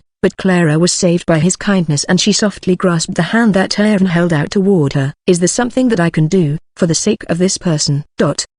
Around the same time at a dark terrace with no light turned on at all, a black-haired girl wearing white nightwear was dancing. She performed simple dance steps that any noble daughter would be made to learn. Her hands were lifted up while tightly holding the hands of an imaginary person. One may wonder who her illusionary partner might be. Carla smiled like a little kid, but that smile looked ghastly coming from her. Her hands reached out toward the moon at the night sky with a wish in her heart. Quickly, become me tomorrow already. The day for us to enter the dungeon finally arrived. Early in the morning, It seemed that entrance was located at the garden behind the mansion that was surrounded by high walls, but I couldn't see anything like that there. The more than 30 people who would enter into the dungeon had gathered there. They were radiating enthusiasm, but tension and anxiety that couldn't be hidden completely were mixed into the atmosphere. When my eyes met Elena, who was being surrounded by the royal guards and Amor, she made a small troubled smile. In the first place, I accepted Viro's invitation and participated in this bodyguard mission was to prevent any unforeseen accident from befalling Elena, but there was no way Amor would allow me to get near Elena. Elena had conceded the position of crown prince to her brother without any protest because of her poor health. Amor, who was being kept as a freeloader in the royal family, must be seeing himself in her. I could sympathize with his position, but someone who had their hands full with their own matter was worrying if they got driven into a corner. Even the Crown Prince Ern, who had tried several times to talk to me at the beginning, got obstructed many times by Amor. Right now he was occupying himself by looking after the scared-looking Clara. He was neglecting his other fiancée Carla. But from the start she was someone who even entered a dungeon by herself. She didn't bring a single attendant with her and only carried a single storage expanded bag. She looked to be the one most at ease among everyone here. Even the royal guards, whose roles should be including Carla's protection, sensed her dangerous atmosphere and wouldn't get any closer than necessary toward her. That Carla noticed my gaze and lightly waved her hand at me with an innocent smile. Be by the royal command. We shall commence the dungeon exploration now. After a while the dungeon exploration got started by Ern's nervous declaration, with his words as the signal.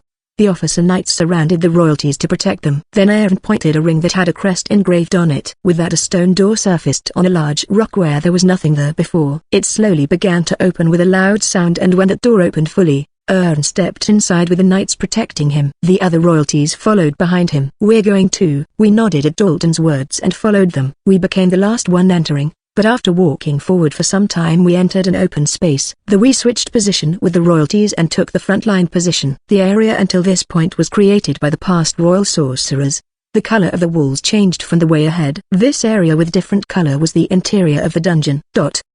Let's go, Arya. Roger. From here on ahead would be the jobs for us. Rainbow Sword. The scout Viro and I went ahead to detect trap and other danger. The dungeon's trap wasn't something delicate like mechanical mechanism, but simple things like poison gas spurting out when you stepped on the trigger or the ceiling crumbling. But despite their simplicity, a lot of them were lethal in large scale. We had to be especially more careful in this situation where we had a lot of amateurs coming along. Viro checked for trap with his instinct and experience. He used his own body to check for the safety. While going ahead, Arya, give it a try. Got it. Viro taught me the method and I checked for trap at that place. But the place that I investigated wasn't the path that we were going to take but the side path. We had to be careful with amateur accompanying us because some of them sometimes could go off on their own somewhere because of a little bit of curiosity or taking care of their physiological need. I didn't learn only from Viro's teaching but also from watching his technique with my own eyes. I also used my eyes to check for any unnatural magic particle. And I was checking the side road not only for trap. Viro, they're here. They're heading this way. The group formation would become longer the more people it had. The longer the formation became, the more time it would take to pass through a spot. If it was just a single party of several people, they could just pass through without accident. But with our group that took time to pass, it increased the chance of monster appearing from unexpected place. What do you think it will be? Viro gave me a testing question. I imagined the enemies form just like he taught me before. Unknown footsteps. The steps are wide and fast and heavy. The footstep of one side is heavier than the other, so they are holding weapon in one hand. The large humanoid monster. Number estimation is 3 or 4. Based on those criterias they might be orc or ogre, but there might be ogre, I guess. Ogre isn't as heavy as orc but their physical ability is high and their footsteps are faster and heavier. Dalton. Enemy detected. Presumed ogre. 4, at least. Viro used the darkness sorcery's noise to send his voice to Dalton and others at the back. It seemed they could hear it. I could hear the commotion from the knights over there. This dungeon was apparently a beast demi-human type dungeon, similar like the dungeon near the capital. I had no problem with it because facing humanoid enemy was easier for me, but there's no point with us not making sound. Well, don't say that. Even knights don't have that many chance to face high-ranked monster, so they'll calm down after seeing us defeating a few. Look, both are coming. Right after Viro said that, muscular humanoid monsters with height that reached 2 meters and horn growing from their forehead appeared from the side path. Ogre difficulty rank 3. Magic power : 138/143. Stamina: 384/401. Overall combat strength: 494. Opening parenthesis with body strengthening: 572. Closing parenthesis.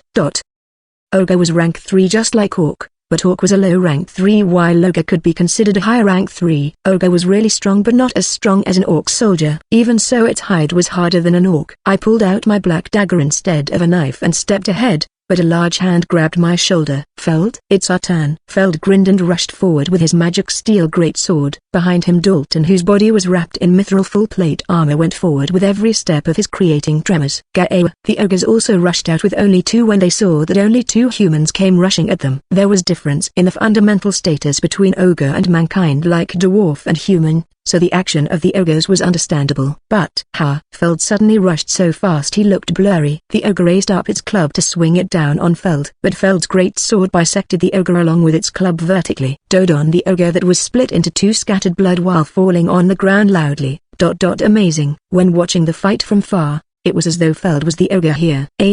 I see, right? Both are like ogre, right? After having such carefree exchange, Dalton arrived at the battle just slightly later than Feld. Dalton sprang forward and bounced back the crude club that the ogre swung with his armor. Then he crushed the ogre like a waxwork with his huge mithril warhammer. So this was Rainbow Sword, the adventurers who were top class even in the whole country.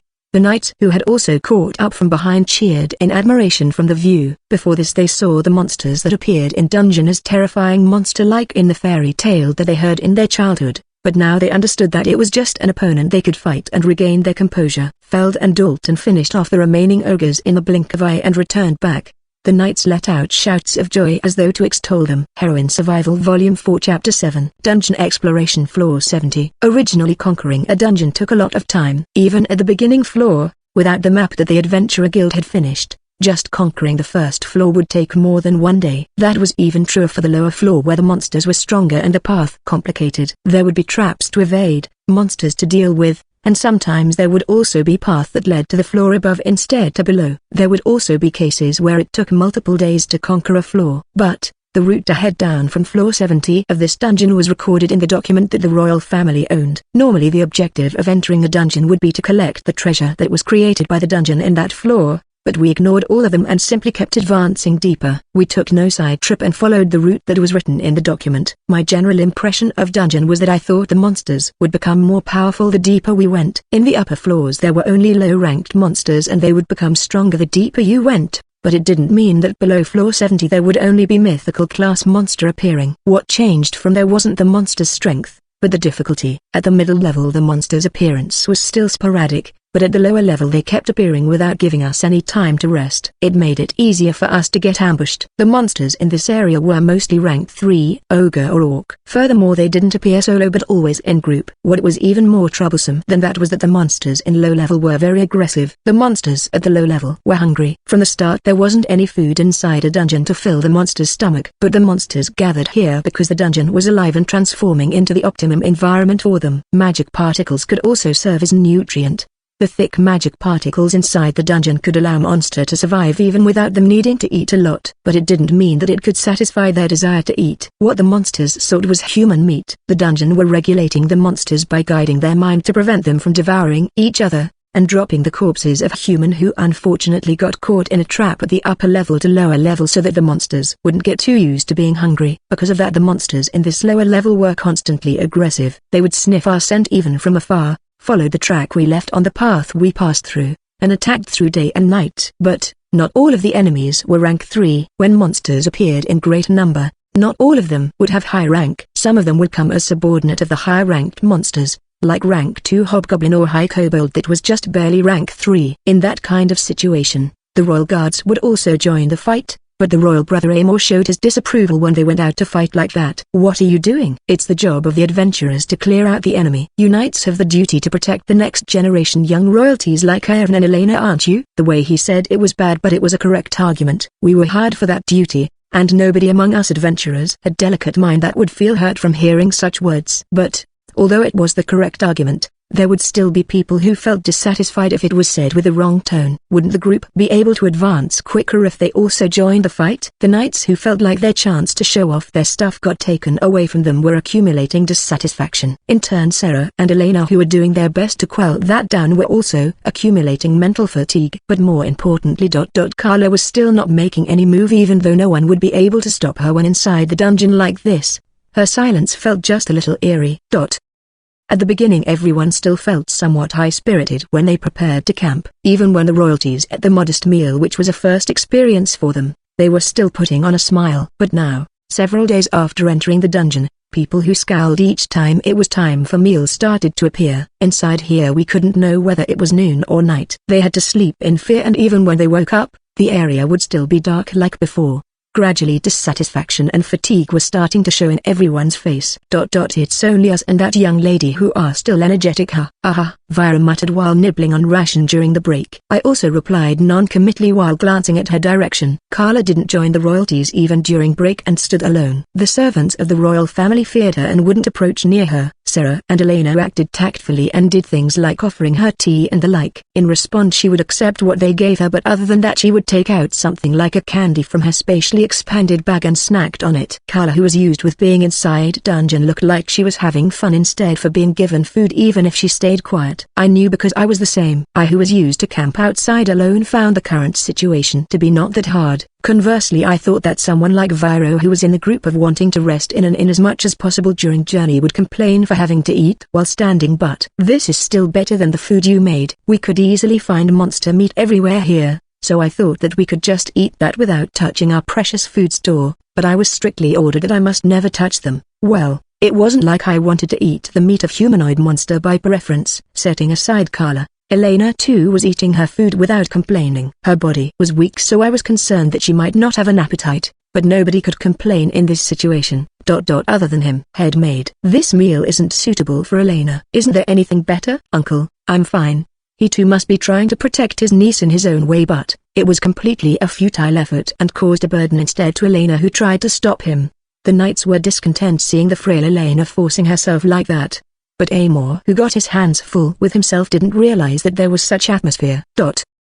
That delicate atmosphere crumbled when we had gotten down by 2 floors. There was an open space where multiple paths crossed. Several people, including Viro and I, lifted our face when everyone reached the center of the place. Everyone, draw your weapon. A lot of monsters are coming. The warning pushed us and the knights to draw our weapon. Myra sent the low-rank wind spirit she employed to the air. O spirit of wind, place the protection of wind around us. The protection of wind enveloped the group. At the same time, low-rank monsters like Goblin and Hobgoblin surged out from several paths that connected to this open space. TSK, a monster room. The monster room that Viro shouted was a kind of trap-in dungeon. It referred to a phenomenon where a lot of monsters suddenly overflowed in a place that seemed like safe. Let's go. We'll back them up too, with our pride as the Royal Guards on the line. For the pride of the Royal Guards. Dalton and Feld rushed forward. At the same time, the knights, who didn't get too many chance to fight until now, also rushed toward the monsters that were trying to surround us. In this situation, the priority should be to protect the royalties.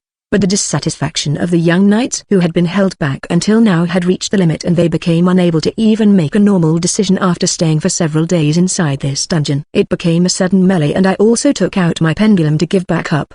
But then a voice stopped me. Is it alright for you to leave? Carla's voice sounded amused. At the same time, a lot of monsters started to flood out too from the direction of the path that we had passed to here. Wah, get back here, knights. Shit. Amor noticed that and raised his voice, but it didn't reach the knights who had gotten embroiled in chaotic melee. Clara seemed to keenly feel the danger to her life in that situation and staggered as though she had anemia. Ern hurriedly caught her in his arms. Seeing their masters like that caused the servants of the royalty who didn't specialize in fighting to begin feeling even more flustered. Calm down. First make sure of the safety of His Highness and the others. In this situation, Sarah, who had the strength to fight, couldn't move in order to manage them. Then my gaze met Elena, who still tried to protect the crown prince even in such situation. I won't let anything hurt them. Amor raised his voice to shake himself free from the fear and pointed his short sword toward the approaching high kobold. This must be his first real battle, even though he had received legitimate training in sword. I was impressed with the way he tried to protect Elena and Ern despite his fear, but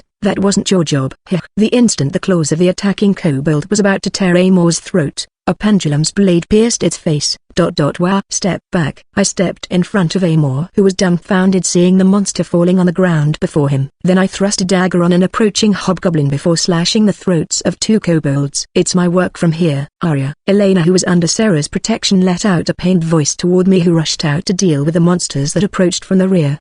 Perhaps Elena recalled the time when I almost died to protect her. But it's all right, Elena. I directed a smile just for a moment toward her to reassure her before readying my pendulum and knife. The dungeon trap monster room was an attack by a large amount of monster when the victim stepped into a space where there was nothing. It was a highly dangerous trap that was difficult to avoid. But if there was a silver lining to be found, was how all the monsters that got drawn by the dungeon's call had low rank. Even so, number was a threat by itself. Even if each monster wasn't a threat individually, if a single person got attacked by more than 10, it would become a lethal danger even if the attackers were just rank 1 or 2 monsters. Even for Dalton and other members of Rainbow Knight, although they could defeat these enemies in one hit, the requirement that they couldn't allow the enemies to approach the protection targets and that they had to support the knights made them unable to exert all their strength. They were orthodox adventurer for good and bad. Even though they could slaughter ogre or troll in one blow, their strength and weapon were too powerful to face numerous small fries in the middle of melee. Wait. What's the point of a young girl like you going? Amor, who tried to fight at the front line despite being a royalty, raised his voice in concern for my well-being. Although his behavior right now was horrible, it could be seen from Elena and Ern's attitude toward him that normally he was a good person. That was why he didn't wish for my death even though I was an adventurer, an occupation that he was unable to stomach. Surely someone like him, who was only able to believe what he had seen with his own eyes, thought that it was impossible for a girl in the same age of Elena to fight at the front line. He tried to go to the forefront himself. Perhaps because of his manly pride or noble dignity. I guessed it was admirable, but right now this side didn't have any proper combatant remaining. The knights couldn't get back because they got caught in a melee. There were still few guards remaining behind, but the duty of these people, including Sarah, was more like shield the royalties with your life rather than fighting. There's no time. Don't get in the way. Wah! The monsters from the rear had approached close. I radiated pressure for an instant at Amor, who was in the way, to shut him up. Then I lightly waved my hand to Elena and Sarah, stood in front of the swarm of monsters that were rushing like an avalanche, and cut my way through them like a knife splitting a wave. Open your eyes. I'll show you the way I fight. Gogia. I quickly tapped my heel. Then I jumped and landed a kick with a blade in my shoes. The face of the kobold that was running at the forefront was torn together with its skull. I threw a slashing-type pendulum from my storage before I landed and tore the throat of the goblin that tried to slip from my side. My scythe-type pendulum deeply split the brain of a hobgoblin. Gidjar. 2 goblins attacked me at that timing with rusty short sword. The instant I landed, I absorbed the impact using my knee joint and thigh muscle while using the momentum to make my bending leg to kick on the ground. I leapt forward and planted the black knife and black dagger in my hands into the 2 goblins' foreheads faster than they could swing down their short sword. Gah! A high kobold with large build and an orc approached at that moment. They thrust using their rusty spear and stone axe at me. My hands let go of the knife and dagger that stabbed into the goblins and bent backward to dodge the approaching blades. Without stopping, I kicked up at the jaw of the high kobold from below using the blade at my toes. I dodged the spurt of blood while swinging down the weighted-type pendulum to smash the orc's skull. Gidja! The kobold and goblin that came rushing next had their throat torn open at the same time using the slashing pendulum that had its power increased from centrifugal force. However, I recovered the dagger using the string of the general-purpose pendulum and grabbed it midair, planted it into the forehead of an approaching hobgoblin. Then I grabbed my other knife in the air and rotated with my whole body to behead a high kobold. The high kobold's freshly severed head flew while spurting black blood everywhere. It made the wave of approaching monsters paused slightly. Even though they were called here by the dungeon and in a hungry state, it seemed there was still a little bit of sense remaining inside them. But I had no intention of overlooking that opportunity. I targeted the goblins at the left and right with the slashing and scythe pendulums. They tore through the 2's necks before I pulled on the strings with all my strength. The 2 kobolds who were on their path had their throat cut open with a trail of blood spray left behind on the pendulum's wake. Then I rotated them while rushing to the midst of the monsters. Gudja, Gi. The eyes of the highly spirited monsters were finally filled with fear seeing me killing them in succession without even a moment of pause. Their movement began to dull down. Fear caused your body to be stiff. In the battlefield, the so-called moderate fear with appropriate amount of tension didn't exist. If you didn't conquer or overcome it, there would only be death waiting for you. I sidestepped the jerkily moving monsters with paper-thin distance while caressing the carotid artery of several goblins using my black knife and stabbing my dagger into the jaw of a petrified high kobold from below until its brain. Jiga. The monsters started moving simultaneously in terror. Seeing that, I ducked to dodge the multiple spears that the monsters thrust, grabbed the stone floor with my hands like a cat, and shot out like arrow using my arms' muscle strength and my legs kick. I slashed apart the throat of a hobgoblin with my heels knife while knocking up the jaw of the orc right in front of me with my palm heel. Then I horizontally cut apart its throat that became completely open with my knife. I used my left arm's hand protector to parry the rusty hatchet that a hobgoblin haphazardly thrust. The blade was diverted to a nearby kobold, cutting it apart. I cartwheeled to kick up the arm of a high kobold that attacked me with its sharp claws while directing it to the hobgoblin that attacked me with hatchet. The two crashed on each other and lost their balance before I killed them simultaneously with knife and dagger. I dodged the blades of the approaching monsters only using detection that I focused to the extreme. I crouched like a cat, grabbed on the stone floor to slip through right under the feet of the monsters while killing them in turn, starting from the monsters that showed opening. No hesitation, also no fear. I killed all the enemies before my eyes. I constantly spun to change position while swinging around my pendulums with centrifugal force to cut open the neck of monsters, smashed their skull, and tore through their carotid artery. Only half remaining. What apostrophe s. This hoarse voice leaked out from Amor's throat. That adventurer was a slender girl with traces of childishness still remaining in her looks, no different at all from his niece Elena and the fiancés of his nephew Ern. It seemed she was acquainted with Elena, but the way she acted to her was disrespectful for a mere adventurer in the presence of the royalty, just like how she ignored the existence of Amor, who tried to protect the young royalties and faced the monster swarm on her lonesome. Even the royal guards here, who had reached rank 3, wouldn't get out unscathed if they got surrounded by 5 armed hobgoblins while alone. That was because knights were trained with the assumption that they would have comrades at their side in the battlefield and there would be no need for them to face many enemies alone. On top of that, they also had no experience of going through such thing in real battle. Furthermore, here the opponents weren't just rank 1 goblin or kobold, there were also rank 2 hobgoblin and orc and high kobold that were rank 3, although only barely. Even if the girl was a member of the famous adventurer party Rainbow Sword, there was no way she would be able to win. That was what he thought. But the girl used strange weapon and martial art to kill dozens of monsters in the blink of eye. A life would have been reaped without fail each time the girl whirled as though she was dancing and her black blade glinted. The girl's ash-covered hair became dyed red from the blood spurt and spray of the monsters. That look coupled with her well-ordered appearance reminded him of a rose made from iron. Ash Crown Princess. One of the luggage carriers who also served as guard absent-mindedly muttered those words. Amor spontaneously turned toward him. What's that? Do you know about that girl? Amor grabbed at the cloth of that guard. That guard's expression convulsed even while he nodded his head. I don't know that much. But if I remember correctly, there was an ash-covered girl who got called like that after destroying many branches of Assassin Guild and Thief Guild. The man answered based on the rumor that he remembered some merchant saw the like we're talking about. Then behind him another servant looked as though he recalled something and raised his voice. I also heard about it once.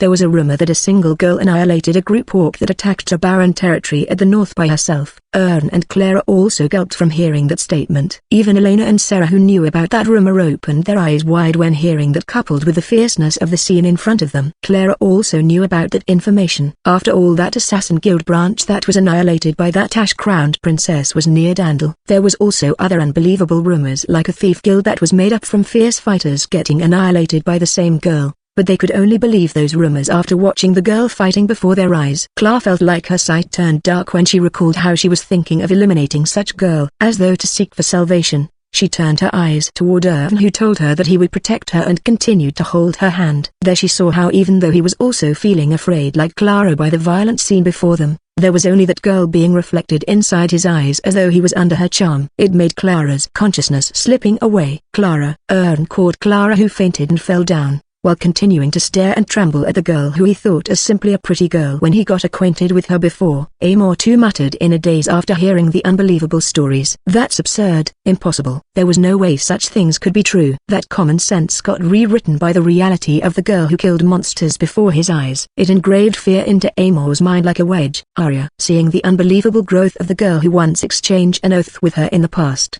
Elena called her name while placing her hand on her chest as though to ascertain the oath once more. While gazes of surprise, excitement, and fear were directed there, Only Carla was staring at the figure of the girl who fought as though she was dancing with ecstasy in her expression. Carla kept doing nothing except watching without dirtying her hand until now was because she wanted to saw the figure of the girl killing and getting hurt even more than taking away life with her own hands. She let out that twisted passion together with a heated sigh, then she turned a heated gaze toward the girl. As I thought, no matter whose blood it is, a blood-soaked Arya is pretty. Gokin. The neck snapped with such sound. The last high kobold fell down after I loosened up the string around its broken neck. It was over with this. The dungeon's trap ended and around me there were the corpses of more than 50 monsters lying in pools of blood. The extermination at the other side had also just finished. The knights who returned back in panic saw the situation here and took a step back in shock. There were also the young knights who talked to me on the ship among them. But even they backed away from feeling overwhelmed seeing me soaked in blood. They opened a path for me to walk through. I lightly waved my hand at Elena who was among the royalties in the middle of the knights. In response she sighed with a slightly angry face before finally she smiled just a little, as though saying that it couldn't be helped. Arya. I saw Feld and Myra running this way from my path ahead. I too took a step ahead toward the height where they were standing on. I became stronger yet again. https://bookapervert.files.wordpress.com/2022/07/io05.jpg Heroine Survival Volume 4 Chapter 8 Dungeon Exploration Floor 80. I slipped past the swinging rusty iron mace. The moment the ogre's balance crumbled, I jumped and swung my knife in a large arc. Double edge. My battle skill launched 2 consecutive attacks that destroyed the ogre's eyes. The ogre spontaneously dropped its weapon and pressed its hands on its face. I slid to its back and finished it off by thrusting my black dagger into its brain through its ear. An ogre's skin was so hard it was even used to be an ingredient for high-quality leather armor. It was difficult to damage it with my throwing knife or normal knife, but it wasn't an opponent that I couldn't defeat in one-on-one battle. The leader Dalton judged that I was able to fight better than expected and decided to use me not only as scout but to also take care of monsters within certain level. That wasn't the whole reason. Thanks to my very off-the-rail fighting style, the movement of the knights would become stiff when I was at the rear near them. The knights could honestly acknowledge the strength of a warrior like Dalton or Feld, but it seemed an existence like me looked abnormal to them. I too at first only faced monsters like Orc or Hobgoblin. But after several days passed the others started to gradually entrust me with facing monster that almost reached rank 4 like ogre. This too was also because we had to increase the speed of our travel no matter what. I'm finished over here, Roger. Now then, let's get back to work again. Feld and Dalton returned after defeating 2 trolls. Viro and I switched with them and moved forward. Troll was rank 4 in combat strength, but because they had special regenerative ability that didn't show in their combat strength from appraisal, they were considered as low rank 5 in subjugation difficulty by Adventurer Guild. That kind of enemy couldn't be defeated by small weapon like what Viro and I used if we fought with a normal way, so we left them to the 2 vanguards who had large weapon. It's vexing. You shouldn't compare yourself to rank 5, yeah? Certainly you can't defeat something like Troll right now, but you'll be able to if your short sword skill reach level 5. Viro told me that in response to me whisper. Viro, do you know the level 5 battle skill of short sword skill? Serjura could also use short sword but Master couldn't use that battle skill because her close quarter level was 3. I thought that perhaps Viro, a rank 4 might know but he sighed and shook his head. I never see it at all. There are a lot of scouts but combat type scout like you and I are. I can't teach you because I never actually see it but I once read it in the guild's record. It's 8 consecutive attacks using both hands but I can't even imagine how to do something like that. 8 consecutive attacks But even if you slashed at the opponent, doing it in succession would lower the attack's power so I really couldn't imagine how to perform it. Well, first you got to aim to reach level 4 at short sword skill. Even the level 4 battle skill is really awesome, you know. Right now that Royal Bro is a bother, so I'll show it to you later if we get the chance. Roger. But still, Viro frowned when seeing the trolls that Feld and Dalton defeated on our way going forward. Even though we didn't collect any material from all the monsters until now, we at least took the magic stone of the monsters stronger than ogre, but now we had to abandon even the troll corpses. Naturally the ogre I defeated also got left behind. Viro too glanced at the ogre he defeated while grumbling in a small voice that only I could hear. What waste. We will get extra pay to make up for these 2, right? The reason we increased our marching speed, that we even left behind the materials of rank 4 monster, lie in the protection targets behind us. Let's stop here for today. We kept marching for a while until we found a place that looked relatively safe. Sighs of relief could be heard from behind when Dalton called out like that. We were burning incense to repel low-rank monster, although it could only serve as mere consolation. Even so, the knights and guards who were preparing the camp couldn't feel a peace of mind just from that. Their face was showing color of fatigue that they couldn't hide fully. This dungeon exploration that started from floor 70 had reached floor 80 in 1 week. According to the story that Myra told me, it was common to spend more than 3 days just to conquer a single floor when exploring the deep part of dungeon, so our progress right now could be said as astounding. But that too was the result of us marching in a straight line without veering off at all, using the old document that the generations of royal family had left behind. Here we couldn't see the sun for many days.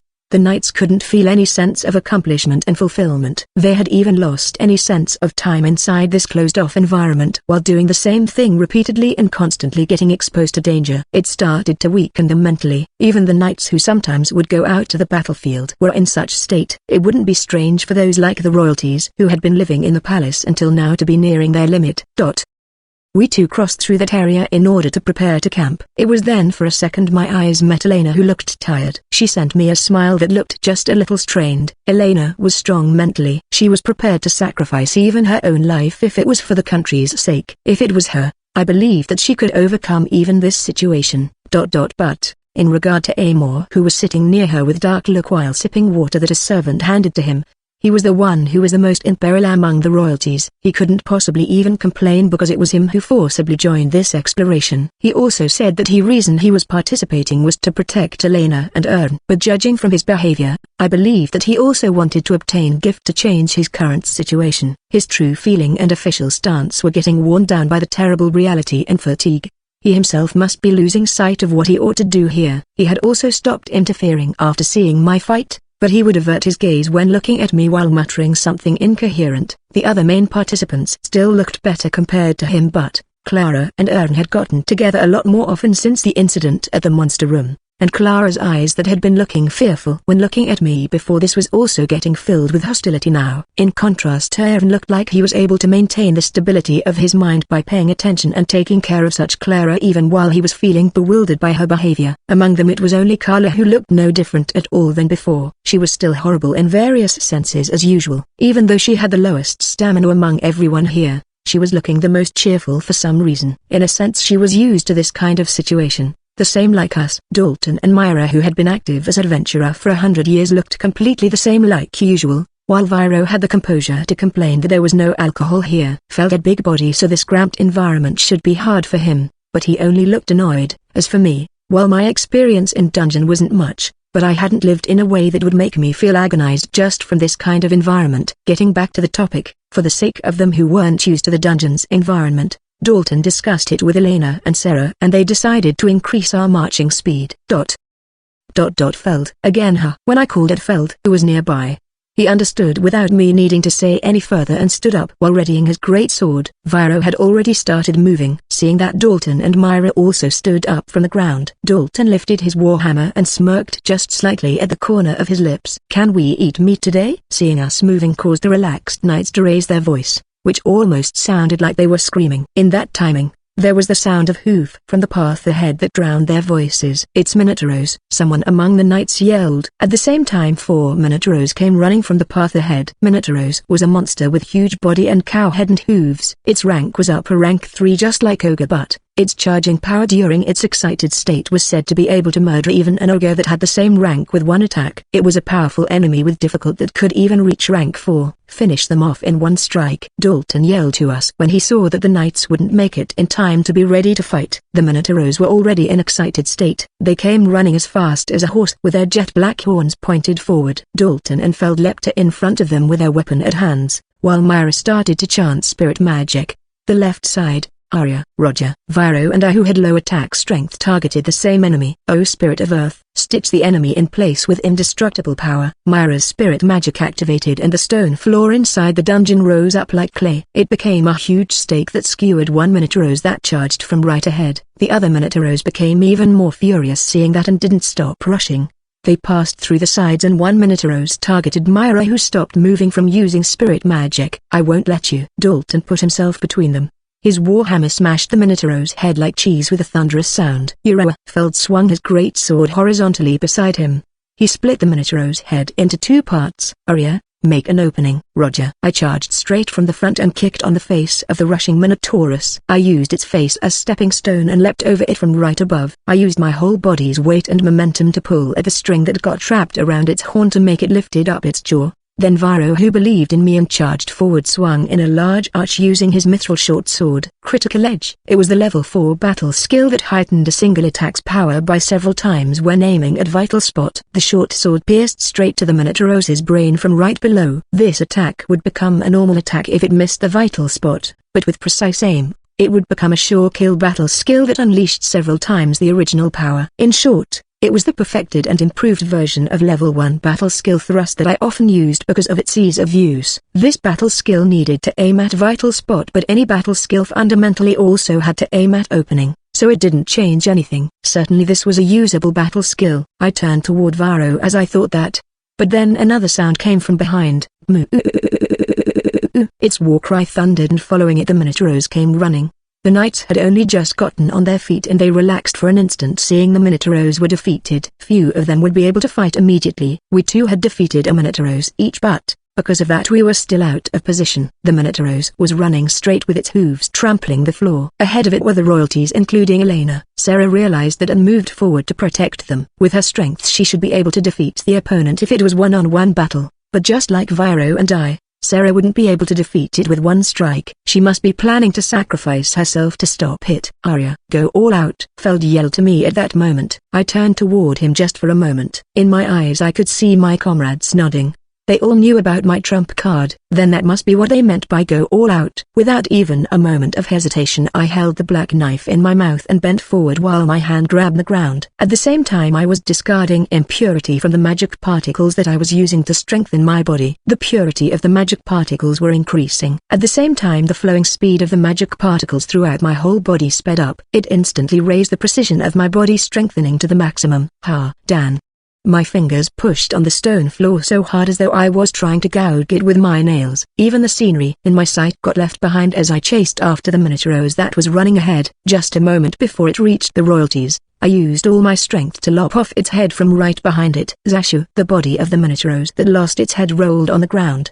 The flying severed head fell in front of Clara and she screamed before falling unconscious. I too had consumed almost all of my mana and stamina in an instant. I ran out of strength and tripped. My body rolled on the floor and fell on the torso of the Minotaurs that were rolling ahead of me. My body became unable to move after using the technique that defeated the orc general. As I thought, even though it's humanoid, it can be eaten, seeing that it's a cow. I was thinking of such stupid thing in a daze. Arya! Elena, who was nearby, screamed and ran toward me. Arya, are you alright? You did something reckless again. Can you move? Sarah, who also came running at the same time, asked me that. When I answered her I'm fine, two large hands held my sides and lifted up my body like a kid. You did great, Arya. Feld. He ran after me. I smiled a little at Elena to show that there was no need to worry. When Viro, who also came running here, grinned at me, I too finally relaxed and narrowed my eyes at the sight from my current position. So the scenery that Feld was looking at was actually this wide.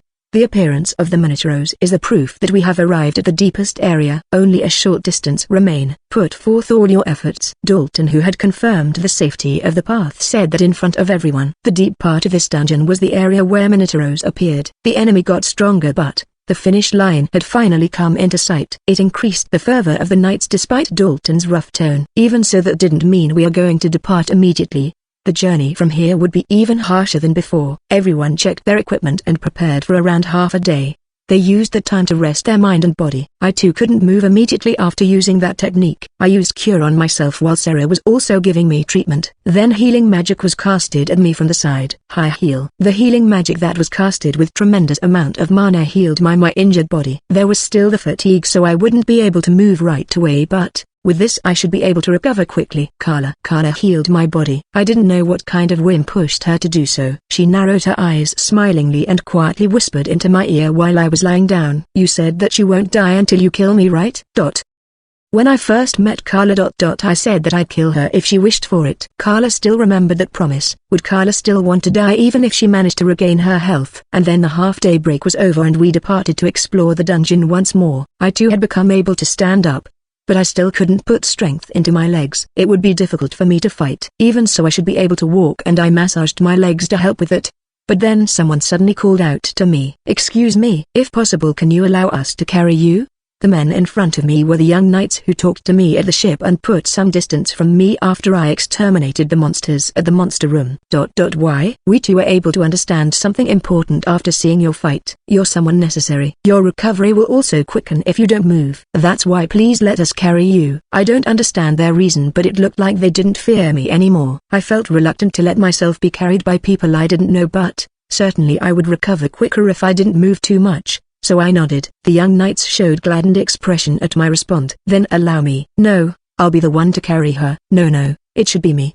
The knights volunteered themselves as though they were in a competition for some reason. While I was thinking of what to do, a woman in maid uniform appeared from the side and lightly lifted me up. "Arya-san is a girl, so I'll do it. It's an order from Her Highness the Princess." "Is there anyone who disagree?" No. Elena's bodyguard maid Chloe smiled brightly at the young knights. In response they unconsciously took several steps back. According to Chloe, it seemed that I was lighter than the shield she usually used. Chloe said that, but she was holding that shield in her hand while carrying me on her back, so I couldn't even imagine just how much muscle strength her slender body possessed. But thanks to that I managed to return to fighting condition in one day. We only progressed by one floor in one day, but compared to the marching before this where we couldn't see the finish line, there was a world of difference feeling-wise even for the nobles and knights. We were progressing faster than before. The number of Minotaurs became a lot the deeper we went. They were ferocious. Even so we combined our strength and broke through before suddenly at a certain floor the enemy stopped coming. "Is it a trap?" "No. We're close to the deepest part." Dalton answered Feld's question. We found a stair after walking through a straight passage where no enemy appeared. Then a huge iron door entered our eyes after we went down that stair.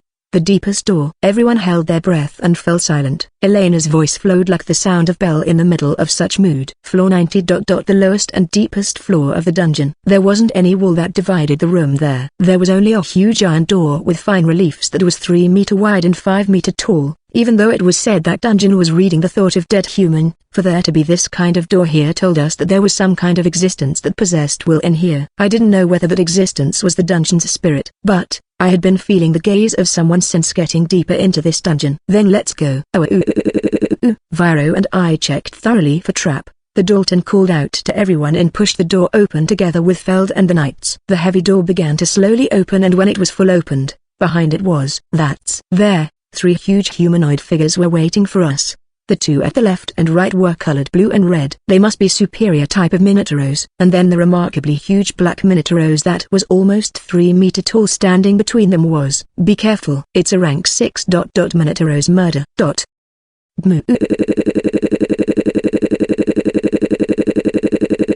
Heroine Survival Volume 4 Chapter 9 Dungeon Exploration Deepest Area. We finally arrived at the deepest part of the dungeon. The place was like an area with diameter of more than 100 meters. Waiting for us there were 3 Minotaurs with atypical form. Blue Ox Minotaurs Bruto Monster Rank 5. Magic Power, 180-182 Stamina, 730-731. Overall Combat Strength, 1587, with Body Strengthening, 80-90. Red Ox Minotaurs Bruto Monster Rank 5. Magic Power, 201-203 Stamina, 692-694. Overall Combat Strength, 1694, with Body Strengthening, 2037. Black Ox Minotaurs Murder Monster Rank 6. Magic Power, 250-252 Stamina, 801-806. Overall Combat Strength, 3240, with Body Strengthening, 3960.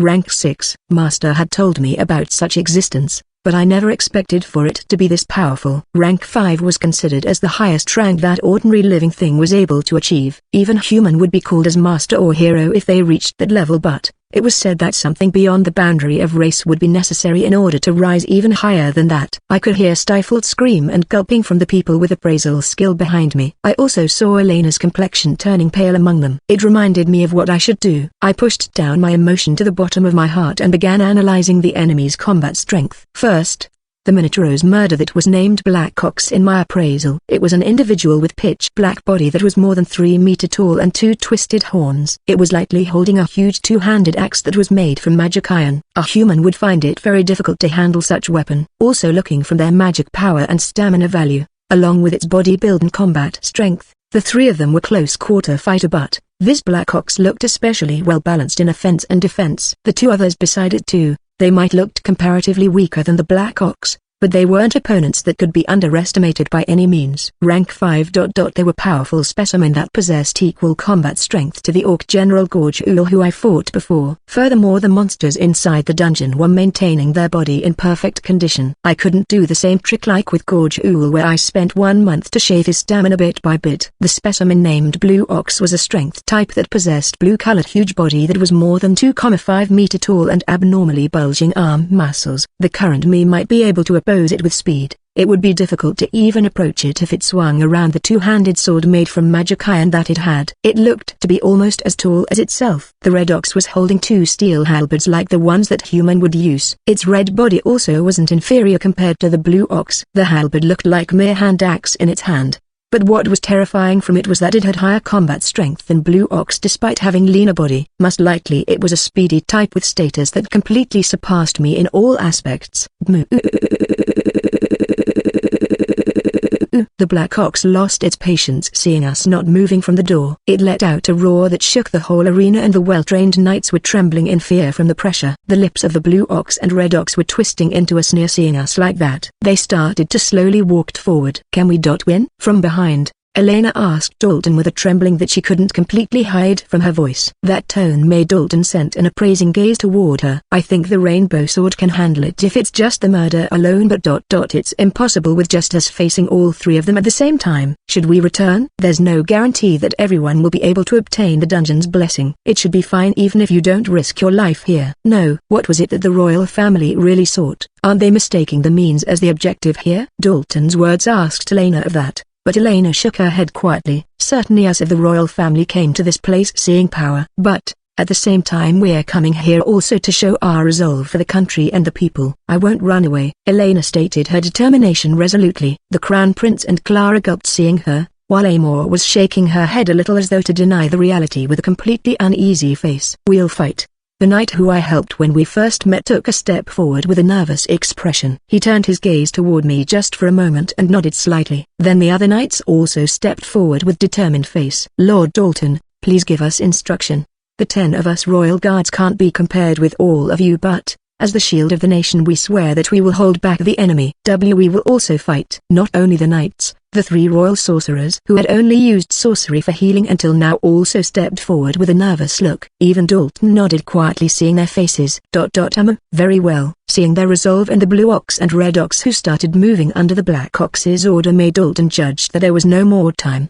He gave instructions to us. Members of the royal family, can you see the altar behind the murder? I think that might be your objective. I'll give a signal if there's an opening. Head there immediately as fast as you can. Elena and others saw the altar near the wall at the furthest end of the area. They nodded at Dalton even while trembling a little. We'll take on the red one. You knights draw the attention of the blue one. If murder come out before we can defeat the red one, Feld and I will face it. Anyone else mustn't get near no matter what. Myra, back us up. If the red one is still alive at that time. Dalton paused there and turned toward Viro and I. You two got to buy time for us. Can you do it? Can't be helped, huh? Viro slapped his own face to fire up himself. I nodded wordlessly. There. I'll assist Arya in that case. Drip. The voice flowed out like a trickle of muddy liquid.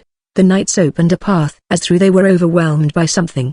The girl slowly walked through there with a smile that looked like poisonous flower on her sickly face. Clara seemed to hear my mutter and turned a thin smile toward me. Originally she shouldn't be allowed to fight no matter how strong she was due to her position as the Crown Prince's fiancée and one of the protection targets. But, Even the servants and her fiancé Aaron, who should be stopping her, couldn't even form a single word due to the abnormal air that she was oozing. Even Sarah, who was one of the people in charge of the security, was unable to stop Carla's action. "Are you dissatisfied with me?" It was more of an anxiety rather than dissatisfaction. But, regardless of her character, ability-wise, there was nothing to be dissatisfied or worried about.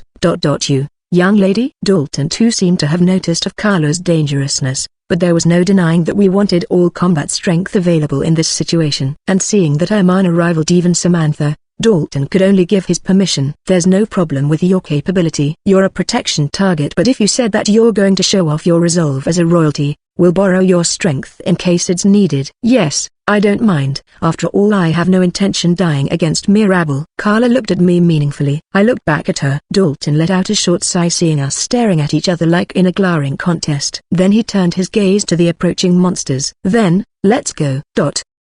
Move.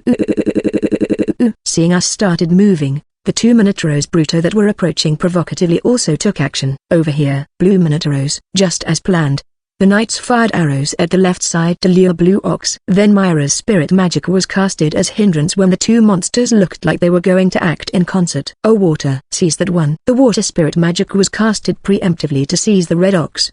But the Red Ox jumped with an agility that looked mismatched with its huge body and avoided the magic. Then it rushed to target the sorcerer Myra. But Myra too wasn't a normal sorcerer. She leapt back using her level 3 body strengthening and martial art to dodge and open some distance.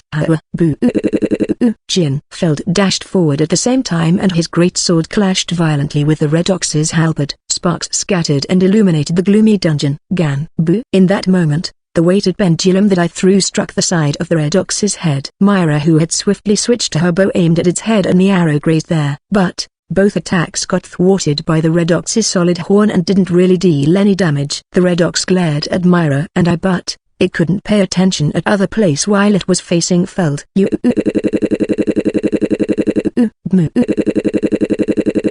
Feld swung with all his strength. The Red Ox also could only use both its weapons to block the attack. Myra executed archery's battle skill using that opening. Shadow Bind. The level 3 sorcery type battle skill sewed the Red Ox's body on the spot. But sorcery type battle skill had bad compatibility against strong opponent and wouldn't last long. But there was no way that man would overlook that opening. Dark mist. Boo! The black mist that Viro released covered the Red Ox's head with precision. Its movement was stopped and its vision blocked. Dalton, who had been waiting for that perfect timing, swung his huge warhammer toward the Red Ox. This was the rank 5 party rainbow sword that was prominent throughout the country. Even I unconsciously opened my eyes wide in amazement seeing such smooth teamwork. But in that instant, Black Ox that had been watching quietly let out a howl with overwhelming pressure. Every single one of us got our movement stopped just for a moment. In that moment, the blinded Red Ox swung around its two halberds. Dalton and Feld, who were prevented from attacking, dodged the halberds and opened some distance away from the opponent. At the distance, the Blue Ox punted away a frozen knight who hid the shielding roll. Then it swung its great sword to mow down several other knights who were still unable to move. The knights at the back quickly moved forward, but the Blue Ox made a twisted grin seeing the wall getting drastically thinner. Reform the formation. Pull back the wounded. Dalton raised his voice while Elena gave command to the knights. Sarah along with the royal court sorcerers began treating the knights with healing magic. This happened just from the Black Ox making a small move. Now the sorcerers who had been awaiting the chance to attack had to spend their mana for healing, and we were robbed from our chance to finish off an enemy. The Black Ox seemed to judge that the Red Ox couldn't handle Rainbow Sword's fierce attack on its own. It stopped watching quietly and headed this way with its huge battle axe in hand. Can we win in this situation? No, unnecessary emotion wasn't needed. I should only do my job. Viro, got it. Dalton, go. Dalton quickly made his decision after Viro and I moved. Take care of this. Let's go. Feld, Myra. Understood. We immediately reformed the battle line while Dalton, Myra, and Feld dashed in order to intercept the approaching Black Ox. The Red Ox forcefully swept away the shadow binding and dark mist. It noticed how Dalton and others were heading toward the Black Ox and gave chase, but the knife that Viro threw grazed its nose tip in that moment. Gan, boo! My weighted pendulum struck the Red Ox's horn the moment it stopped running. The clash produced a metallic sound. We won't let you leave. That's how it is. I and Viro readied our knife and blocked the Red Ox's way. It would be difficult even just to hold it back if I was alone, but with Viro the two of us would be able to buy some time, although it would be difficult to defeat it. No matter how hard it was, unlike Helmet, The horn was connected directly to its skull. The impact of the strike was directly transmitted to its brain. The Red Ox shook its head to get rid of the damage and glared at us in annoyance while readying the halberds in its hands. "Let's go." Seeing Viro sprinted forward to disturb it from below, I noticed that and immediately tripped his leg. Viro rolled on the ground. "Aria?" Viro turned toward me to complain. "Fire breath dragon roar." A light voice that sounded like a song reached our ear at the timing. It was accompanied by flame rushing right above our head. Even the Red Ox who hurriedly dodged got its arm slightly scorched. It was level 4 fire sorcery. There was only one person who could use it in this place. When I looked back, Carla was there with her finger pointed toward us, sporting a beaming smile on her sickly complexion. Viro's eyes widened seeing that. I hated wasting time and told him the fact dispassionately. "Carla might kill us any time, so be careful. That little lady is crazy." "And be careful how?" Viro reflexively raised his voice, but this was Carla we were talking about, so I could only ask him for his understanding. She was lending us a hand just as promised, but that help was accompanied by its own danger. Even so, we still needed Carla's strength in this situation. New.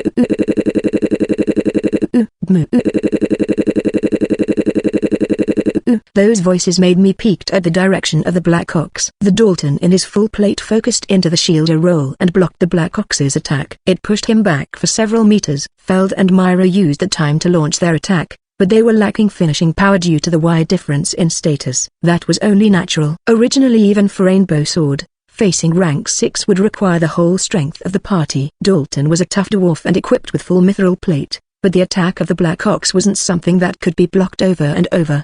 But it was the knights who were in the worst situation. Their formation was sent into disarray by the roar of the Black Ox. There hadn't been anyone who died yet, but the Royal Court sorcerers were unable to use sorcery to attack in order to maintain the weakened battle line. A single knight whose combat strength was only around 400 couldn't block the Blue Ox's fierce attack without their fellow knights' help. At this rate our battle line would crumble starting from the knights. But a chance of victory should appear if the three of us including Carla could defeat the Red Ox.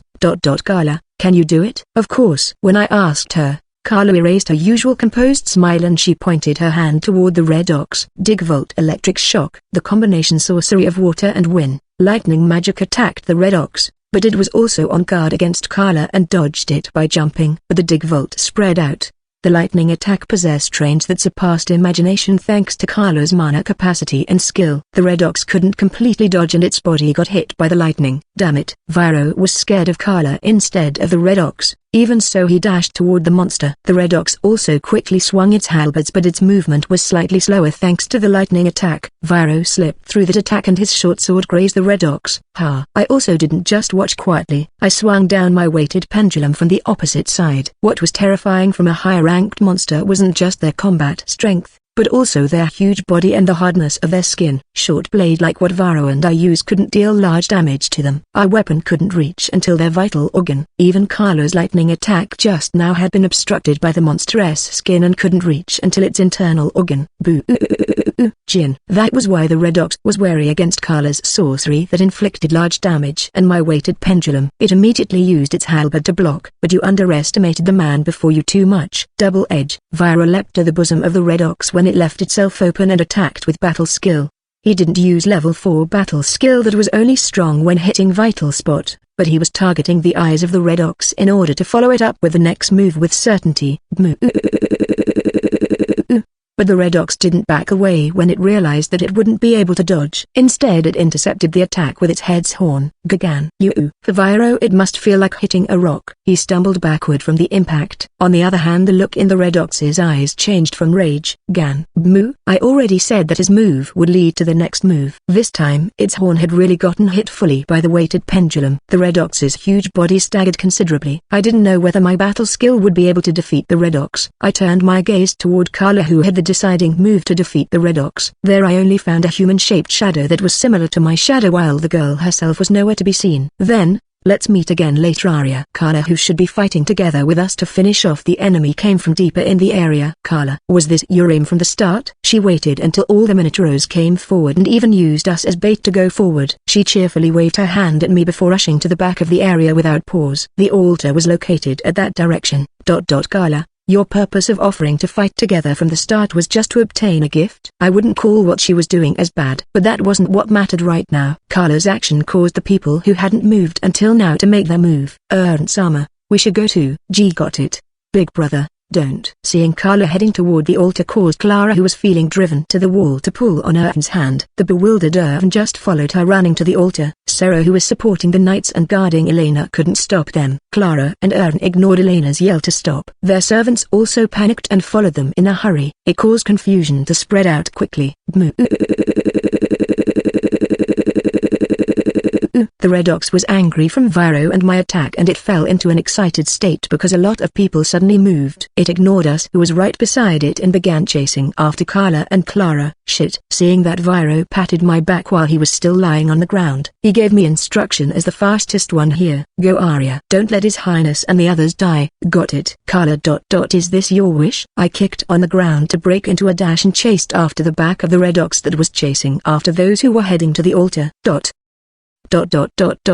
I left Viro behind and chasing after the Red Ox alone. Even though I was using body strengthening in full strength and also gradually extracting the impurity from my magic particles to accelerate, I couldn't catch up to the Red Ox that was entering a rampaging state. At this rate, only Carla, who was using body strengthening, would get away. The Red Ox would catch up to the Crown Prince and the others before I could catch up. Pain. I immediately casted Pain to the Red Ox's back. But in its rampaging state, the Red Ox only trembled for an instant without stopping its legs at all. I would be able to catch up if I completely removed all impurity and used pure magic particles to perform that technique, but it was still impossible for me to kill the rank 5 Red Ox in one attack. I made that conclusion within my thought that was accelerated by my body strengthening. Then I casted multiple magics simultaneously to stop the monster. Shadow. Wait. I made the weightless shadow to run ahead and cut in at the front of the Red Ox. I also used weight to increase the Red Ox's weight. Even so, each of them could only stop it for a tenth of a second. But the precious time that I earned was enough for me to catch up until just barely within range. Shadow Walker. I connected my magic particle to the Red Ox's shadow and jumped out from before stabbing my black dagger into its thick neck.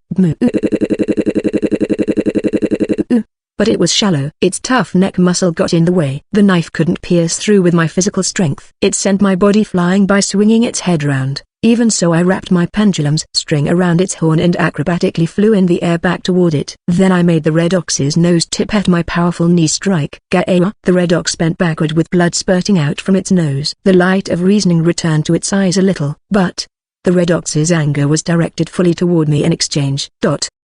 It put me in a battle against a serious rank 5. But thanks to that, the Red Ox's focus had been diverted from the Crown Prince's group toward me. From the start, the plan was to send them until the altar if there was an opening. Because of them, I got unexpectedly stuck with fighting solo, but, well, no matter. Red Ox, I'll be your opponent. Boo.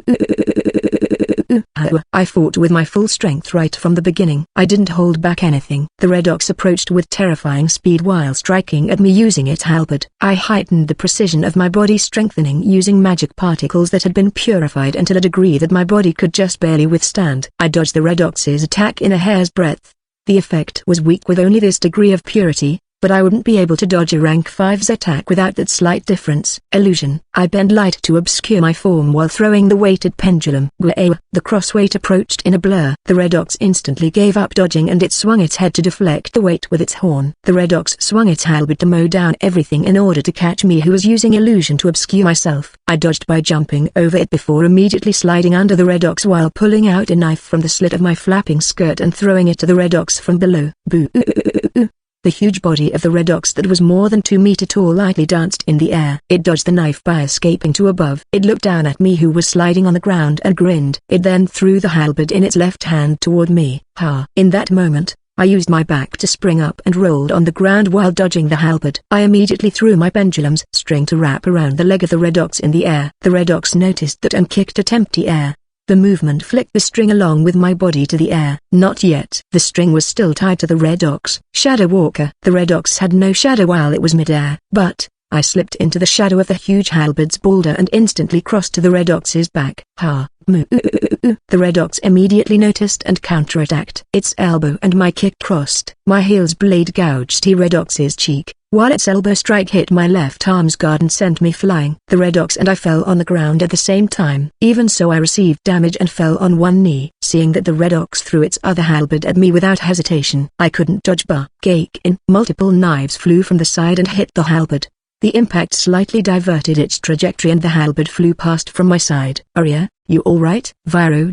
You saved me." Viro caught up and immediately threw his knife. He came running and stood before me to protect me. When I got back on my feet, the Red Ox had also collected the halberd it first threw and pointed the blade toward us. We wouldn't lose easily with Viro here. Even so, Viro and I didn't have any finishing move to defeat it. I was able to defeat the orc generally, even though just barely, because Gorgul faced the technique head-on. Then what to do? The situation was starting to change drastically before I could answer the question. The Black Ox Minotaur's murder roared thunderously. It left behind Dalton and others and headed toward our direction. No, wrong.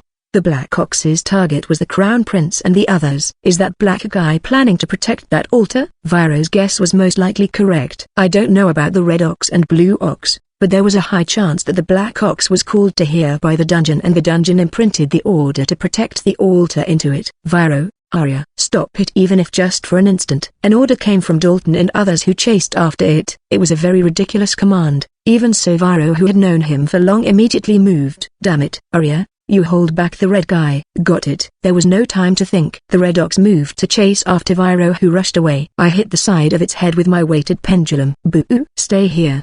But would Viro manage to stop it? At the beginning, Dalton ordered everyone to not approach except for Feld and himself, because there was a risk that rank 4 like us would die instantly from the attack of rank 6. But Viro headed toward the Black Ox that was creating tremors on the ground from its charge. He was putting on a shaky grin and took out a fist-sized orb from his bag before tossing it. The Black Ox's arms swung to sweep it away, but that orb exploded the moment its arm came into contact with it. The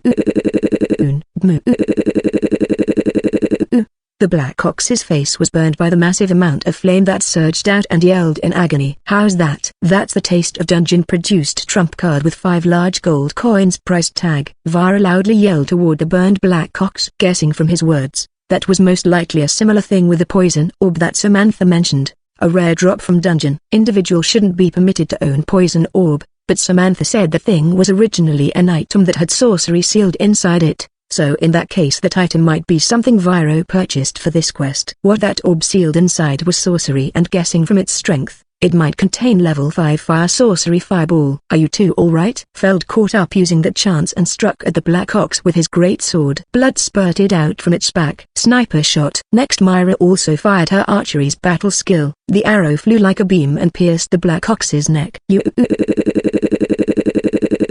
Dalton, who arrived last, leapt with his huge mithril warhammer brandished. Then he hit the Black Ox's head with all his strength. Cake in. One of the Black Ox's twisted horn was smashed at the middle and it whirled in the air.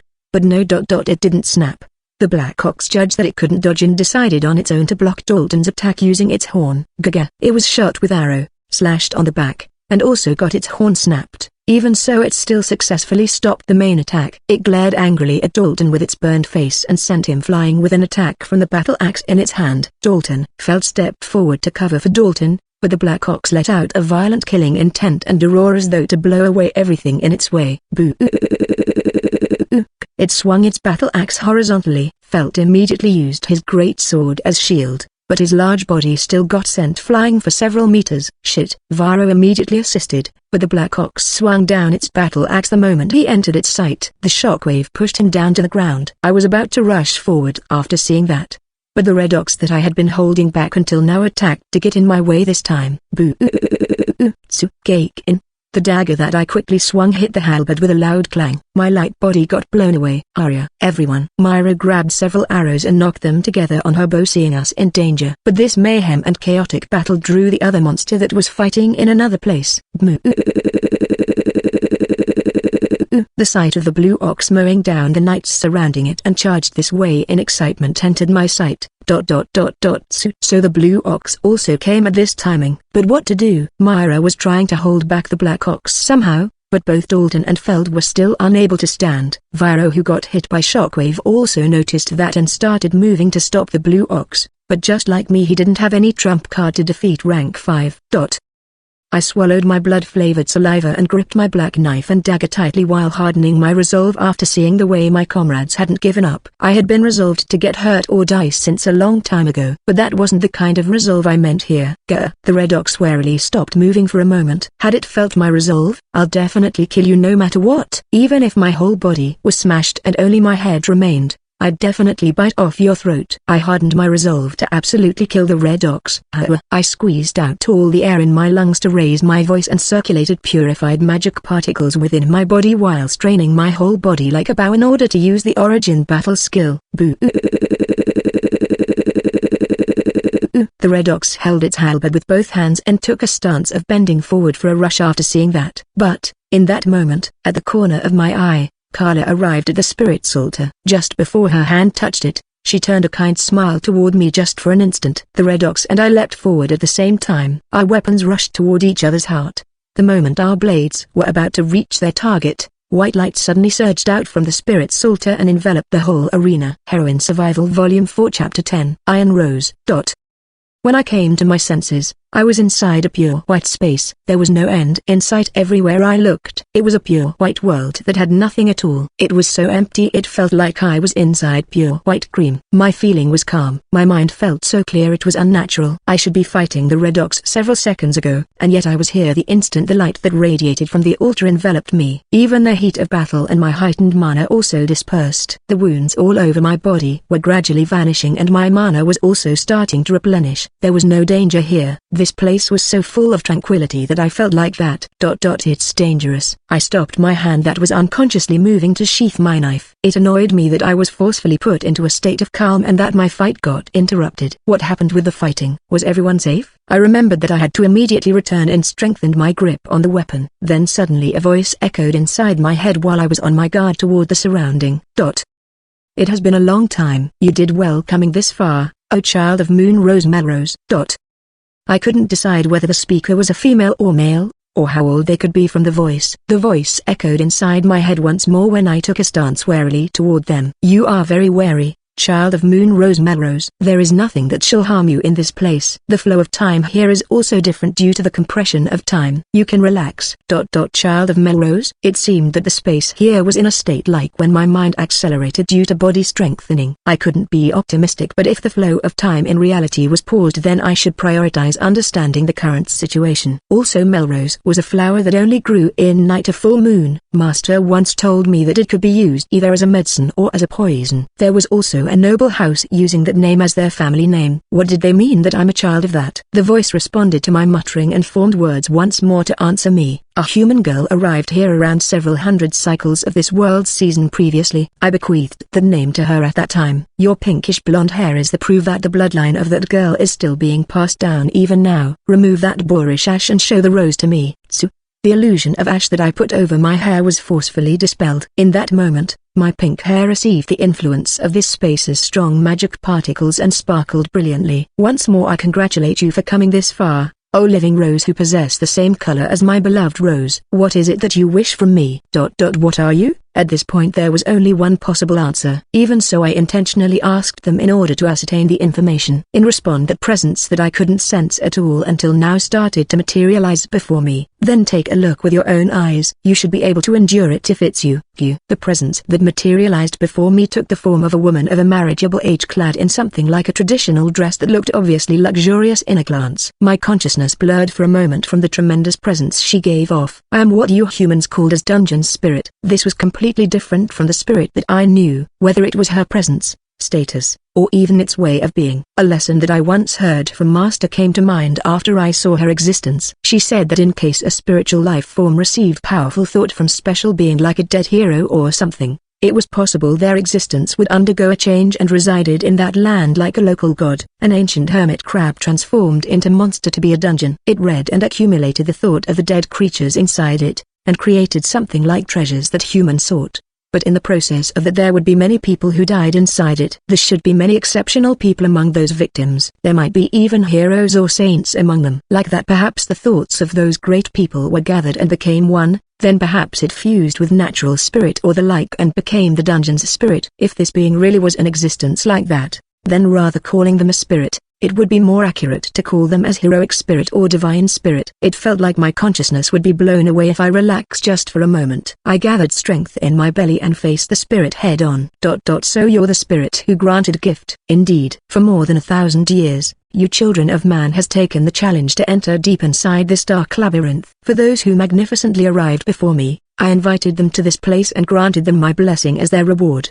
But this gift is not for everyone. After all, for these several hundred years there are those who are using improper method. As I thought, the spirit had also seen through how there was a shortcut created. Then, why did you call me here? It was Carla who arrived at the altar. After her it should be Ern or Clara. And yet why was I got called here when I was in the middle of fighting? You aren't the only one who I invited. There are 4 people who I invited here. 4? I couldn't see anybody else here. Perhaps they were kept hidden from me, or they were in different location. If it was this existence, then surely they were able to do something like conversing with 4 people in different places simultaneously. That was what I naturally thought from experiencing this presence's existence. That number is based on nothing more than my whim. There are also times when I didn't invite a single one. I invited you and the other 2 because the ways the 3 of you seeking power are adorable, while the other one has soul with interesting nature. Seeking power.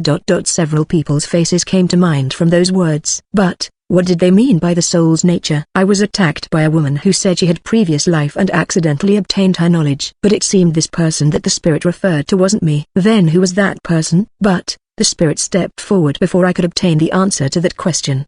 The existence of human is lovable. I wonder if this feeling came from the feeling of human that created my shape. Now, tell me your wish. I shall bestow to you my gift. The spirit said that they granted gift because they thought human was lovable. The other 3 than me. I didn't know whether those people were the same with my guess, but would they obtain gift? Gift. It granted to human power that surpassed humanity. But too much power would lead human to ruin themselves. Even so, there would still be people who sought it if they had something more important than their life that they wanted to accomplish. The royal family of this country had risked their life like that for many generations for the sake of the country and the people. If I had such power, I might be able to defeat even the Minotaur's murder. But my answer had been decided from the beginning. I refuse. Why? Oh child of Moon Rose. Human always seek to accomplish something within their short life, aren't they? Powerless human can die easily. What does it matter even if it shorten your life from obtaining power? It'll only be a few decades of your lifespan. Even if you hurt your soul in the process, you can just start over from insect in your next life. As expected between human and spirit, there was a wide gap in our perception toward time and lifespan. Although they said that they loved human, they gave me the impression like a kid who kept and cared for insects without even knowing how long the lifespan of an insect. Besides, the compensation required for the gift was greater than I thought. By knowing this truth, I could also understand why the past heroes and excellent royalties that I read in history book had short life. But that wasn't the point. The reason I refused the gift was, I'll obtain what I want with my own strength. What's the value of something that can only be obtained by using the power of someone else? Power and glory that were given to you by someone could also be taken away easily on the whim of someone. Even Elena, who obtained her position as royalty from her parents, sought strength by her own will for the sake of the people. She didn't only rely on what was given to her, but she put in so much of her own effort that it isolated her in solitude to obtain knowledge and strength. And Carla, even though she had lost even her future, she was continuing to struggle desperately for the sake of her wish. I thought that the spirit would feel offended by my refusal, but they were listening to my words attentively. They narrowed their eyes in nostalgia like a human. The girl who I bestowed with the name of Moon Rose Melrose also said that she doesn't need an excessive power like a gift. That was why I felt that her existence was lovable and bestowed to her the name of the rose I loved. If you say that you don't need anything,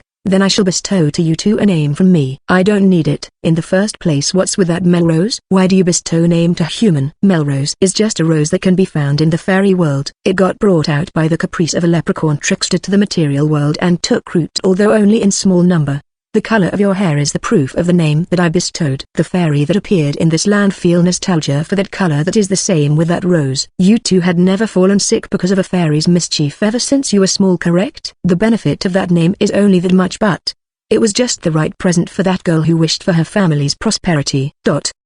So there was that kind of meaning in this pink hair. Certainly the birth rate in a family whose women never got sick would be greatly affected for the better. I too had never gotten seriously sick since my childhood. I could also sleep without problem even in the forest at midwinter. Originally I wasn't a spirit that took root in dungeon, but a spirit who lived in a place that was near human. That kind of spirit watched over human, and granted name to the technique that the fragile humans invented for the sake of fighting so that technique could become battle skill. A spirit like me granting a name is something that is more natural than granting my blessing to human in a sense. Battle skill was a non-elemental magic that could be activated with just a 1 or 2 words. It was said that battle skill became usable after spirit became aware of that technique. I felt that it was a bit unnatural, but this spirit said that since the past there had been spirits that had loved human just like them. I too had been watching you since you entered into this dungeon. Child of Moon Rose Melrose, you used technique that was named by spirit and also desperately struggled with an incomplete technique. That's why allow me to grant a name to you too. That girl was like a moon that illuminated the dark night. You are also like that. That was why I bestowed the name of Moon Rose Melrose to that girl. But, unlike that girl, you threw yourself into battle with a strength of heart that is like iron. The name I will grant you will be an epitaph that represent you alone, and at the same time it will also be the name that turn your technique into battle skill. The spirit who took the form of a beautiful woman glided toward me and touched my cheeks lovingly with the white fingertips of their hands. https://bookapervert.files.wordpress.com/2022/07/io06.jpg. Now, you can return to your battlefield. Human can only come to me once in their lifetime. We will surely never meet again in the future. I wish that you will stop dirtying that Moon Rose Melrose hair with ash anymore. In exchange, I shall add your color to the name that I grant to you. Wear the name if you desire power. The name that I grant to you is Arya. I heard Feld's voice calling at me. When my sight that had blurred for an instant returned back, I had been sent back to the arena at the deepest part of the dungeon. There still hadn't been any change to the situation. Feld and Dalton were struggling to get back on their feet after getting sent flying. Myra was running around the black ox with a desperate look in order to hold it back. Viro was doing everything he could to attract the attention of the blue ox. Feld called my name in this situation perhaps because I had vanished from this place for several seconds. It was a hopeless situation that was still continuing, but I made it in time. Boo!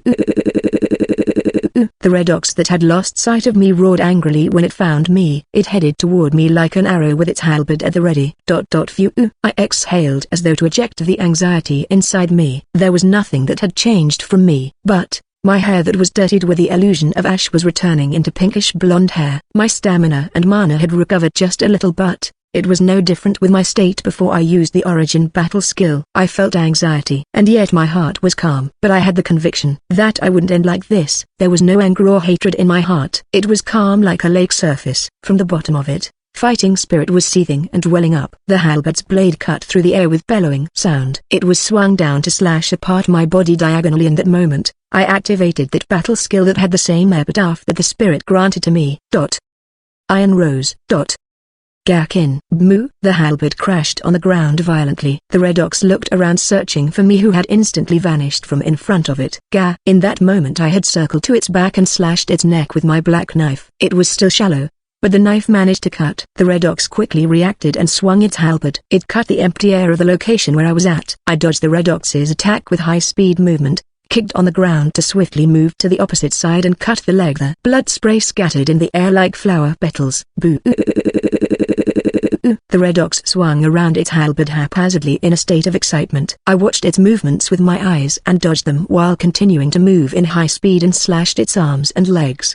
The color of my hair changed from pinkish blonde to ashen iron color like a burning iron. Vestiges of light scattered in the air from my iron-colored hair. They formed a trail behind like comet. I circled to in front of the red ox with high speed and jumped over its head using its halberd's blade as a stepping stool. Iron-blue comet danced in the air. The vestiges of light spread out like silver wings. The red ox's face looked scared for an instant. My face and cold eyes were reflected on its eyes in that moment before I slashed it. The reflection and the eye together. The red ox's right eye was split apart. https://bookapervert.files.wordpress.com/2022/07/io07.jpg. Arya, Alicia, race: human, rank 4, magic power, 124, 270 stamina, 159, 210, overall combat strength, 916, with body strengthening, 1769, battle skill, Iron Rose, limit 124 second. Heroine Survival Volume 4 Chapter 11, Oath of Flame. The red ox screamed in agony after it had one eye cut open. It swung around its halberd haphazardly,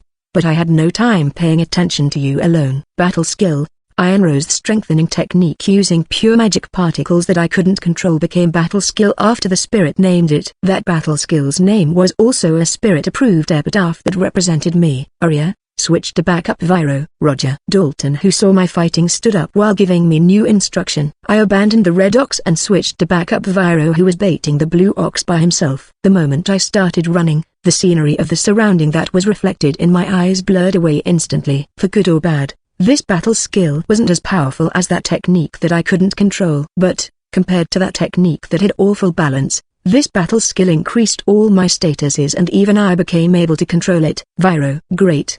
He was still alive, but he was already in a ragged state after baiting a strength type like the blue ox by himself. I sped up even more and left a trail of light behind me like a comet. I didn't slow down at all and kicked at the blue ox's head with the blade on my heel. Gak in. Moo. It made a loud sound when my heel's blade got deflected by the horn, but the impact greatly jolted the blue ox's head. Arya, heal yourself, Viro. I landed while throwing a reserve potion from my storage toward him. Then I immediately rushed off to slash at the blue ox with my knife. Boo.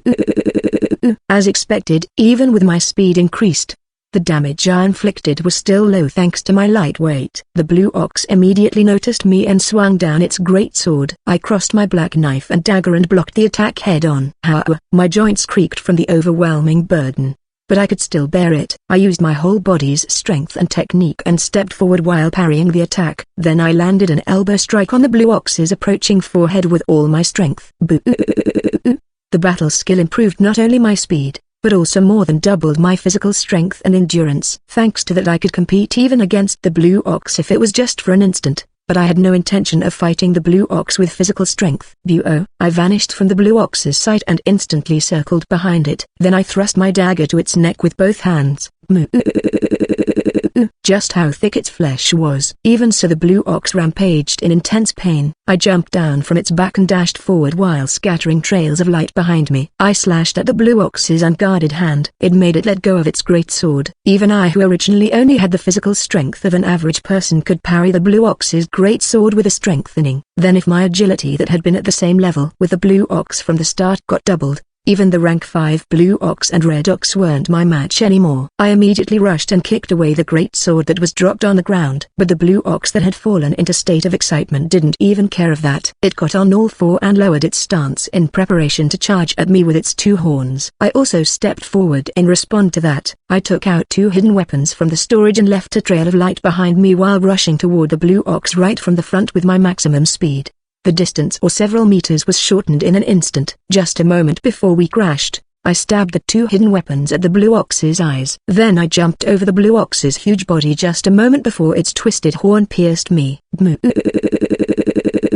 It stumbled and rolled on the stone floor while howling in agony. Support the adventurer. The knights who still could move caught up at that timing. Viro, take care of this place. I immediately entrusted the role of facing the blue ox to them and Viro. Then I immediately left in order to back up Dalton and others. Arya, Alicia, race : human rank 4, magic power, 82 270 stamina, 159 210, overall combat strength, 916, with body strengthening, 1769, battle skill, Iron Rose, limit 82 second. My magic power had decreased a lot. The normal body strengthening generally consumed 1 mana every 100 seconds, but this technique was consuming 100 times more mana. In full capacity I could use Iron Rose for 270 seconds, but the actual time I would be able to use it would be a lot shorter than that if I also considered the usage of magic and other battle skill. Even before that, using this technique just for less than a minute with my still growing body was already causing all my bones and muscles to start screaming in pain. Even so, it's not a reason to stop here. I sped up even more and approached the back of the black ox that Dalton and others were fighting. I held the black dagger with both hands and without slowing down I pierced the back of the black ox's knee until its kneecap. As expected, even the black ox screamed from the sudden agony. It glared furiously at me and swung down its huge fist toward me. My hands let go of the dagger and I kicked on the floor to open up the distance. Then I jumped to the air with the scattered vestiges of light spreading out like wings behind me. I kicked on the face of the black ox who staggered down after its knee was pierced, but the black ox too immediately used its large horn and tried to strike me down. However, one of its horns was already broken by Dalton and My heel's blade pierced between the Black Ox's eyes. But the battle axe that the Black Ox swiftly swung rushed toward me with a bellowing sound. Dark mist. The black mist that I quickly casted clung around the Black Ox's face. The aim of the battle axe became slightly deviating and I kicked on it to gain distance from the Black Ox. I unconsciously fell on my knee the moment I landed on the ground. Aria, Alicia, race: human, rank 4, magic power, 43 270 stamina, 159 210. Overall combat strength, 916, with body strengthening, 1769. Battle skill, Iron Rose, limit 43 second. My magic power had decreased even more. I just used Dark Mist, but it wasn't a magic that consumed this much mana. Perhaps the mana consumption of magic also got larger while I was using Iron Rose. Great job, Arya. Dalton didn't miss that chance and rushed in while swinging down his warhammer. He crushed the Black Ox's right arm and sent its huge battle axe flying. Leave the rest to us. Feld also came back at that timing. His great sword cut off the Black Ox's left arm when it tried to guard its neck. Sniper shot. The arrow that Myra shot immediately pierced the Black Ox's neck. Boo. Even so, the Black Ox was still alive. It rampaged in a berserk state. Dalton and others dodged that while attacking in return. Seeing that, I too dispelled Iron Rose in order to keep some strength behind before I hit my approaching limit. My hair returned from the iron color to its usual pink color. My body suddenly felt heavy and I unintentionally fell on my knee. But my battle still wasn't over. Boo. The Red Ox, who was blinded in one eye, glared at me with its left eye while dragging its halberd on the ground as it approached. Blood kept spilling out from its deeply slashed right eye. The Red Ox looked lackluster due to all the blood it lost from the many wounds on its body. But its fighting spirit was still burning. Its eye was seething with hatred. There was nothing else reflected on it other than me. Boo. I too put my strength into my battered body and stood up. I held the black knife with both hands and faced the wounded Red Ox right from the front. Rather than victory, the Red Ox had no more thought other than killing me in its eyes. But the same also applied to me. It was an enemy who I had decided to kill. I'd finish you off with my own hands. My concentration erased all the noises and unnecessary sight from the surrounding. We both held our respective weapon with both hands. The moment the sweat trickling on my cheek and the blood dripping on the Red Ox splashed on the stone floor, we leapt forward at the same time. Dan. In the clash, I parried the halberd's blade and jumped over it, while the Red Ox used its horn to deflect my blade. I who was whipping my body to move and the Red Ox in its current state were about equal in speed. Even so, I still had the advantage in explosive power output and cut the Red Ox's wrist. The Red Ox instantly gave up on its weapon and used its horn to aim at my heart. Don't be scared. Look and analyze it. I fought by looking at the enemy, Gaykin. I didn't dodge that sharp horn and blocked it by matching its pointed end with the tip of my black knife, and that moment it felt like something fitted into place at the deepest part of myself. The impact of the collision sent me flying high to the air. I kicked up on empty air to use the recoil for changing my posture, then I pulled my knife far behind me while staying upside down in the air. Critical edge. Level 4's battle skill unleashed that attack almost unconsciously. It sliced into the unprotected Red Ox's neck until halfway in. Moo. A lot of blood spilled out from its neck and mouth. That huge body staggered. It was then I heard a familiar voice from the distance. Soulthorn. Carla. The girl threw away her sorcerer robe and showed the pure white dress she was wearing underneath. Her exposed white arms and neck now had the pattern of black thorn coiling and writhing on them. Immense magic power was surging out from there! The fire sorcery that Carla unleashed rushed on the arena's floor. Great amount of flame swallowed the dying Red Ox and burned it to ash in the blink of eye. Take these. With a cheerful voice, Carla created more than 10 fireballs that were as large as an armful each. They were floating around her. Were those fireballs? They were level 5 fire sorcery, the same with the sorcery that was sealed inside the magic tool that Varro used, but I sensed that they were filled with abnormal amount of mana. I yelled at the people who were at the end of Carla's gaze. Everyone, dodge! My comrades and the knights realized the situation from my yell and immediately ran away to escape. The many fireballs rained down in that moment! Flame blasts whirled up. The Black Ox and Blue Ox raged inside the flame with their last ember of life before crumbling down. Their surrounding was changed into an ocean of flame. I then sensed Carla's mana swelling up again and dashed toward her. Iron Rose. My pink hair changed color once more into the gray iron color like burning ash. The vestiges of light scattering from my hair trailed behind like a comet while I sprinted like an arrow. Without slowing down, I jumped toward Carla as she was about to cast another magic and kicked with my heel. Carla. Arya. Carla Lester race: human rank 4, magic power, /450 stamina, 2951. Overall combat strength, 749, with body strengthening, 2333. Gift, soul thorn exchange, lifetime. In that moment, the black thorns coiling on Carla's skin let out a great burst of mana. She leapt aside to dodge my kick as though the thorns coiling all over her body was moving her. Iced lance. Countless ice spears were fired from Carla's hand. I dodged them with high-speed movement while spinning and struck at her neck with a knife. Gin. A thorn-shaped ice blocked my blade. Carla fired her dig volt in that instant. My hands grabbed on the floor and I sped up to evade while kicking with my heels blade. Carla whirled in the air to dodge that. She then laughed while pointing her fingertip at me. Fire breath. Critical edge. My battle skill cleaved the flame and gouged Carla's shoulder, while the slashed flame swallowed me. We ignored those damages and danced in the air even more. Carla, who controlled her body using the thorns, and my kick clashed in extremely close range. Bash in. We both dodged while kicking at each other. Our kicks hit each other's side with the sound of flesh being pounded. I changed my posture midair and landed on a rubble, while Carla landed in the middle of flame. We faced each other. Carla's face was grimacing a little bit from pain in the middle of flame that was spreading around her. But that expression changed into a wide smile like a little kid who was in the middle of a flower field when she looked at me. Oh my, Arya, that hair color is also lovely. I too was grimacing from the recoil of using Iron Rose on top of another battle skill. Even so, I glared at Carla quietly. So that's your gift. You didn't ask to be healed? As I thought, Carla also got invited by that spirit. If she wished to have her life prolonged instead of a gift, she should be able to live at least as long as Elena. But Carla didn't ask for extension of her life. She wished for even more destruction. Soul thorn. Those words that I overheard must be the activation words for her gift. I felt that Carla was losing seconds of her life in exchange for the immense mana she was bursting with. The black petals scattering from the black thorns that were coiling on her body looked like Carla's life itself disappearing to me. I don't need that. Something like a normal life is unnecessary for me. Carla stood in the middle of flame without getting burned thanks to her immense mana while her fingers played with her black hair as though to state that her own life didn't matter to her. Something has to be done to the magic stone in my heart so that my body can be healed. If that happens, there won't be any meaning to my life until now. It will be a waste to all those blood and sweat I had shed to train my magic. Carla, I'll keep moving forward until my life run out. I won't let anyone get in my way until everything that drove me mad is swallowed in flame. Yes, even if it's you. Arya. The color of madness looked inside Carla's eyes.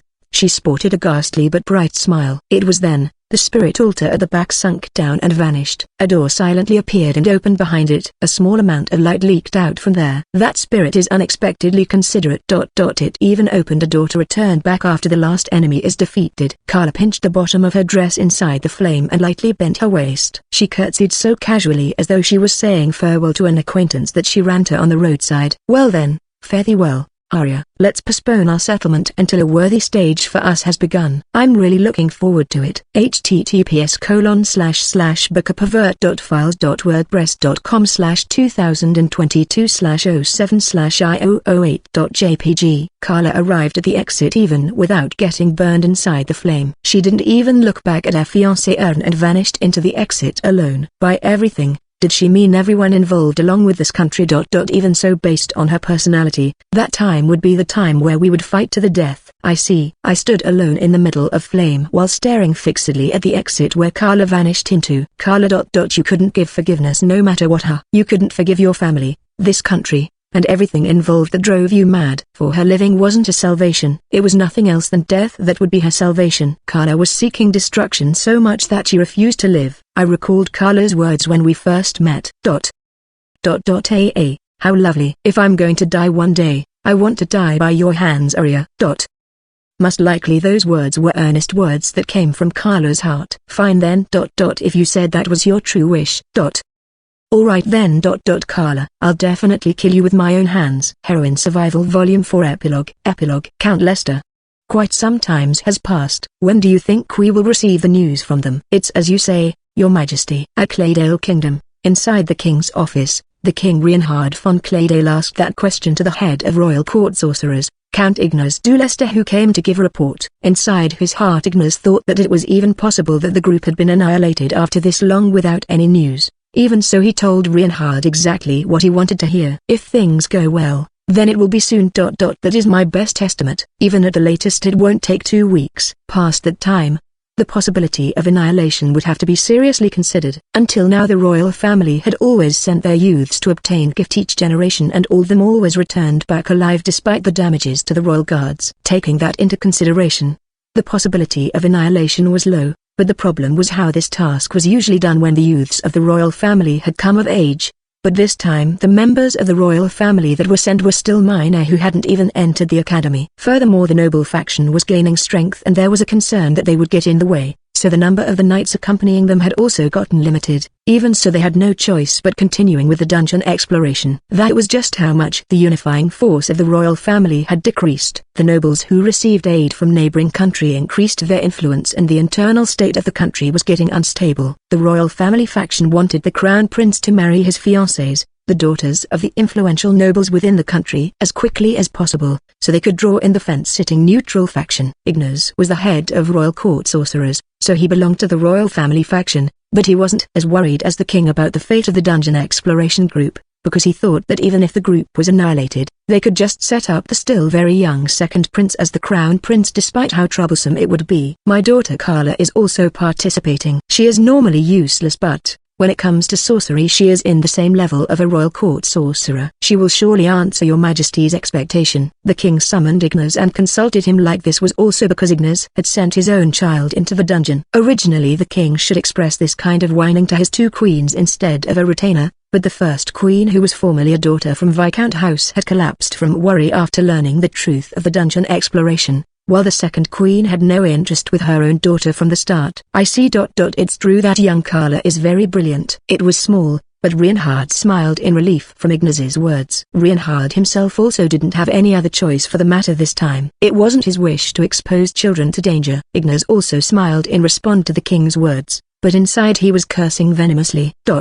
I hope she would just die there, that accursed death god. He wanted to vomit just from calling that thing as his daughter. He always boasted about his daughter's brilliance when in the presence of the king, but he would pray for the death of his daughter when behind closed door. The demonic child Carla, who slaughtered 2 of his 3 talented sons and many of his house's servants. Even now hatred would overwhelm his heart when recalling that time, but at that time Carla still had more value alive rather than dead. Although to him everybody was just pawn for the sake of boosting the fame of Leicester House, there was a risk that the name of Leicester House would be dragged through mud after losing the majority of his sons. In the situation where he had lost 2 of his sons, he couldn't also lose the pawn that had become the crown prince's fiancée, and Carla at that time was also still someone who he could kill anytime he liked. Carla, who obtained all elements through Ignaz's experiment, was a powerful sorcerer, but the side effect from the experiment had given her a body that could shut down anytime. The healers had even said that she wouldn't be able to live until 20. It didn't matter when she died as long as the fact remained that a queen had come from Leicester House. Ignaz thought that he would only need to bear with Carla's presence for 10 odd years at the longest, but the growing speed of Carla's mana surpassed the boundary of Ignaz's understanding. Was it possible for a girl who was still 5 or 6 years old to keep going into a dangerous place like dungeon repeatedly while even adult adventurers often died there? The city with a dungeon in it whose management was entrusted to Leicester House by the royal family was known as a gathering place for adventurers who were confident with their own skill. But the report of adventurers' death increased since Carla started going into dungeon. There was a high possibility that Carla was involved with their death. He never wanted to see his daughter's face ever again, but her magic power value and overall combat strength would have risen up every time he investigated her. When Ignaz finally felt a sense of danger and tried to assassinate her, her strength was already beyond the capability of the average assassin to take care of. There was also the bad timing of how the Northern Assassin Guild branch was rumored to be destroyed. A lot of assassins left the capital in order to fill in the hole that was left by that destruction, leaving nobody left who could defeat Carla. He even heard the uncertain rumor that the assassins who left also got the table turned on them by the existence that destroyed the Assassin Guild branch and got called as Ash Crown Princess. He felt like there would be no problem even if the whole group got annihilated as long as Carla died with them. Even so, the words that he spoke at the outside didn't give any hint of his true feeling at all. I have also dispatched several excellent royal court sorcerers to go with them. His Highness the Crown Prince and Her Highness the Princess will surely return safely. Actually, the royal court sorcerers he dispatched to the group were just second son or daughter of neutral nobles who weren't involved with a noble faction. It wouldn't bother him even if they died, but there was no need for him to say that to the king. I see. It will be great if the fiancés and the knights can also return back safely. everyone was alright, though I don't know if that's still the case even now. Question mark. Reinhard and Ignis lifted up their face in surprise from that voice that suddenly resounded inside the room. The two bodyguard maids who were also inside the room and stayed quiet so to not disturb the conversation immediately moved in response. Who's there? The bodyguard maid with heavy knight skill set moved in front of Reinhard to shield him, while the bodyguard maid with scout skill set sensed the presence of the intruder and leapt with a dagger in hand. Wait. But Ignis, who heard that voice, hurriedly stopped the maid. But he was slightly late. The bodyguard maid who leapt to attack was frozen into an ice statue. While everyone's face turned white from the extreme coldness and tremendous mana, a sickly-looking black-haired girl in white dress appeared from behind that ice statue and smiled. That was dangerous. She might hurt someone if it was someone else than me. Carla. How long had she been here? How did she enter outside? Carla ignored her father who called her name and performed a lady's bow toward the king. Reinhard. Carla Lester, here to report that I have returned back ahead of everyone else. There was no way the outrageous action she just took could be forgiven even if she was a fiancée of the crown prince or the daughter of the head of the royal court sorcerers. But the immense mana she was radiating and her violent aura sent a chill that gnawed until deep inside the bones of everyone inside the room. It made them hesitated to even call for the knights. Even so, there should be knights and butlers standing by outside the office, but they hadn't done anything at all. Perhaps Carla had done something to them beforehand. What's the meaning of this, Carla? How dare you use sorcery in this? Dear father, please don't cause such ruckus in the presence of His Majesty. You little... Wait. Count Lester. Reinhard stopped the seething conversation that wasn't suitable at all to be held between a father and daughter. He looked at the frozen ice statue with a pained look before turning his gaze toward Carla. First, I congratulate your safe return, Lady Carla. However, tell me the reason why you killed this maid. She isn't dead, you know. Not yet anyway. Carla waved her hand. Then the ice on the frozen maid melted and she fell down on the floor. Count Lester, treat her. I shall listen to your daughter's report. As your majesty command. Ignis stood up to apply healing sorcery to the bodyguard maid who was barely hanging on life. Even so, he kept glaring angrily at Carla, and yet she only smiled thinly without paying attention to him. Just now you said that you returned. Can I take it to mean that Turin and Elena's dungeon exploration has also finished? Yes, indeed. I went out of the dungeon ahead of them, but His Highness too will surely come out before long. And what do you mean that you don't know about their current condition? Yes, I had finished my business down there, so I had no reason to stay any longer there. Everyone else won't be in any danger if they are lucky. Carla's smile didn't change even in front of the glaring gaze that the king himself sent at her. Carla, you little... How dare you speak like that about His Highness toward His Majesty? It's your duty as a subject to put your life on the line to protect His Highness. How astonishing. I never expected to hear such humane words from you, dear father of all people. Carla looked toward Ignis, who interrupted the conversation once more as though she was looking at a bug. You, accursed god of death. I'm furthered by an inhuman man after all, so it's only fitting. And, what are you going to do about it? You impudent. Stop. Reinhard sharply rebuked the parent and daughter who were starting their quarrel once more. Lady Carla. You just left the dungeon not long ago while the others still haven't come out yet, and yet you are here. Ignis guessed what Reinhard was trying to say and looked toward him. Can I see it as you having been successful in obtaining it? Yes, Your Majesty. Everyone's gaze gathered on Carla when she replied like that. Her pale lips formed those words. Soul Thorn. Instantly, Carla's skin that was white like wax became covered with black thorns. Tremendous mana radiated out from there. Infinite mana in exchange of the user's life. Ignis's eyes widened when he saw the power. Sweat trickled down his forehead. Should we have a change of head of Leicester House right here, dear father? You monster. There was nobody there who could fight Carla and win. Far from that. It was unknown how many victims there would be even if all the knights in the palace gave it a try. Carla would surely die if even just a single hit landed on her. But even if she was threatened with that fact, someone who sought power even if it cost them their life would never beg for their life. There was no way anyone would test how many hundreds of people would have to be sacrificed just to land that one hit. If Carla got serious, it could be easily imagined that she would drag the majority of the palace with her to her death. What do you want? They wouldn't still be alive if that was her intention from the beginning. Reinhard understood that Carla's outrageous action before this was to display that power to them, so he asked her. Carla turned her gaze toward him. Yes, Your Majesty. I wish to make a deal. A deal. You say? I'll use this power to protect her Sama, and if you have enemies then I'll kill them. In return, you want us to overlook your outrageousness to some degree? As expected from Your Majesty, you are very understanding unlike this inhuman father. It will only be for as long as my life still hold, but I will put Sama into a treasure chest where I shall cherish and keep him safe. It was an absurd behavior, a demand that placed everyone as her hostage. Very well, Your Majesty. But, if he thought about the content of the deal, there was no benefit in rejecting it. Reinhard had no other choice but to accept. You can go rest for now. I shall send a messenger to you later after my son return and we can talk more about this. Yes, Your Majesty. I shall look forward to it. Carla smiled sweetly. She pinched the bottom of her dress and curtsied toward everyone who couldn't make any movement at all. Then she vanished from that place. Most likely she was using space teleportation, an advanced sorcery that she forcefully activated using her vast mana. What was left behind was only the trace of her outrageous act and the chilling cold. Ignis gritted his teeth and hit the floor wordlessly with his fist amidst that atmosphere. Cough. The place Carla teleported to was a building inside a forest near Leicester House that was used as a hideout. Carla was spinning round and round while dancing with a deathly face pale and blood trickling from her mouth. She had obtained unforeseen power just as planned. With this the groundwork to create the stage that she dearly wished for had been laid. Human couldn't use sorcery that was beyond their level because they couldn't control their mana perfectly, which caused the mana consumption to multiply. But that problem was solved with infinite mana. The current Carla should be able to use sorcery to level above her actual level. From the start Carla didn't trust on anything other than her own strength. She had the confidence that she would be able to learn even level 6 sorcery on her own someday.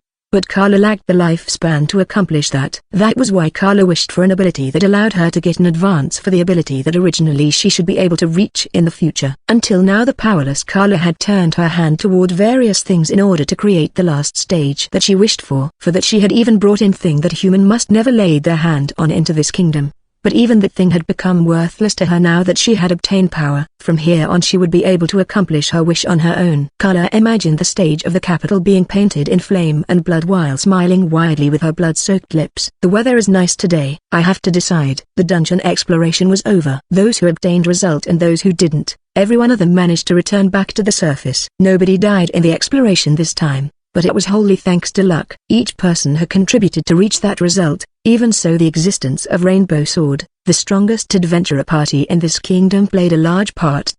Clara once more thought so after she managed to return to the guest mansion of the Duke House. But, that's not all.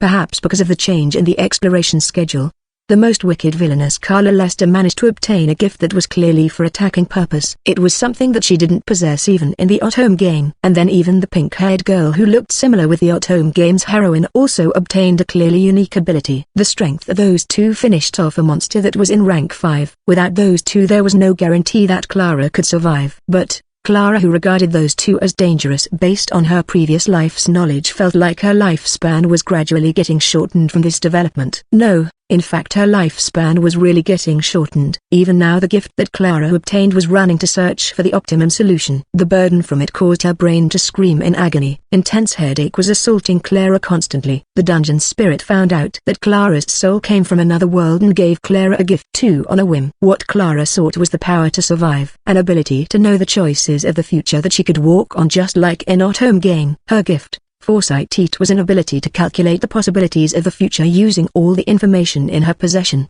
but the future she could see would change depending on the amount of information she had. The calculation of vast amount of information would also shorten Clara's life. At first she thought that her problem would be solved if she just killed the heroine. But that thought was based on her common senses as high school student in her previous life. Her effort didn't go well because of the obstruction of this country's black ops. Even trying to get along with the heroine wouldn't solve the fundamental problem. She finally noticed that the heroine wouldn't try to harm Clara directly, but as the main fiancé of the crown prince, Clara's existence would prevent the heroine from becoming the queen. Because of that the surrounding would hold her in contempt and remove her from the picture. Perhaps her family Dantle would protect her, but she couldn't even fully trust her own brother as one of the capture target who might fall in love with the heroine. She might get banished to the holy mountain of Fandora Theocracy, an extremely cold land where she would grow old and die without being able to see the outside world ever again. But even before that there was a risk that Carla would just get killed. She would be able to survive if she wasn't the crown prince's fiancé. But, in the present time Dantle House and her aunt the second queen wouldn't possibly allow that. And Clara herself couldn't imagine just stopping being the crown prince's fiancé at this point. Does it hurt, Clara? No, I'm fine. Sama. Was still accompanying Clara even after they had returned to the mansion. There was nobody else inside this room other than them. Even though they were engaged with each other, Originally male and female of minor age from noble family of high status wouldn't be allowed to stay inside the same room alone. It should be impossible for them to order other people to leave them alone, but right now the servants who should be stopping them were fast asleep from fatigue, and so Aaron was able to visit Clara's room without anyone getting in his way. I'm still not used to the gift. But I'll get better soon. I'm sorry Clara.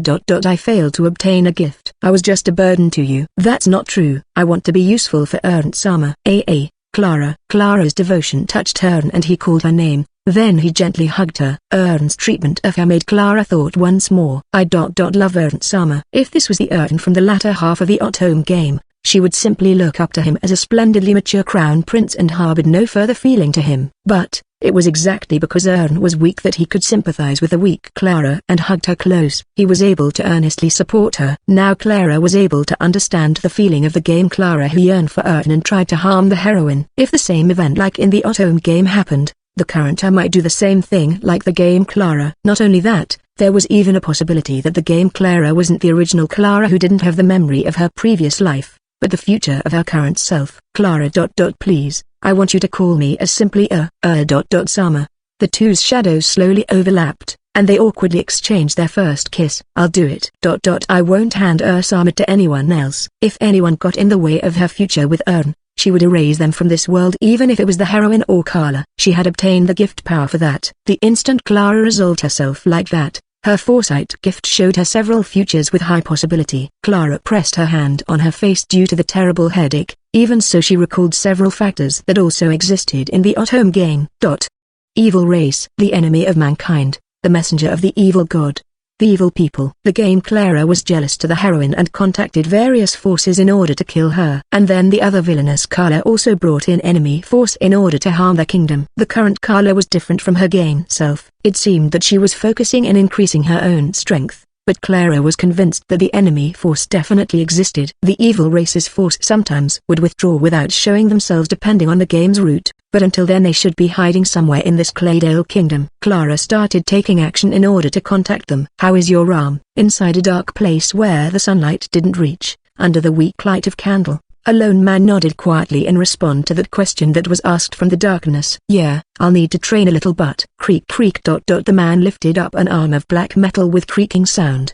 He punched the stone wall with that arm. The impact shook the air inside the room. When I get used to it, I'll be able to use it just like before.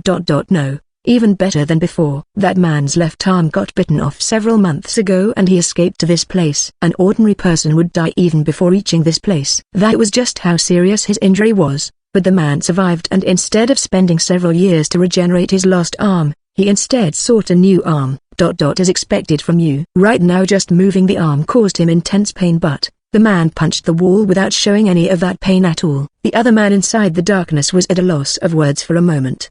The men hadn't known each other for long. Even so they had understanding and respect for each other. The man in the darkness and his comrades had slipped into this country from outside in order to inflict pain. It wasn't easy even just to infiltrate into this country that was protected by an organization called Black Ops and surrounded by Rocky Mountain, sea, and monster habitat, but several years ago, they obtained the groundwork to enter this country thanks to a certain black-haired girl. They were now in a hostile relationship with that girl because that girl betrayed and killed some of them. But the thing that the girl left behind as present became the impetus that gave them a place where light couldn't reach. The one-armed man before him came into contact with their group after that, though he still wasn't one-armed the first time they met. He was also deeply knowledgeable about the underside of this country and taught them the way to evade the Black Ops, the biggest intelligence agency of this country. But the man's help definitely didn't come from something like whim or kindness. The man was greedy when it came to polishing his own strength. He desired the fighting strength and unique technique that they had. The special artificial arm that they gave to the man also came from their clan's chief. It was a treasure that came from a dungeon. We have given you a lot. We will work you to the bone to repay it. Grave. They also needed this man's strength in order to kill the black-haired girl who betrayed them. Grave, who once fought against Arya and a mythical beast and lost, was polishing his fang within the darkness. He smiled like a beast with its fangs bared toward the black-skin evil race who talked to him. Of course, Grave narrowed his eyes inside the darkness where no light shone through, as though he was staring at something very far away. Arya. Protect the princess with everything you have. Show me your true worth. Your Highness. I have brought the aforementioned adventurer girl like you asked. The bodyguard maid Chloe announced that in front of the door. Then a permission came from inside and Sarah opened the door to invite me inside. That night at the same day when we left the dungeon, everyone in the exploration group was currently sleeping like a log due to their fatigue and relief. Meanwhile Elena, who was in the guest mansion, summoned me and I came to her room. Welcome, Arya. Yes. As I thought, Elena looked tired. She almost stood up from her seat the moment she saw me. But then she sank deeply onto her seat and changed her posture as though to pretend that it never happened. Come over here. Arya. There are only me and these two here, so you don't need to bother with that half-baked courtesy. Roger. Chloe led me inside and I sat down on the sofa opposite of Elena. The scent of the herb tea that Sarah brewed drifted inside the room. Elena started speaking amidst such atmosphere. Forgive me for calling you this late when you must be tired, but I thought that this is my only chance to speak with you. Right now even Amor, who always got in the way to stop Elena from meeting Mere Adventurer, was also sleeping deeply. It seemed that he had also gotten some kind of mental hang-up toward us. He was clearly trying to avoid us. Is your arm all right? No problem. Elena was looking with worry at the right arm that I was holding protectively. Because I used battle skill together with Iron Rose, there was magic power heat accumulating in my right arm. But Iron Rose was different from the original battle skill, so I estimated that I would be able to use battle skill again after half a day passed. But that shouldn't be the only reason why I got called here. What about the gift? Elena's eyes widened slightly when I bluntly asked her that question. Then she smiled dryly. That's so abrupt. I too was at a loss of what to talk about with you after so long, but certainly. That just wasn't like us. Elena changed her tone to be more casual to show that this was a personal talk. She took a sip of the tea that Sarah brewed and sighed. I refused the spirit's offer.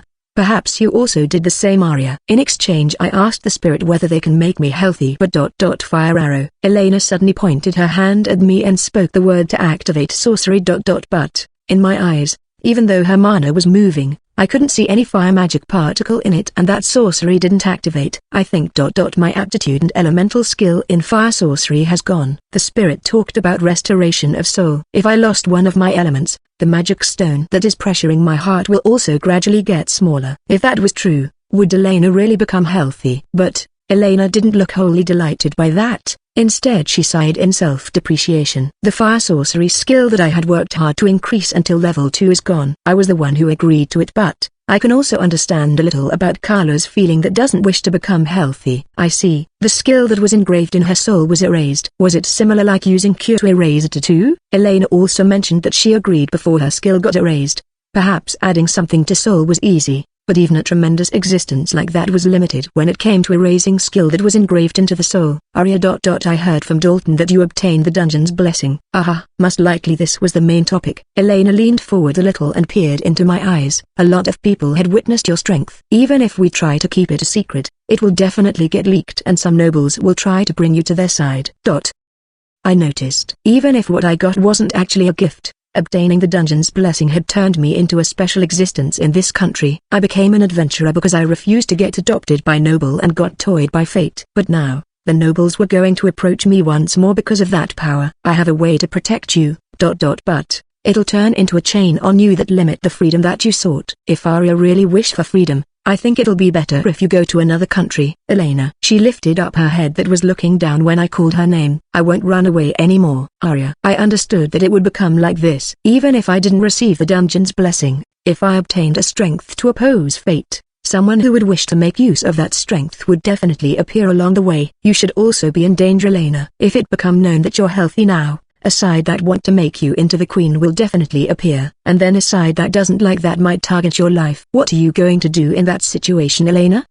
Elena paused talking for a moment and closed her eyes. Then she immediately looked at me with a strong gaze. I thought that would be fine if that would make brother open his eyes. But now I'm also able to make another choice than that. Elena stopped talking there. She stood up and quietly held her hands toward me. I too won't run away anymore. I'm going to become the queen. That's why lend me your strength. Arya. Yes. Elena. I also stood up and enveloped the hands Elena held toward me with both my hands. From here a lot of nobles would approach Elena to make use of her and a lot of enemies would target her. Grave, who was targeting me, would also target Elena. I'll protect Elena. I had gotten stronger for that. Our paths once split apart from each other, but after walking those paths alone, now our paths crossed each other once more into one path that we would walk together. together. A strong willpower was residing inside Elena's eyes. Those weren't the eyes of an 11-year-old girl, but the eyes of the first princess of a major country. She spoke to me with those eyes. Adventurer Arya of Rainbow Sword. I will enroll to the Sorcery Academy in 1 more years. I request you to guard me within the academy and eliminate my enemies during my 3 years of stay or at the very least until my brother graduate. As you command, Your Highness. https://bookerpervert.files.wordpress.com/2022/07/io09.jpg. Elena requested me as a princess. In response I kneeled on the spot and accepted. Then our serious expression suddenly crumbled and we smiled slightly to each other. Surely Carla would also be at the same sorcery academy that Elena would enroll into. I would also settle the matter between her and me. I wasn't going to oppose fate. I would smash it apart. The fated stage of autumn game that I avoided and that woman desired. It was finally going to start. Heroine Survival Volume 4 SS1. If I can go to meet with you. Digvolt. Purple light got shot from the hand of a small person wearing a robe. Several goblins got entangled by the lightning attack inside the dark dungeon. Gi. But one of them didn't die even after getting burned by the attack and leapt with its rusty short sword. Gust. A gust burst out from the hand of the robed person in that moment. It blew away the goblin just before its attack landed. Guillotine. The right hand quickly fired a wind blade and lopped off the goblin's head. The head rolled on the ground with an expression of anguish and exposed its red top part. Phew. That robed person. Carla Lester pulled down her hood and let out a sigh. She was in the 15th floor of the large-scale dungeon, located in a territory under the direct control of the royal family that was managed by Lester House. She had continuously entered inside by herself, but this area was her limit. She would be able to go slightly deeper if she camped inside the dungeon, but even that would be difficult because she didn't have any comrade who she could trust to stand guard. Carla flipped her arm sleeve and exposed a gash underneath it. The gash was turning into purple color. It was clearly poison. The short sword of the goblin that grazed her just now must be coated with poison. Treat. Carla licked the wound to ascertain the poison and simply neutralized the poison, but she postponed healing the wound for later. She left that spot and found a place that was located in a blind spot. There she reached her limit and sat down. Her complexion clearly looked bad, and not just because of the poison. She prioritized neutralizing the poison despite having poison resistance skill and postponed healing the wound despite her low stamina because, my mana isn't enough. Carla muttered and took out a vegetable cookie from her spatially expanded bag. She nibbled on it and washed it down with mana recovery potion. The group of monster that appeared at the 15th floor would stop being rank 1. Monster of rank 4 and above still wouldn't appear in that floor, but in that place rank 3 monsters would start appearing in group. The monsters she defeated just now also weren't mere goblin, but rank 3 goblin variant called Red Cap. They had scout type skills and used poison. Carla was also rank 3, but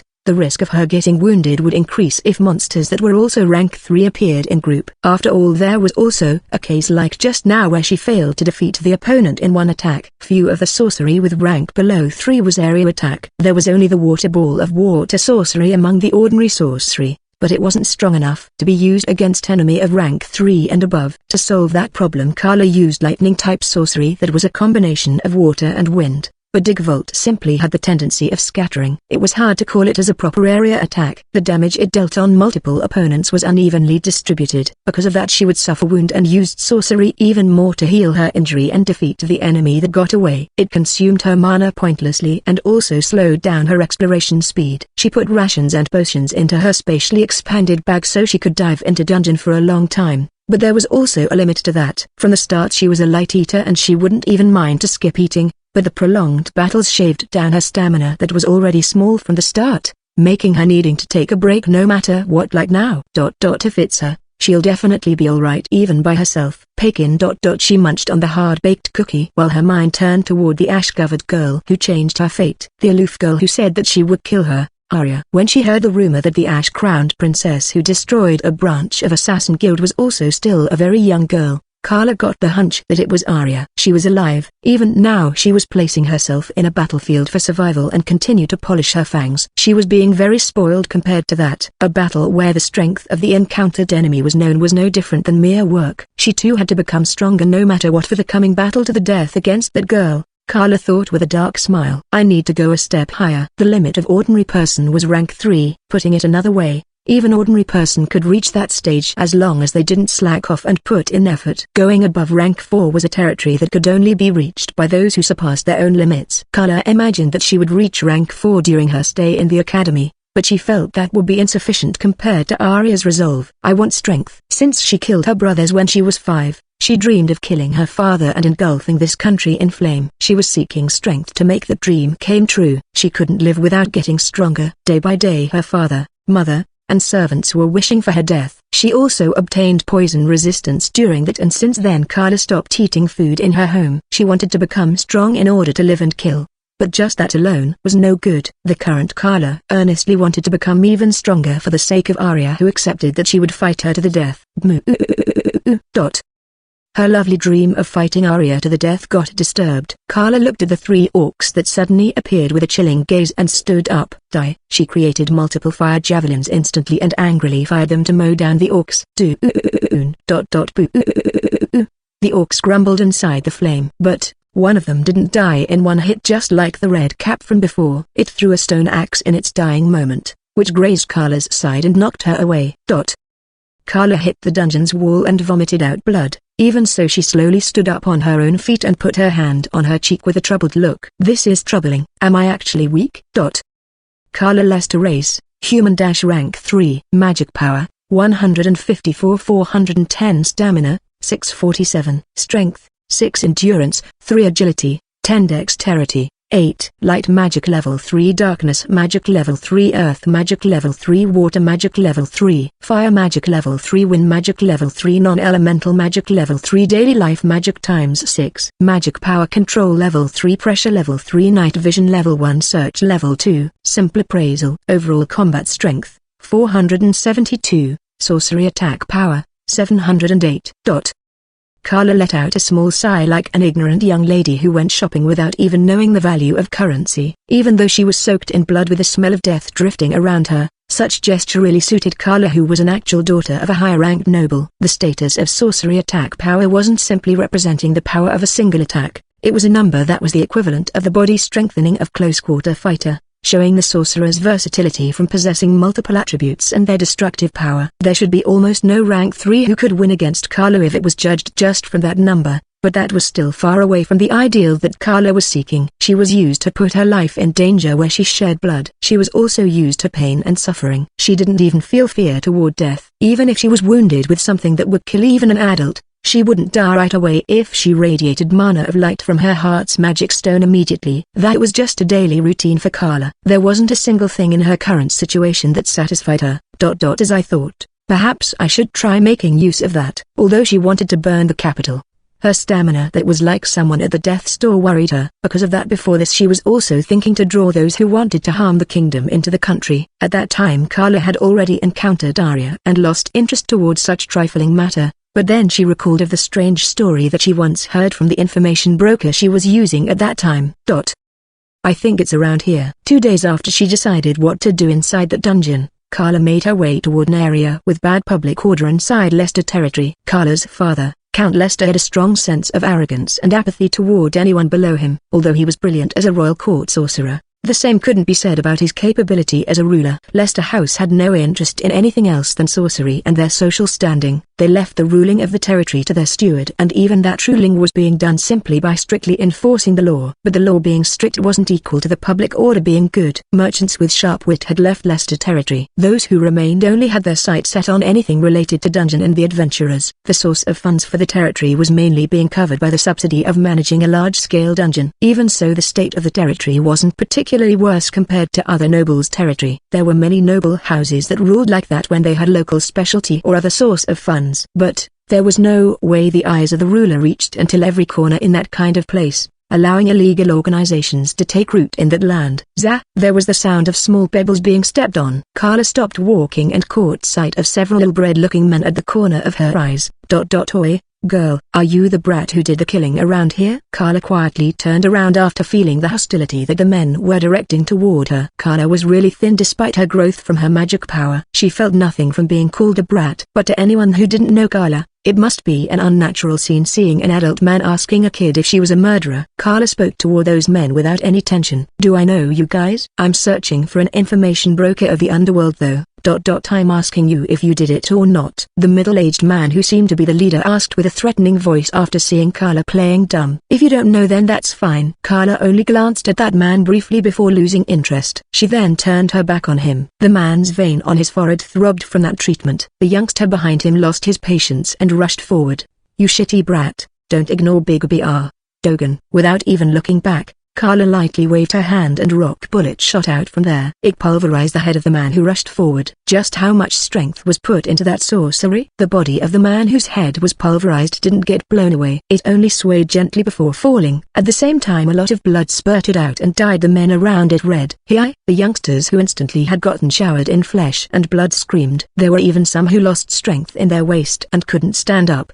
But the leader still glared at Carla even under the shower of blood. I know it. You bastard is the culprit. Several murder cases had occurred around this area. Nobody would care if the victims were just some beggar or slum dweller, but there were relatives of the men among the victims. The leader howled, pulled out a short sword and attacked Carla. His combat strength was more than 400. He had the strength of an upper rank 3. This man was an assassin has-been who was well known as a skilled fighter even in the underworld. There was a distance of 7 meters between Carla and him. It might not matter if the opponent was an ordinary person, but to this man, this distance was short enough to allow him to kill her before she could finish casting. The man didn't underestimate Carla at all as a mere kid. Their base combat strength was around the same, but, because she was a sorcerer, she would be helpless in this range if he moved earlier. There was simply no kid who could overcome their fear of death when someone came at them with a blade ready to strike. Got you. The short sword's tip was about to enter Carla's throat.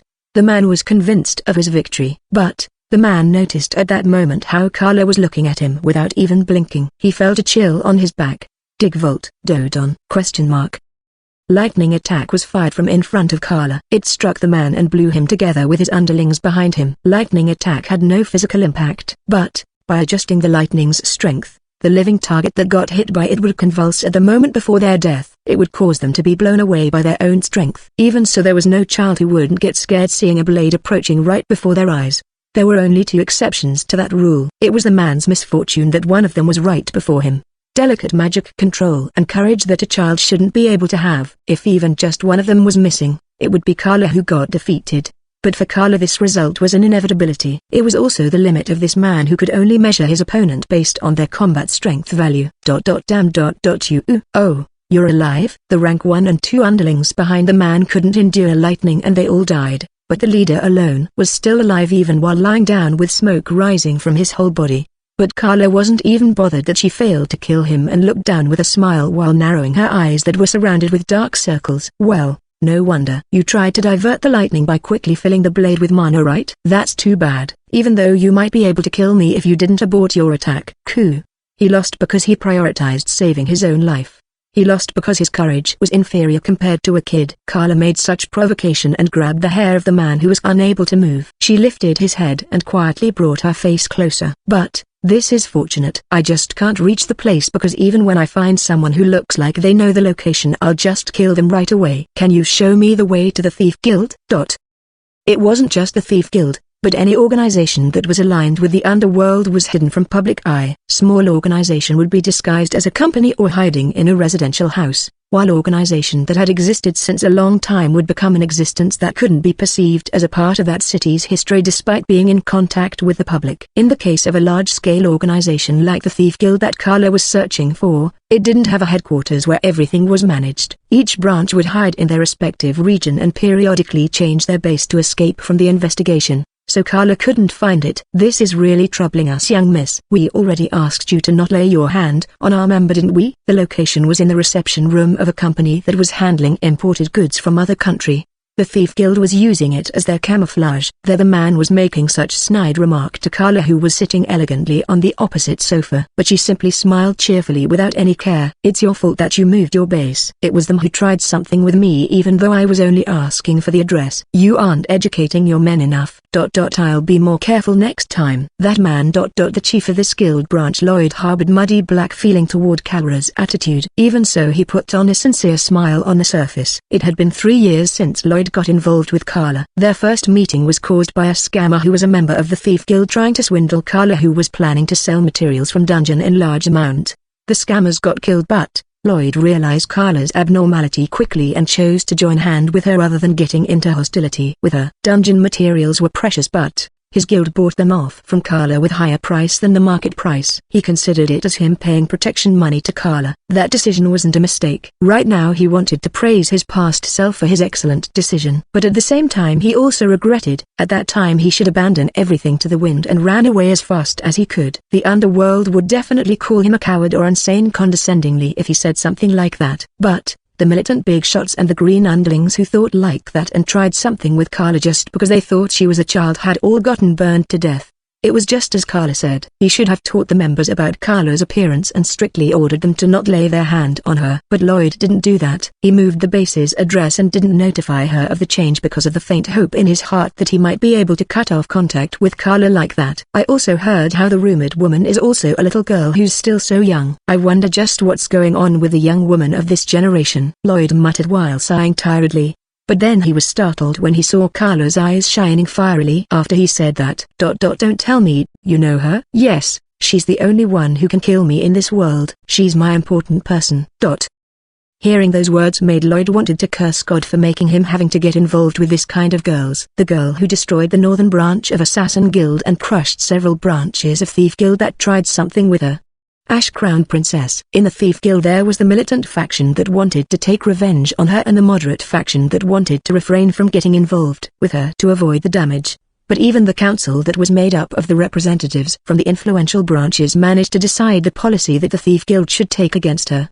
The damage kept piling up at the present, so the opinions were leaning toward not getting involved with Ash Crown Princess. But if the council found out that Lloyd had a dealing with a person who was involved with such character, his position as a branch chief would be in danger.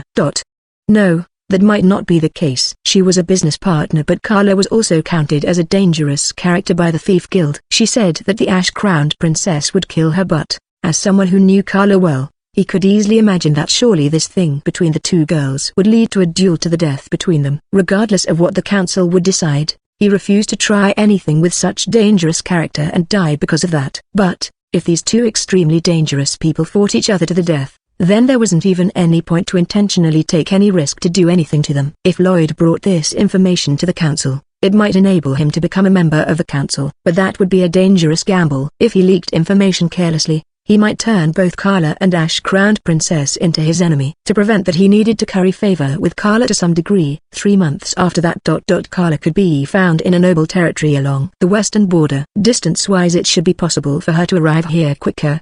But even Carla needed to make some preparation first. Now then, I wonder where are they? According to the information that he obtained from the Thief Guild, there was an eyewitness of that around 1 year ago. After that there was no more eyewitness report. But it seemed that the number of people who went missing from the remote villages increased since that time period. People went missing actually wasn't that rare of an occasion. That was even truer at remote villages near the border. Place where human could live in this monster-infested world was limited. Mankind was gradually expanding their living habitat from the region along the sea, but then they were unable to get any further after some point. The reason of the stagnation was because places that were habitable for human itself were mercenaries who specialized in exploration. The adventurers would find habitable places and remove the monsters from there, but powerful monsters would mercilessly bear their fang if they kept expanding forcefully. Even if the monsters were removed, people got dispatched, and a village was built to display to the enemies that it was a human habitat. A pioneering village that got reduced into half their number would have to retreat in several years because of the monster's threat. In case of missing people, naturally the majority of them would be because of monster attack.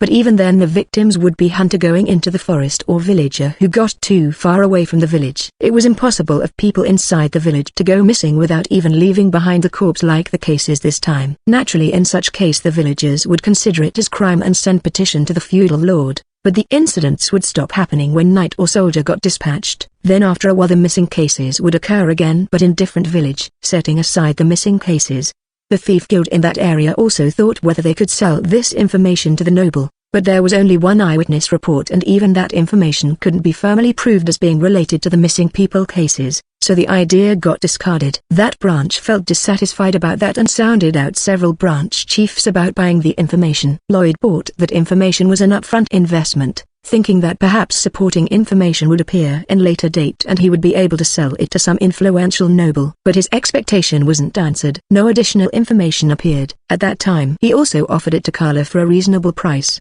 but this time Carla was able to obtain the information for almost free. Carla then used her connection as a noble and bribed some corrupt officials to gather even more detailed information that was related to the missing people cases. Using the gathered information as base, she combined all her knowledge from books including the banned books in Leicester House and drew a single hypothesis. First, assuming that the eyewitness report was accurate, the reason of the culprit's appearance was infiltration into Claydale Kingdom. From there they abducted people to gather information and also as terrorism. They had the reason to do such thing. They weren't human and unable to enter inside city. They who were hostile against human should be able to create a base if they relied on the underworld, but they were unable to do that. If she considered that the reason was related with the missing people cases, she could imagine what might be their reason. They were meeting difficulty in their infiltration exactly because they had a reason to abduct human. They were still needing to continue changing location while abducting human, so they still couldn't do any proper infiltration. And then even though they kept changing places, the need to abduct human periodically caused them to be predictable. Finally found you?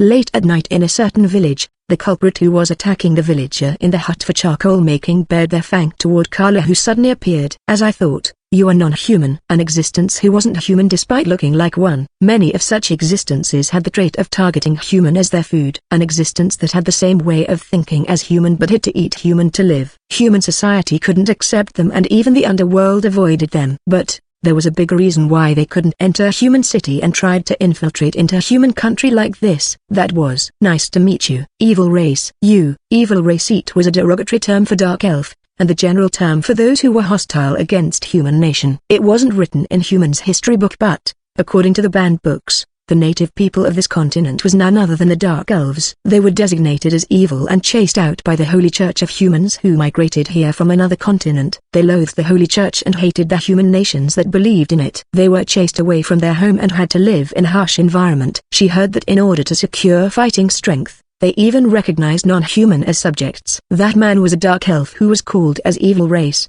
and he was also a repulsive non-human. I'll kill you. That Dark Elf who got found out yelled with voice that had accent and pulled out a weapon.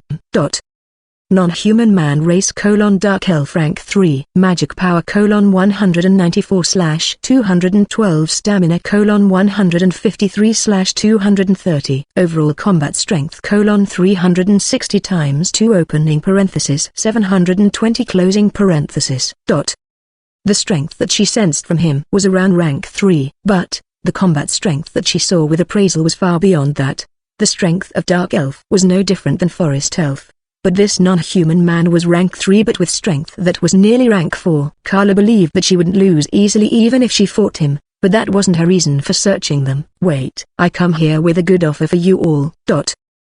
The man stopped moving from Carla's words. It wasn't that he trusted Carla. It was because he had also sensed Carla's strength using his non-human instinct. He wouldn't get out unscathed if they fought seriously. She had something that made him thought that. Of course, as a non-human he didn't intend to lose against mere human, but it was because of his inhumanity that he felt Carla's abnormality and hesitated to attack. What do you want? I'm glad that you're listening. Carla, who had also considered fighting first in order to make him submit, smiled sweetly while hiding her subtle killing intent that couldn't be fully covered up. That smile provoked the man's suspicion even more, but because Carla looked like a sickly kid at the outside, his pride as an existence that surpassed human drowned his impulse. I know that your group is trying to infiltrate this country, and also how it's not going well at all. What about it? Because some evil race had appearance that was far removed from human. It was non-human race like them who came to infiltrate with few number of elites. But Dark Elf was known as the natural enemy of human nation. They had to eat human but they couldn't get involved with human. Because of such difficulties,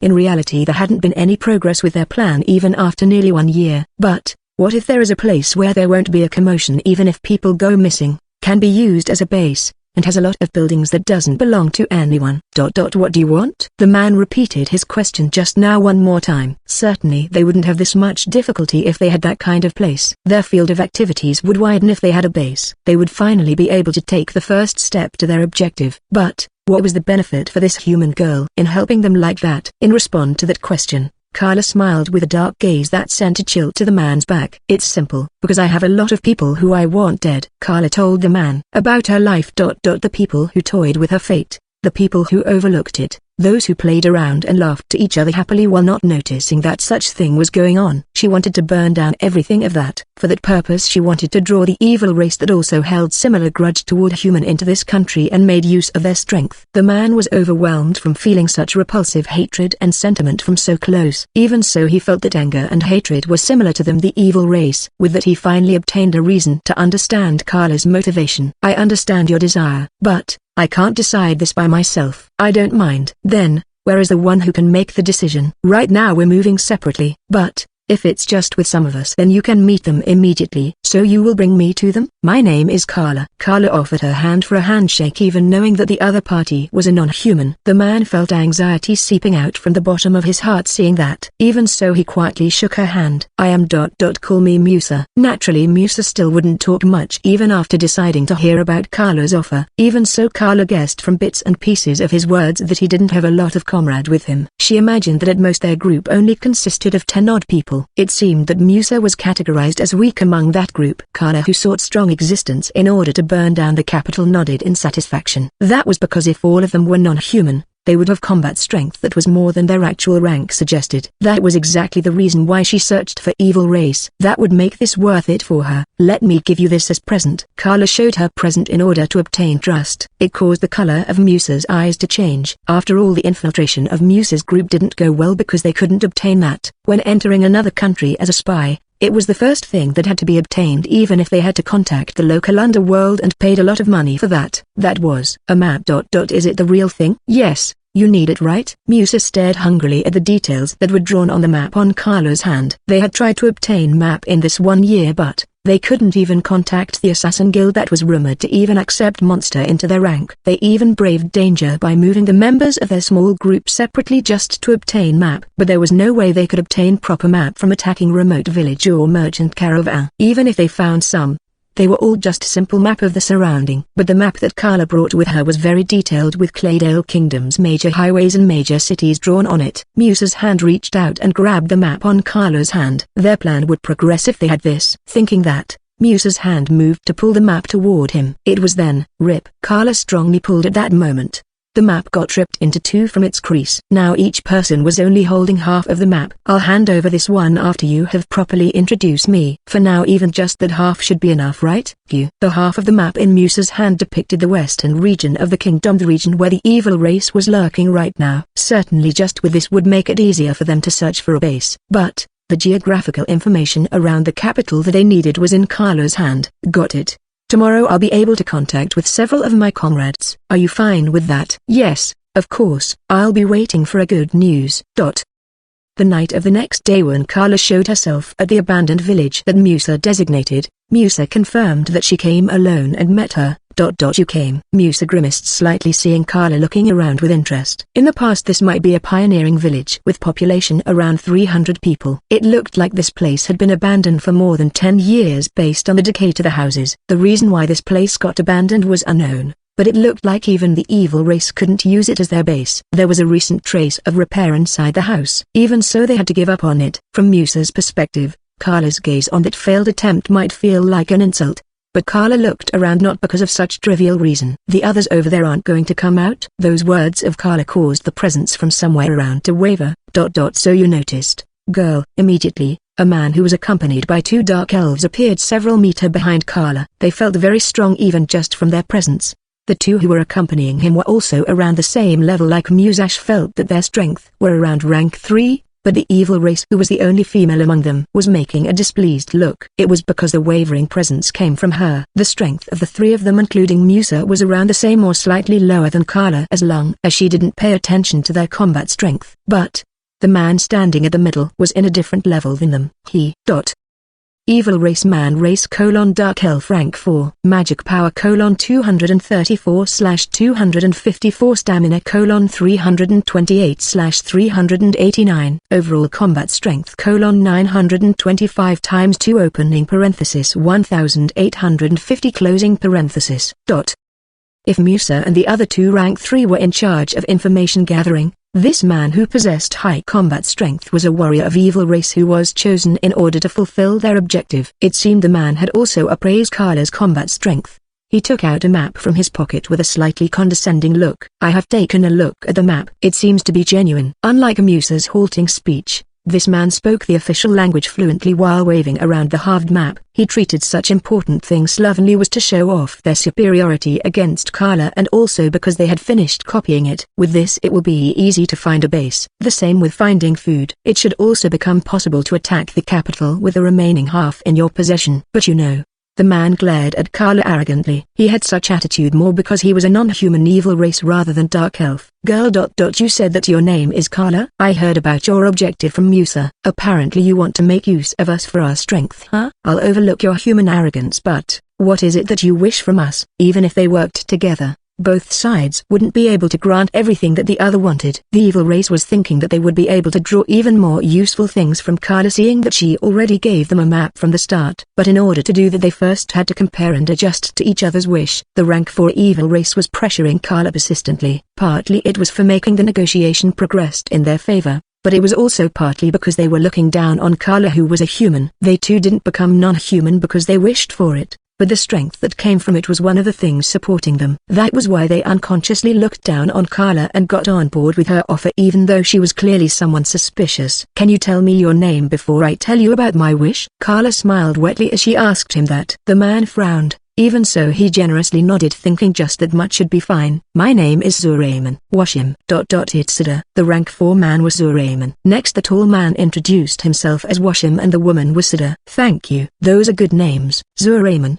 are there still others who are as strong as you? Don't worry. Those who came here are the warriors of our clan. We aren't as strong as the clan chief, but we won't fall behind the human warriors. Hearing that, Carla thought, I see. There were more rank 4 other than him, but he placed the clan chief above him and treated the other warriors as his equal, so there was no rank 5 here. Perhaps that so-called chief was rank 5. That was Carla's hypothesis. That's good to hear. Weakling isn't needed. Carla unconsciously let her true feeling slip. It caused Sida to instantly look angry. Zuraimon lifted a hand to hold her back while jerking his chin to urge Carla to continue. My wish. Let's see. Will you listen to me for a bit? Carla felt that his limit was fast approaching. She had pretended to be friendly until this long. It should be fine already. She discarded the robe she was wearing and started walking while pinching on the bottom of her dress as though she was dancing. I want to kill everyone. I want to burn everything. But I'm very weak. I can't even kill 1,000 people by myself. A sudden monologue. She looked like a revenant who came back to the country of the dead, and yet her voice was lively like a girl in love. I was alone. Nobody would understand me. But one day. A prince appeared before my lone self. Zuraimon and others gulped when Carla looked back a little toward them with fiery eyes. I want to die on top of the mountain of corpses that I killed. But I don't want to die in the hand of the people who said that they don't need me. That person is the only one who understand me. That person is the only one who understand my true wish. Carla's atmosphere started to change gradually. A look of bewilderment also appeared in the faces of the evil race. They were slowly feeling that something was out of place. How wonderful it will be if we can fight each other to the death on top of a mountain of corpses. But it's no good. That person is getting stronger in the worst environment, and yet I'm too spoiled. It will be insincere of me if I'm unable to kill that person who say that she will kill me. What are you saying? Zuraimon unconsciously cut in. His face was showing bewilderment and anxiety towards something unknown. Carla would help them while also asking for their help. That was because she couldn't obtain satisfactory result if she only relied on her current strength. Carla sought strength from the evil race. It was so that she could make use of their strength. The evil race too also understood her reasoning after hearing that. But the premise itself for all those assumptions was mistaken. Because I'm happy that you all are strong. Because Carla turned around. The evil race saw her genuine smile and shivered as though they had just seen a monster. I'll be able to become even stronger if I can kill you all. Zuraimon raised his voice in response to the pitch-black killing intent that was radiating from Carla. Scatter. Zuraimon jumped back. Musa and Washim followed suit a moment later. But Sida, who was unable to comprehend the meaning of Carla's smile and words for a moment, got enveloped with powerful fire in the next moment. Sida. Musa hurriedly used water sorcery to Sida, who was writhing inside the flame. Stop her. Zuraimon sensed Carla's mana swelling up and threw a needle. Washim rushed forward at the same time. But Carla didn't dodge. To be more accurate, she kept her eyes wide open and let herself get hit by that evil race's needle that was around 30 centimeters long, even while firing sorcery to the two defenseless opponents. Dig Volt. The lightning attack struck through Washim, who was about to leap at her, and Suda, who was being showered by a mass of water. Jaya, flame and electricity. The water got instantly evaporated, and not only that, the water acted as medium for the electricity to burn Suda's body from the inside. Her body was carbonized and crumbled into ash. As I thought. Even vampire will die after getting damaged that much. Musa's eyes opened wide from Carla's words. Vampirathi were human who changed into monster that sucked blood. But she heard the evil race that had small population overall was accepting even those who changed into monster as clan. Even so, compared to the ordinary dark elf, they were living with a feeling of inferiority because of their need of human as food. The evil race could only accepted them just barely because they attacked the people of human nations as their food. Without that, there was no way that a small clan like them would be given a dangerous mission like infiltrating other country where there was a high possibility that they might get annihilated. Even so, it was decided that they would do this mission because of their high status and immortality due to being vampire. Their body would regenerate as long as they had mana. The only way to kill them was to behead them, crush the magic stone in their heart, or burn them to ash. Vampire had no need to care about their physical limit thanks to their high regenerative ability and could obtain high combat strength. But any creature would die when they were killed as long as they had flesh body. You bastard, is this your plan from the start? Carla responded to Zuramon's words with a thin smile. Their worry was correct. From the start, Carla's wish was only one. Please become the nourishment to make me stronger. Weak opponent couldn't serve as nourishment. Human could finally become stronger only in the middle of battle, where even just a single moment of carelessness could kill them instantly. Carla casually pulled out the long needle that pierced her stomach. Then she laughed joyfully with her face that had gotten even paler. Kill her! Zuramon furiously yelled. The vampires were persecuted even within the evil race, and they volunteered to undertake this dangerous mission for the sake of their comrades. Because of that, their bond with each other was strong. Seeing their comrade getting killed made the anger and hatred inside them exploded. That's right.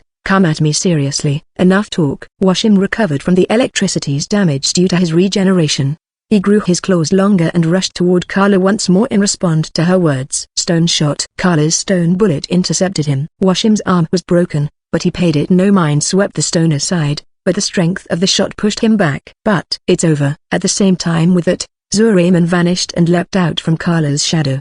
His needle that was made from magic iron pierced Carla's chest. The Zuramon saw Carla's white hand reaching toward him. He reflexively took some distance from her. How was she moving with her chest pierced like that? Why was an immortal like him jumping away from her? That was because of the premonition of death that he felt for the first time since becoming an undead. He couldn't describe it with words. Still no good. Carla murmured with the needle still sticking in her chest. The three, including Musa who had recovered from the paralysis, surrounded her.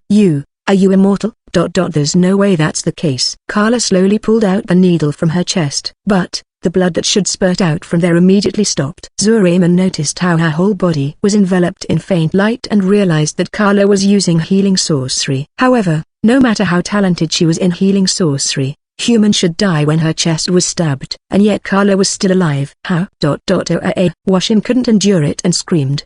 The opponent was just a single rank 3. Furthermore, she was a child and sorcerer who couldn't even fight in close quarter. Even so, Carla's mysteriousness and her abnormal way of fighting and seeing a fellow vampire getting killed so easily made his mind reach the limit.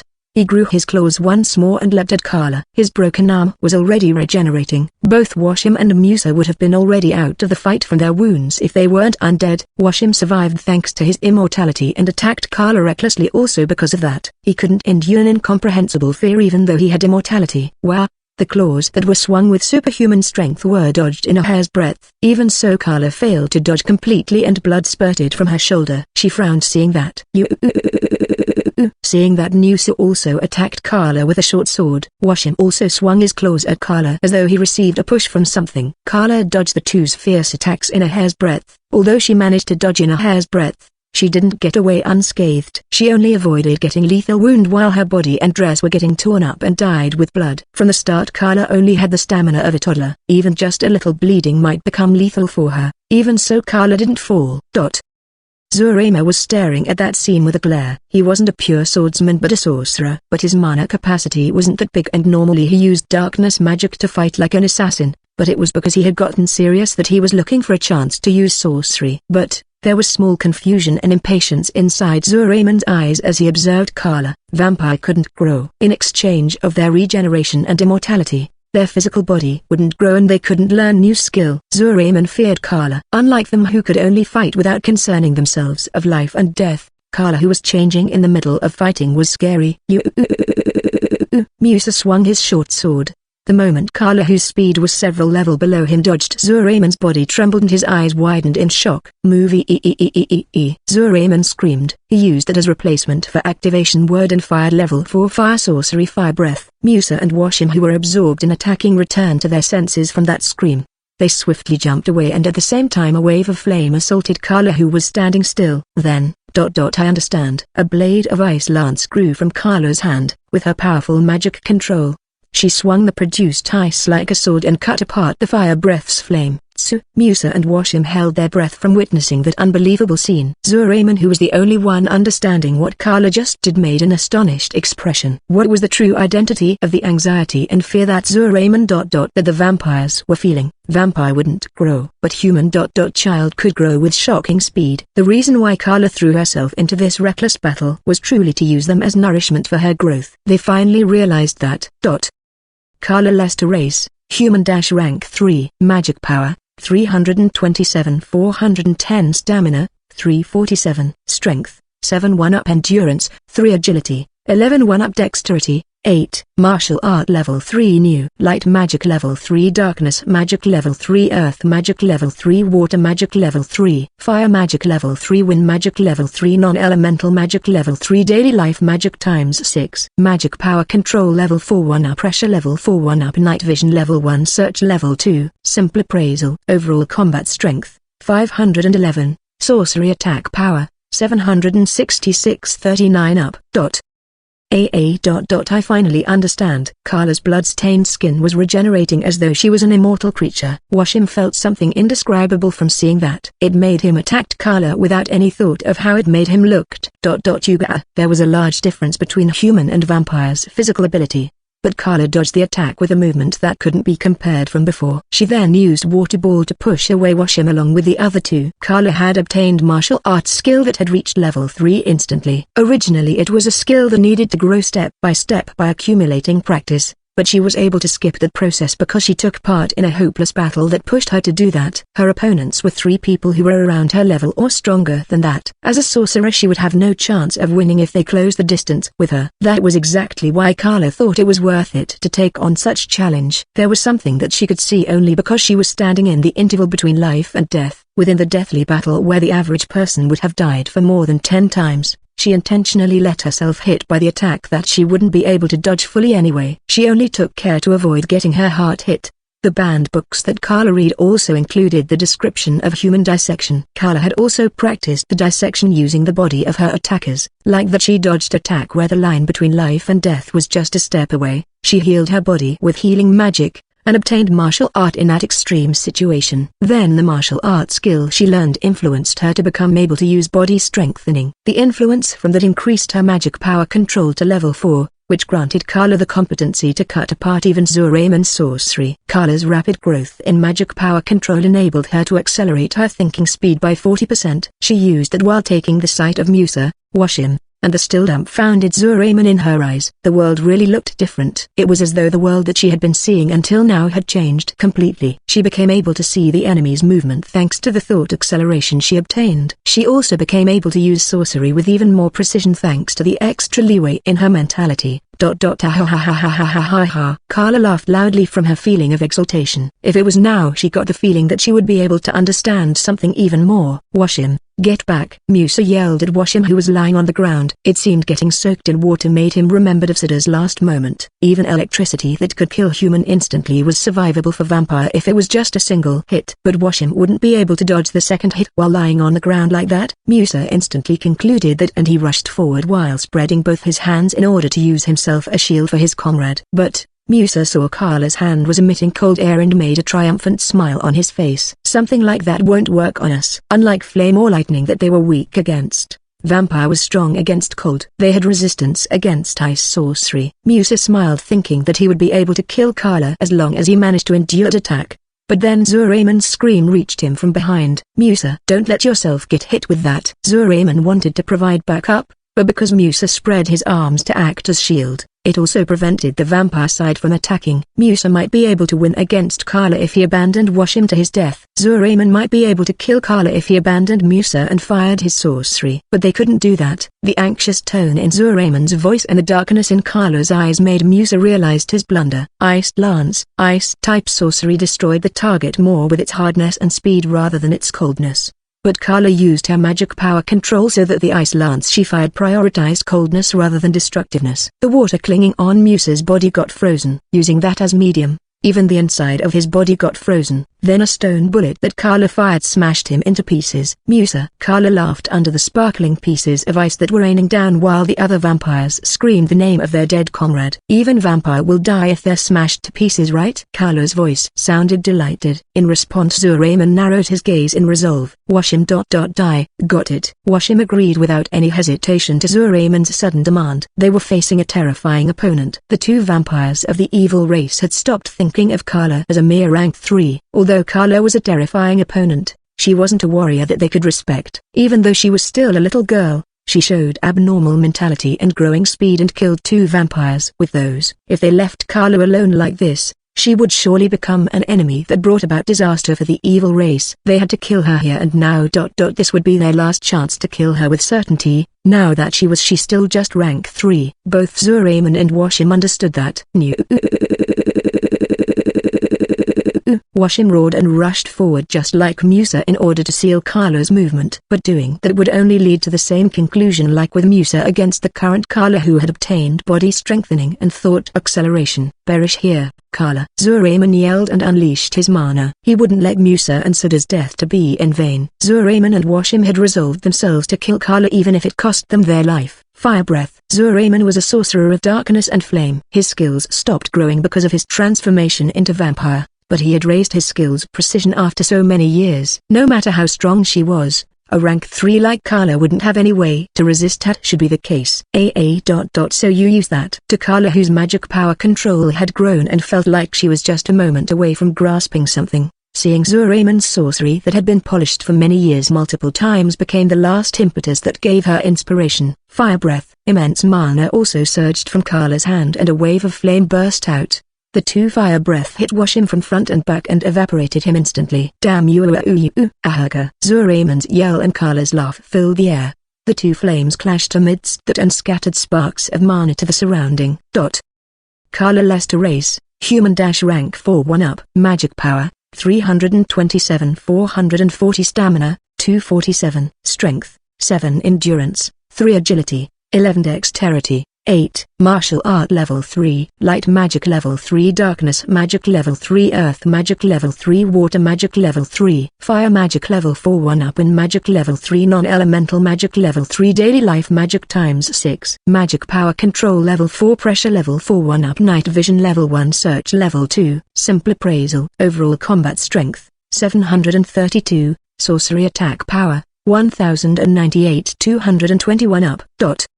Impossible. Zuraimon's eyes expressed that after seeing Carla's combat strength. Zuraimon and his subordinates didn't become vampire because they wanted it. Even so, they possessed exceptional strength among the evil race clan. It was because of that strength that they were shunned even among the evil race. But if they successfully land a serious blow to human nation through this mission, then their clan's evaluation among the evil race should change. But that hope that should be within their reach thanks to their existence as powerful immortal creature was thwarted by just a single person. A growing human girl. The difference between vampire who stopped growing and power that surged from achieving even more growth broke the equilibrium between the clashing flames. At the end, Zuraimon looked up to the night sky with a sorrowful look. Forgive me. Chief. The figure of the girl who dispatched them here crossed Zuraimon's mind. Then Carla's flame burned him to ash together with that memory. Carla vomited blood from her mouth due to the recoil of powerful magic power while quietly placing her hands on her chest. She looked up to the moon like a girl in love without sparing any thought at all for the vampires she had just killed. With this finally.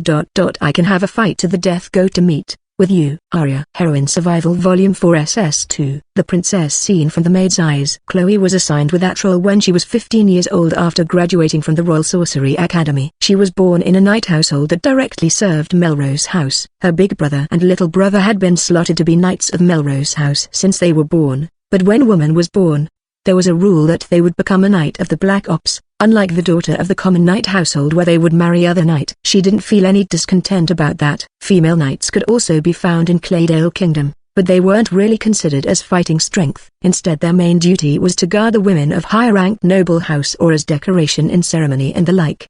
They wouldn't be sent to the battlefield and it was impossible for them to climb the rank by raking achievement with their sword skill. In this world where one's ability got seared into their soul by magic particles to become skill, the difference between male and female in a fight wasn't that important, but most likely there were many people with old-fashioned way of thinking among the nobles. In such situation, many women with talent like Chloe harbored discontent, but it was a different story when it came to Black Ops Knight. Chloe's family was from a lineage of retainer that had served Melrose House since a long time ago. She herself also had no problem with swinging sword around. Using her naturally high physical strength and endurance, she obtained a lot of recognition as a heavy knight. The Black Ops Knights were those who specialized in combat. Even among the Black Ops organization, they would hide their identity, travel not only inside the country but also to other country, defeat enemy, and if necessary steal information. There were also a lot of people who belonged to the Black Ops organization but didn't get into any fight and only did administration work, but only people who could be trusted could become Black Ops Knights, seeing it was their job to track down and defeat enemy. They could be called as elite just like the Royal Guards. For Chloe, who only knew about the southern region and the capital, the work of Black Ops that would require her to go all over the country for spying and fighting filled her chest with expectation, although she knew that such thinking was improper. But Chloe's first duty right after she graduated from the academy was something so vital that it was unthinkable that a beginner like her would be assigned to it. You didn't hear me, Chloe. You are going to become the personal maid of the first princess. She got called to the capital and got told that by her direct superior Sarah Sildren. At first she thought that she heard wrong, but unfortunately she didn't. The first princess, Her Highness Elena, was just born several days ago from the second queen. For some reason Chloe got chosen to be her maid. Why am I chosen for that role? She understood that an order from the Black Ops was absolute. Even so, Close couldn't stop herself from asking Sarah that question. Sarah Sildren, a lady from a baron house. She was a Crusian person, which was rare among Claydale nobility, so she was also someone who Chloe looked up to. Sildren House was a lineage with high loyalty and fighting strength even among the retainers of Melrose House. Sarah was still a 20-year-old youth, but she had already reached rank 4 and got promoted to be in charge of Queen Palace's security. The number of people who knew about her strength was limited, but she was more known about her beauty rather than her strength. Her popularity wasn't just limited to within the country. It was still fresh in everyone's memory how an ambassador from the influential desert country Khalfan Empire fell in love with her from the first sight and asked her hand in marriage. Even though someone like Sarah was here, a daughter of a mere knight household like her who was still a rookie was chosen instead as the princess's maid. She didn't understand why. There were a lot of people with tricky personality among the veteran Black Ops Knights, but if it was Sarah then she should be able to control them. Chloe really wanted to refuse this assignment because she still had hope of traveling all over the country. Seeing that, Sarah opened her mouth without any change in expression. Don't spread this around, but the mental state of the princess's mother, the second queen, is unwell. I believe that your ability as shield will be necessary for Her Highness. There is a risk the second queen would act violently in a fit of rage, so protect the princess with your body day and night. That was the order that was given to her. Time. Just a girl from a lowly knight household who doesn't even have any achievement though. There's no problem. I have also checked your reputation and grade at the academy. And there's also no problem ideology-wise from you, Chloe, and your family too. So I recommended you to His Excellency the Prime Minister and he approved. Is that so? Her background was already investigated and all paths of escape had also been cut off. It seemed that she had been correctly evaluated as the result of working too hard to become a Knight of Black Ops. I understand. I shall give it my all to not betray Sarah Sama's expectation. She suddenly got thrown into the palace that was like a completely world beyond her reach before this. But if she got Sarah as her superior then she would surely manage somehow when she got into trouble. Chloe accepted the assignment with such thought. Sarah nodded in satisfaction before she suddenly recalled something and added, That's right. I'm going to marry this month and retire, so I'll leave the rest in your hands. Like that, Chloe's first mission in the Black Ops was working in the palace as the princess's bodyguard maid. She wasn't completely dumped into it on her own. A fellow Black Ops male also became the princess's caretaker as a butler. But as expected, a male couldn't be expected to take care of Her Highness's more personal care. It forced Chloe to do some things on her own. Chloe was not alone by any means, seeing that it was the first princess they were talking about here, but in most cases it should be female who was the second daughter or third daughter from Baron or Baronet house who became the princess's personal attendant. Even though she was in Black Ops, The still young Chloe had the lowest station in there. Furthermore, the females other than her feared the second queen's temper, so Chloe had to do tasks like being poison taster for the princess or changing her diaper alone. Even so, Chloe gave it her all because Princess Elena was cute. Not only she had the appearance like a blonde-haired and blue-eyed fairy, Elena also became incredibly attached to Chloe, who was constantly at her side taking care of her. She would hug Elena when she cried, thinking of her mother who rarely showed her face. It wasn't long before she started to think of her as her actual little sister. But even that situation changed when Elena turned the years old. The special education from the second queen that resembled torture began. Even so, Elena sought her mother's warmth and continued to do her best desperately. But her health became ruined after obtaining 4 elements, and it made the second queen abandoned Elena. Since then, Elena's atmosphere changed. Elena, who was overflowing with talent from the start, bloomed and even obtained the intellect to advise her father, the king. Chloe felt sad seeing that. Even so, she offered her loyalty not to the royal family but to Elena herself as a knight, that she would offer even her life to protect her. That Elena changed once more when she encountered a certain girl. The king saw a glimpse of Elena's caliber to become queen and called back Sarah from retirement. That Sarah appointed that pink-haired girl to be apprentice bodyguard made for Elena. The girl also possessed a characteristic that was unbecoming for a child, similar like Elena. Elena became even more mature after that girl saved her. That girl headed to the north for a black ops assignment and went missing because of Graves' betrayal. When she heard that news, Elena looked like she was wasting away, although she still believed in the girl's survival. In order to support Elena, who was in such condition, Chloe cooperated with the butler Yosef, who had also been serving Elena since she was a baby. She did everything she could to improve the environment around the princess. Chloe, who couldn't accompany the princess into the dressing room because of her low standing during the kidnapping incident in Dental, also won the position as the princess's #1 attendant, so that the same incident wouldn't be repeated. She even got assigned as the princess's chamberlain and obtained authority as befitted that position. Several years passed after that. When Elena was starting to show talent as a princess that was clearly even more superior than her big brother the crown prince, a report about the survival of the pink-haired girl reached them. Elena also got ordered by the king to go into the dungeon as a royalty. When she heard that the girl would participate as bodyguard adventurer in the dungeon exploration, the tenseness that it was always present in Elena's expression before vanished. "I wonder if this is fine." "Yes, it really looks good on you, Elena-sama." Elena was constantly conducting herself as the princess in her daily life. Although she was still 11 years old, her high intellect allowed her to understand her position as a royalty who had to guide the people. At less than 4 years old, she gave up on becoming a king herself because of her body's weakness. Even though Elena judged that her brother didn't really have the caliber to become the king, she was resolving herself for even the possibility of dying as a shield for her brother in this dungeon exploration, in order to prevent this country from falling into chaos as a royalty. But Elena's strained atmosphere from disciplining herself to constantly look like a dignified princess was splendidly crumbling in these several days. But something that is easier to move around with will be. The person herself must be trying to look no different than usual. In fact, she was displaying herself as a strict princess when she was in public setting, during the hectic busy day, because she was also filling in for the official business that originally should be done by her brother the crown prince. But after that hectic time passed, she became like a restless girl who would be going out to an outing. Here she was starting to be bothered about her outfit or hairstyle for going into the dungeon. "Elena-sama is a sorcerer, so I don't think you need to wear something heavy like armor." Chloe was going along with every single one of Elena's conduct that was like that. Even so, she was watching over the change in Elena with a warm smile. She knew the reason for such change. It was because Elena was able to meet with that pink-haired girl Aria. Elena actually was also acquainted with a lot of noble daughters, but until now her relationship with those girls who were soft like the butterflies in Flowerfield was only kept at the level of simple business-like relationship.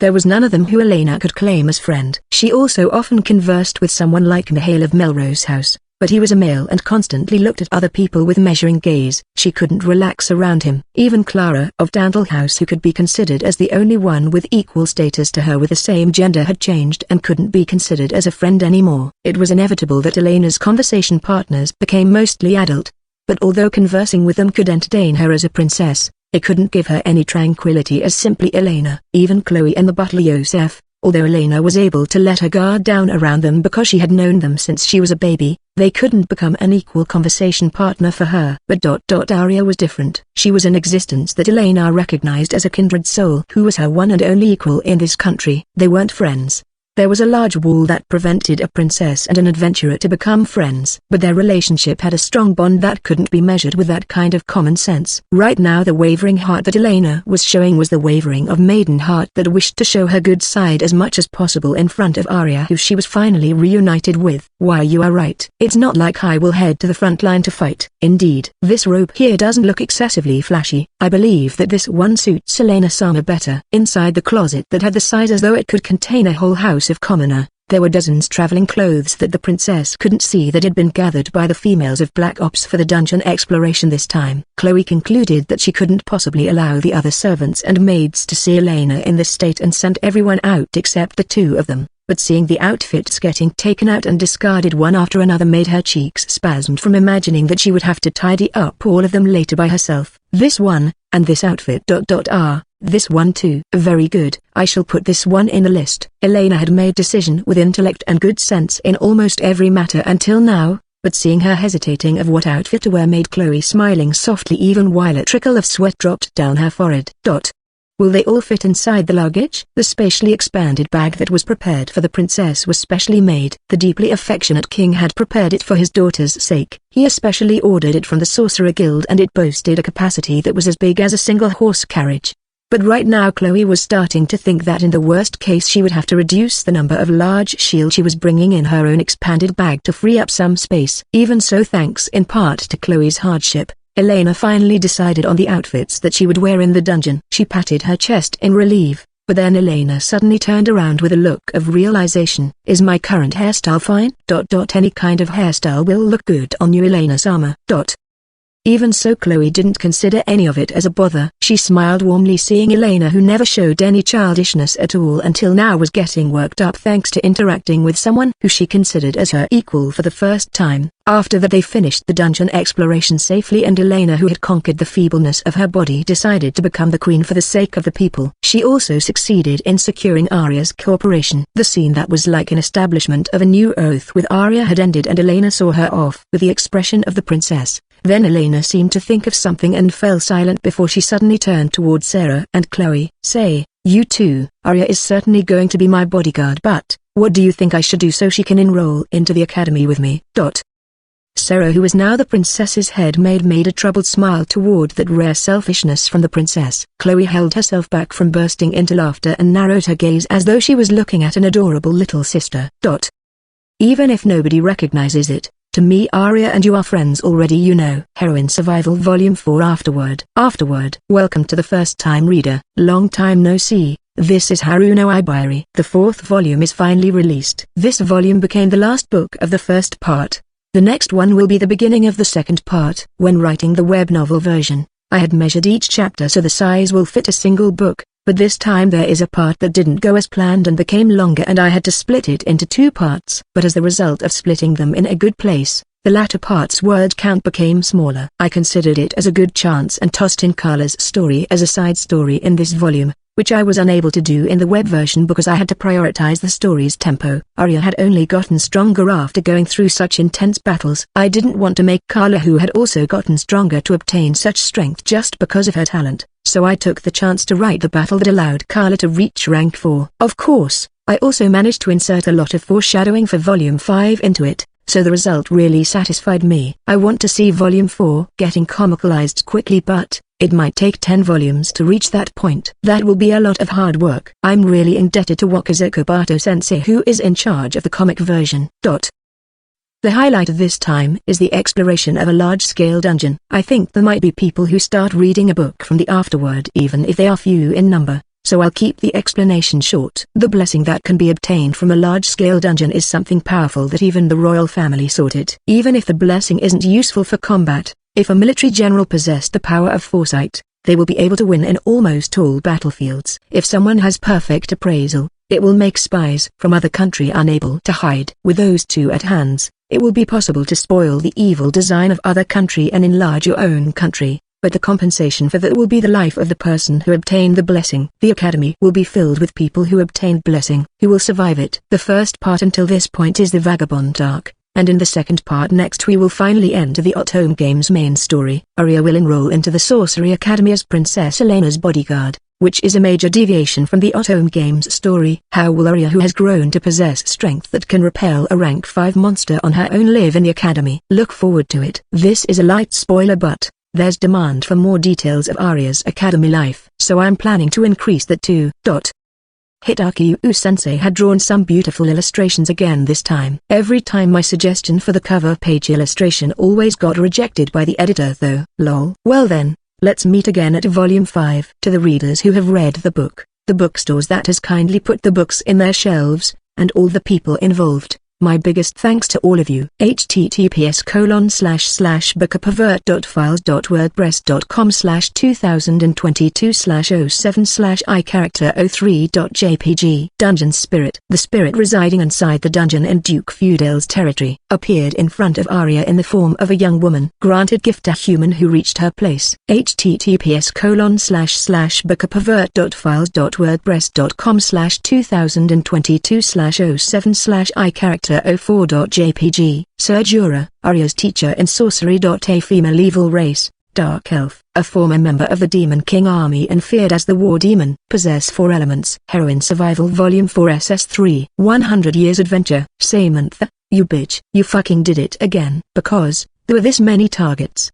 Kai ha ha. The angry voice of a small dwarf youth echoed inside a village that was surrounded by a forest at the southern part of Claydale Kingdom. Another small human girl cheered in delight while running around in response to that. They were still 10 years old despite appearance. The youth was from a race called dwarf, so it couldn't be helped for him to be short despite having tough body. But the human girl called Samantha was clearly more petite compared to the kids around her age. Dalton too should just become blacksmith if you're a dwarf. This is all because you keep working with wood all the time. I told you that I'm not rock dwarf but mountain dwarf, you itty bitty. Huh? Who are you calling a hobbit? I didn't say anything like that. Samantha fired stone bullet from her staff. This time it was a young dwarf Dalton who screamed while running around. Normally it was impossible for a kid to cast sorcery or firing it to another kid. But the two were childhood friends who had been together almost all the time since they were born. They were used to do this kind of exchange in a sense. Samantha had become able to adjust the strength of her sorcery, and now Dalton too wouldn't even be injured just from getting hit by a small rock thanks to all his training. The cause of their quarrel was because of Samantha using Dalton's woodworks as targets for her sorcery.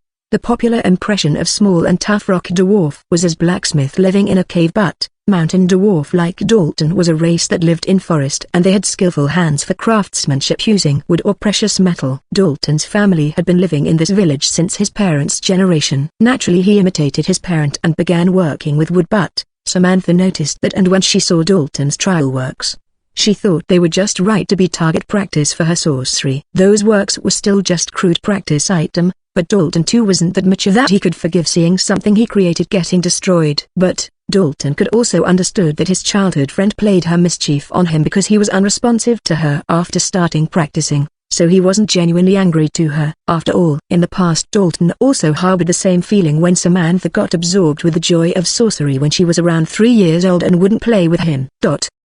Make a weapon. Make a weapon. Shut your trap, Samantha. Their quarrel settled down and Dalton started shaving wood once more in a place near the forest. Samantha, who sat down on a log, was swinging her legs back and forth while making a ruckus. I already made you a staff before this. The staff that Samantha was using was created by Dalton. Of course it didn't have magic stone embedded on it like the one that professional sorcerer used, but Samantha was always carrying it around with her everywhere since he gave it to her as birthday present. WONGGG, I mean your weapon, Dalton. You still haven't given up, huh? Dalton muttered in exasperation. He let out a sigh that didn't suit a child like him. I'm going to be a woodwork artisan, not an adventurer. You too, Samantha, if you're going to be a sorcerer, don't aim to become something like adventurer. What is it again? Aim to become a palace court sorcerer or something. It seemed that Samantha wanted to become an adventurer and she tried to convince Dalton to become one too at every opportunity. Samantha was the village chief's daughter. Her family was considered as well off in this village. If they used their connection, then surely she would be able to get sorcerer work even at the capital. Samantha's father was friend with Dalton's father. He hoped that if possible his daughter could just marry into a well-to-do merchant family or something. Samantha was tiny, but he heard that actually there were several merchant families that had tried asking about the prospect of her marrying into their family. She had soft silver hair and red eyes. Her face looked pretty even in the eyes of Dalton, whose race was different from her. Her petite figure also provoked people's desire to protect her. She was a girl with enough charm points. In fact, even outside the marriage offers, there were quite a lot of boys in the village who didn't know about Samantha's true personality and were attracted to her just from her looks. No, what I want is to have adventure with Dalton. Dalton's expression turned complicated from hearing Samantha's honest feeling. The two of them had few friends. Of course they had acquaintances, but the two of them only had each other who they could count as friend that they could be open with. Samantha was pretty, but she had intense personality. She was young and could use sorcery, so it couldn't be helped that the kids her age were scared of her. Dalton was a mountain dwarf, so there was nobody who could win against him in a fight. The kid who acted as the boss of the village kids ostracized him from the group. The parents of the two were friends and Samantha's father. The village chief invited Dalton's family to come to this village. Their friendship began from this closeness between their families, but for the two of them who had bashful personality, the other had become their irreplaceable friend. But there wasn't any sweet feeling in that relationship. They were male and female childhood friends, but the human Samantha preferred tall man with slender build, while the dwarf Dalton preferred robust and thick woman. The two had never regarded each other as the opposite sex. The two were childhood friends with friendship that surpassed such gender and race difference. When Samantha did something, she thought it would be good if Dalton was with her. Dalton also had the same kind of thinking, so he couldn't just treat Samantha's feeling carelessly. Dalton too had experience hunting, and if it was just a goblin then he would be able to defeat one if Samantha was with him. Dalton was also a boy. There was no way his heart wouldn't dance from that. If I feel like it. Yosh. Then when are we going? Tomorrow? I told you if I feel like it.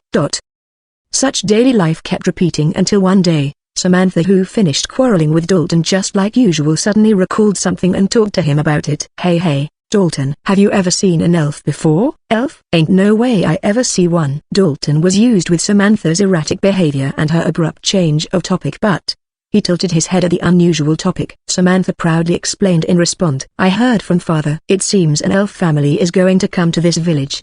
Tilda? That's unusual. What's more, it's a whole family. Forest elf lived deep inside forest. Unlike a dwarf who got involved with human in order to create things, elves were an insular and exclusive race. Most elves who came out from their forest were considered as oddball. Yep. Family. And I heard that elf family also has a kid. What's more, that kid is also 10 years old like us. That's even more unusual. Even in human country it wouldn't be that hard to catch sight of elf, but in general those elves were already adult. In the first place, elves could live longer than dwarf. Their children had slow growth and also few in number, so he heard that they often became kidnapping target at area with bad public order. Proper elf parents wouldn't bring their child out of the forest. Dalton didn't know whether the parents were eccentric or not, but he felt pity toward the elf kid, wondering whether they would be able to adapt in human village, although it wasn't really his business. But Dalton's worry ended up to be needless. Not only that, his worry was completely off the mark. 1 month later, there's really a dwarf here, and he's round. So strange. Dragged by her arm to Dalton's workplace was a small elf girl who looked like she was still 6 or 7 years old if she was human. Oi, Samantha, who's this rude fellow? Dalton put on an unamused look and glared at Samantha, who dragged the little elf here. But Samantha looked smug for some reason and puffed out her non-existent chest. I found her, so I caught her. She's so tiny and cute. I'm not tiny. Even you don't look that different from me. Also, don't call me fellow, call me Miranda. You're cutting living trees around here. Dwarf and human are really barbaric.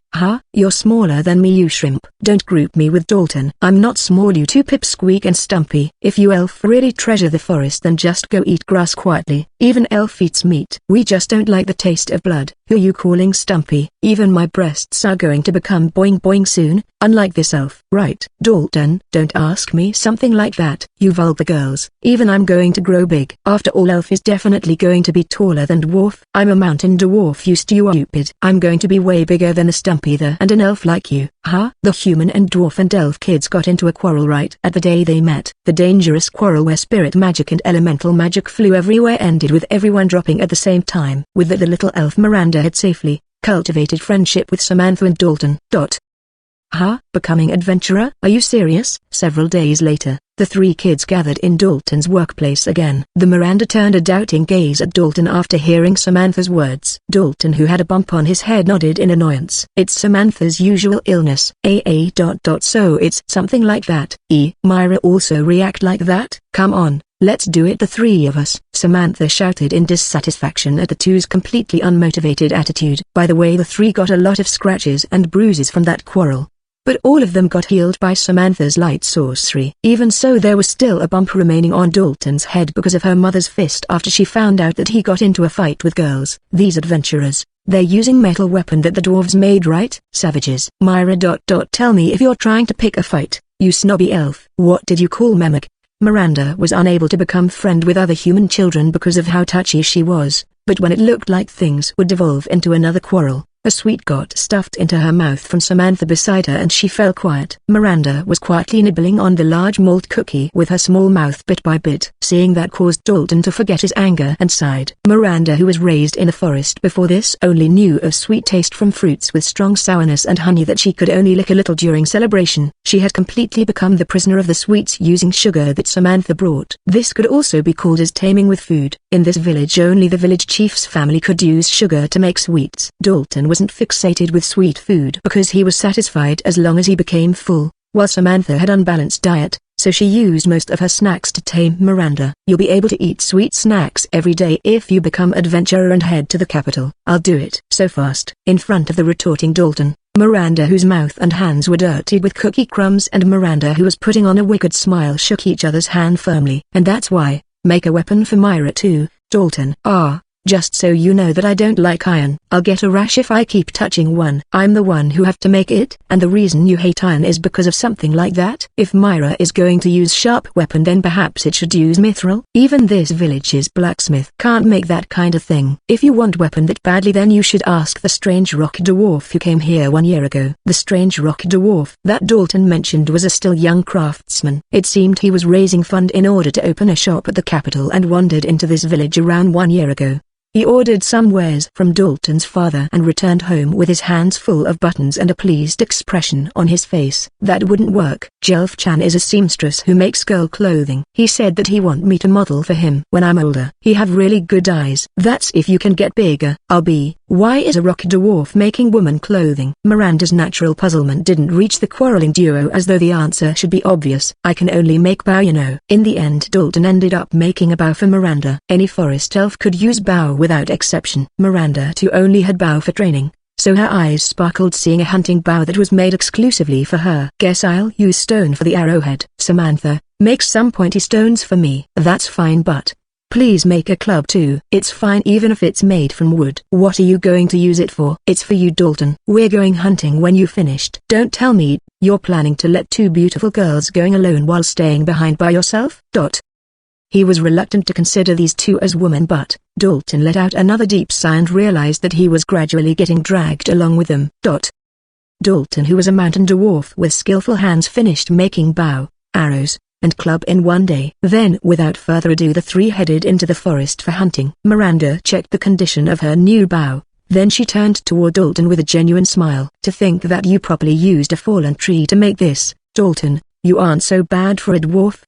Samantha. Hoy. In response to Dalton's mutter, Samantha tossed a candy into the mouth of Miranda, who often said something sour. For a moment she turned quiet and licked the candy happily. Dalton held back the sigh that almost escaped him and talked to the two. I have decided on the formation. I'll be at the front, the sorcerer Samantha at the middle, and the archer Myra at the back. Yep. Roger. Don't talk while your mouth is full. After that the three walked inside the forest. Sometimes Miranda would check the ground and pointed at the direction where there might be animal. Then Dalton told the two to stop around the time Miranda finished eating the candy. Shit. It's a bear.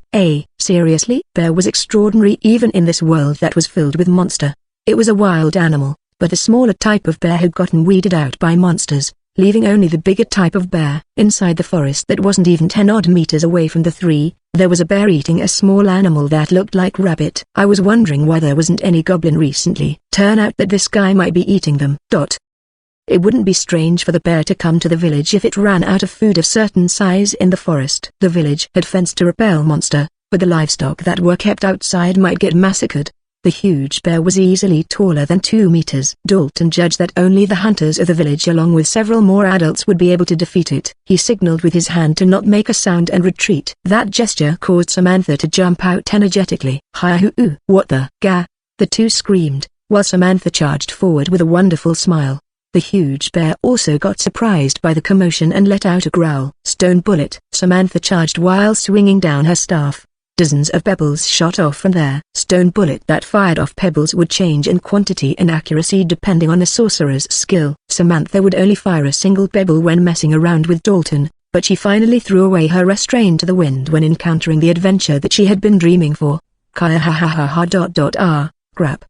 But the bear's skin couldn't be pierced by something like pebbles. Even so, the bear still felt pain and it raised its claw towards Samantha with an angry look. Bokon. In that moment, the bear stepped forward and its foot stumbled on a hole on the ground. Samantha, what are you doing? It was Miranda who created a depression on the ground with her earth spirit magic. She yelled while drawing her bow. Gah! The bear noticed that and this time it headed toward Miranda. Miranda froze for a moment from fear, but the bear's rush was stopped by the club that struck its face from the side. Get away, you two. Although the club was swung with a dwarf's physical strength, the attack didn't deal any damage when the dwarf was still a boy and the club was made from wood. The bear got even angrier instead and swung its claws. It left a deep gash on the club and made Dalton felt cold in his guts. Wind cutter. Gaga. Samantha. Samantha was running around inside the forest with abnormal speed. It was a wonder where she was hiding such strength inside that small body. She fired wind sorcery that tore at the bear's skin. Miranda fired her arrow at that timing. It grazed the bear's eye. Gaewa. The bear changed its target at Miranda again. But perhaps Miranda had seen something in Samantha, who was enthusiastically moving around while launching attack without fear. Miranda too drew her bow again without any fear this time. She kept her bow drawn while jumping back, dodging the bear's attack in a hair's breadth. This is super scary. Kaya ha ha. Miranda screamed angrily. Samantha's laughing voice overlapped with her scream. As though to vent her anger, Miranda's next arrow that was fired from super close range pierced the bear's eye this time. The bear's roar echoed through the forest. Hey, everyone attack, finish it off. Let's do this. Kaya ha ha ha ha ha ha. Dalton stopped giving a damn at everything and yelled his order.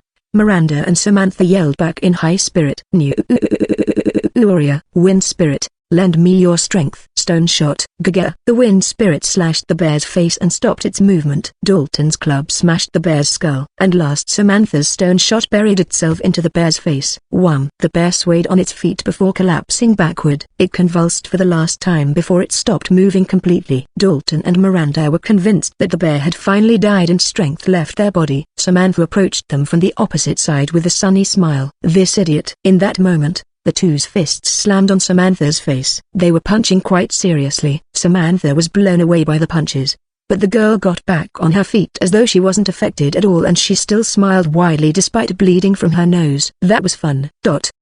Seeing Samantha like that caused Dalton and Miranda to feel spent and then sat down hard on the ground. They unconsciously looked at each other and let out a long sigh. Fighting the bear and seeing Miranda's smile made the two realize that they were also no less idiotic than Samantha. The two of them certainly also felt fun during this battle where they risked their life.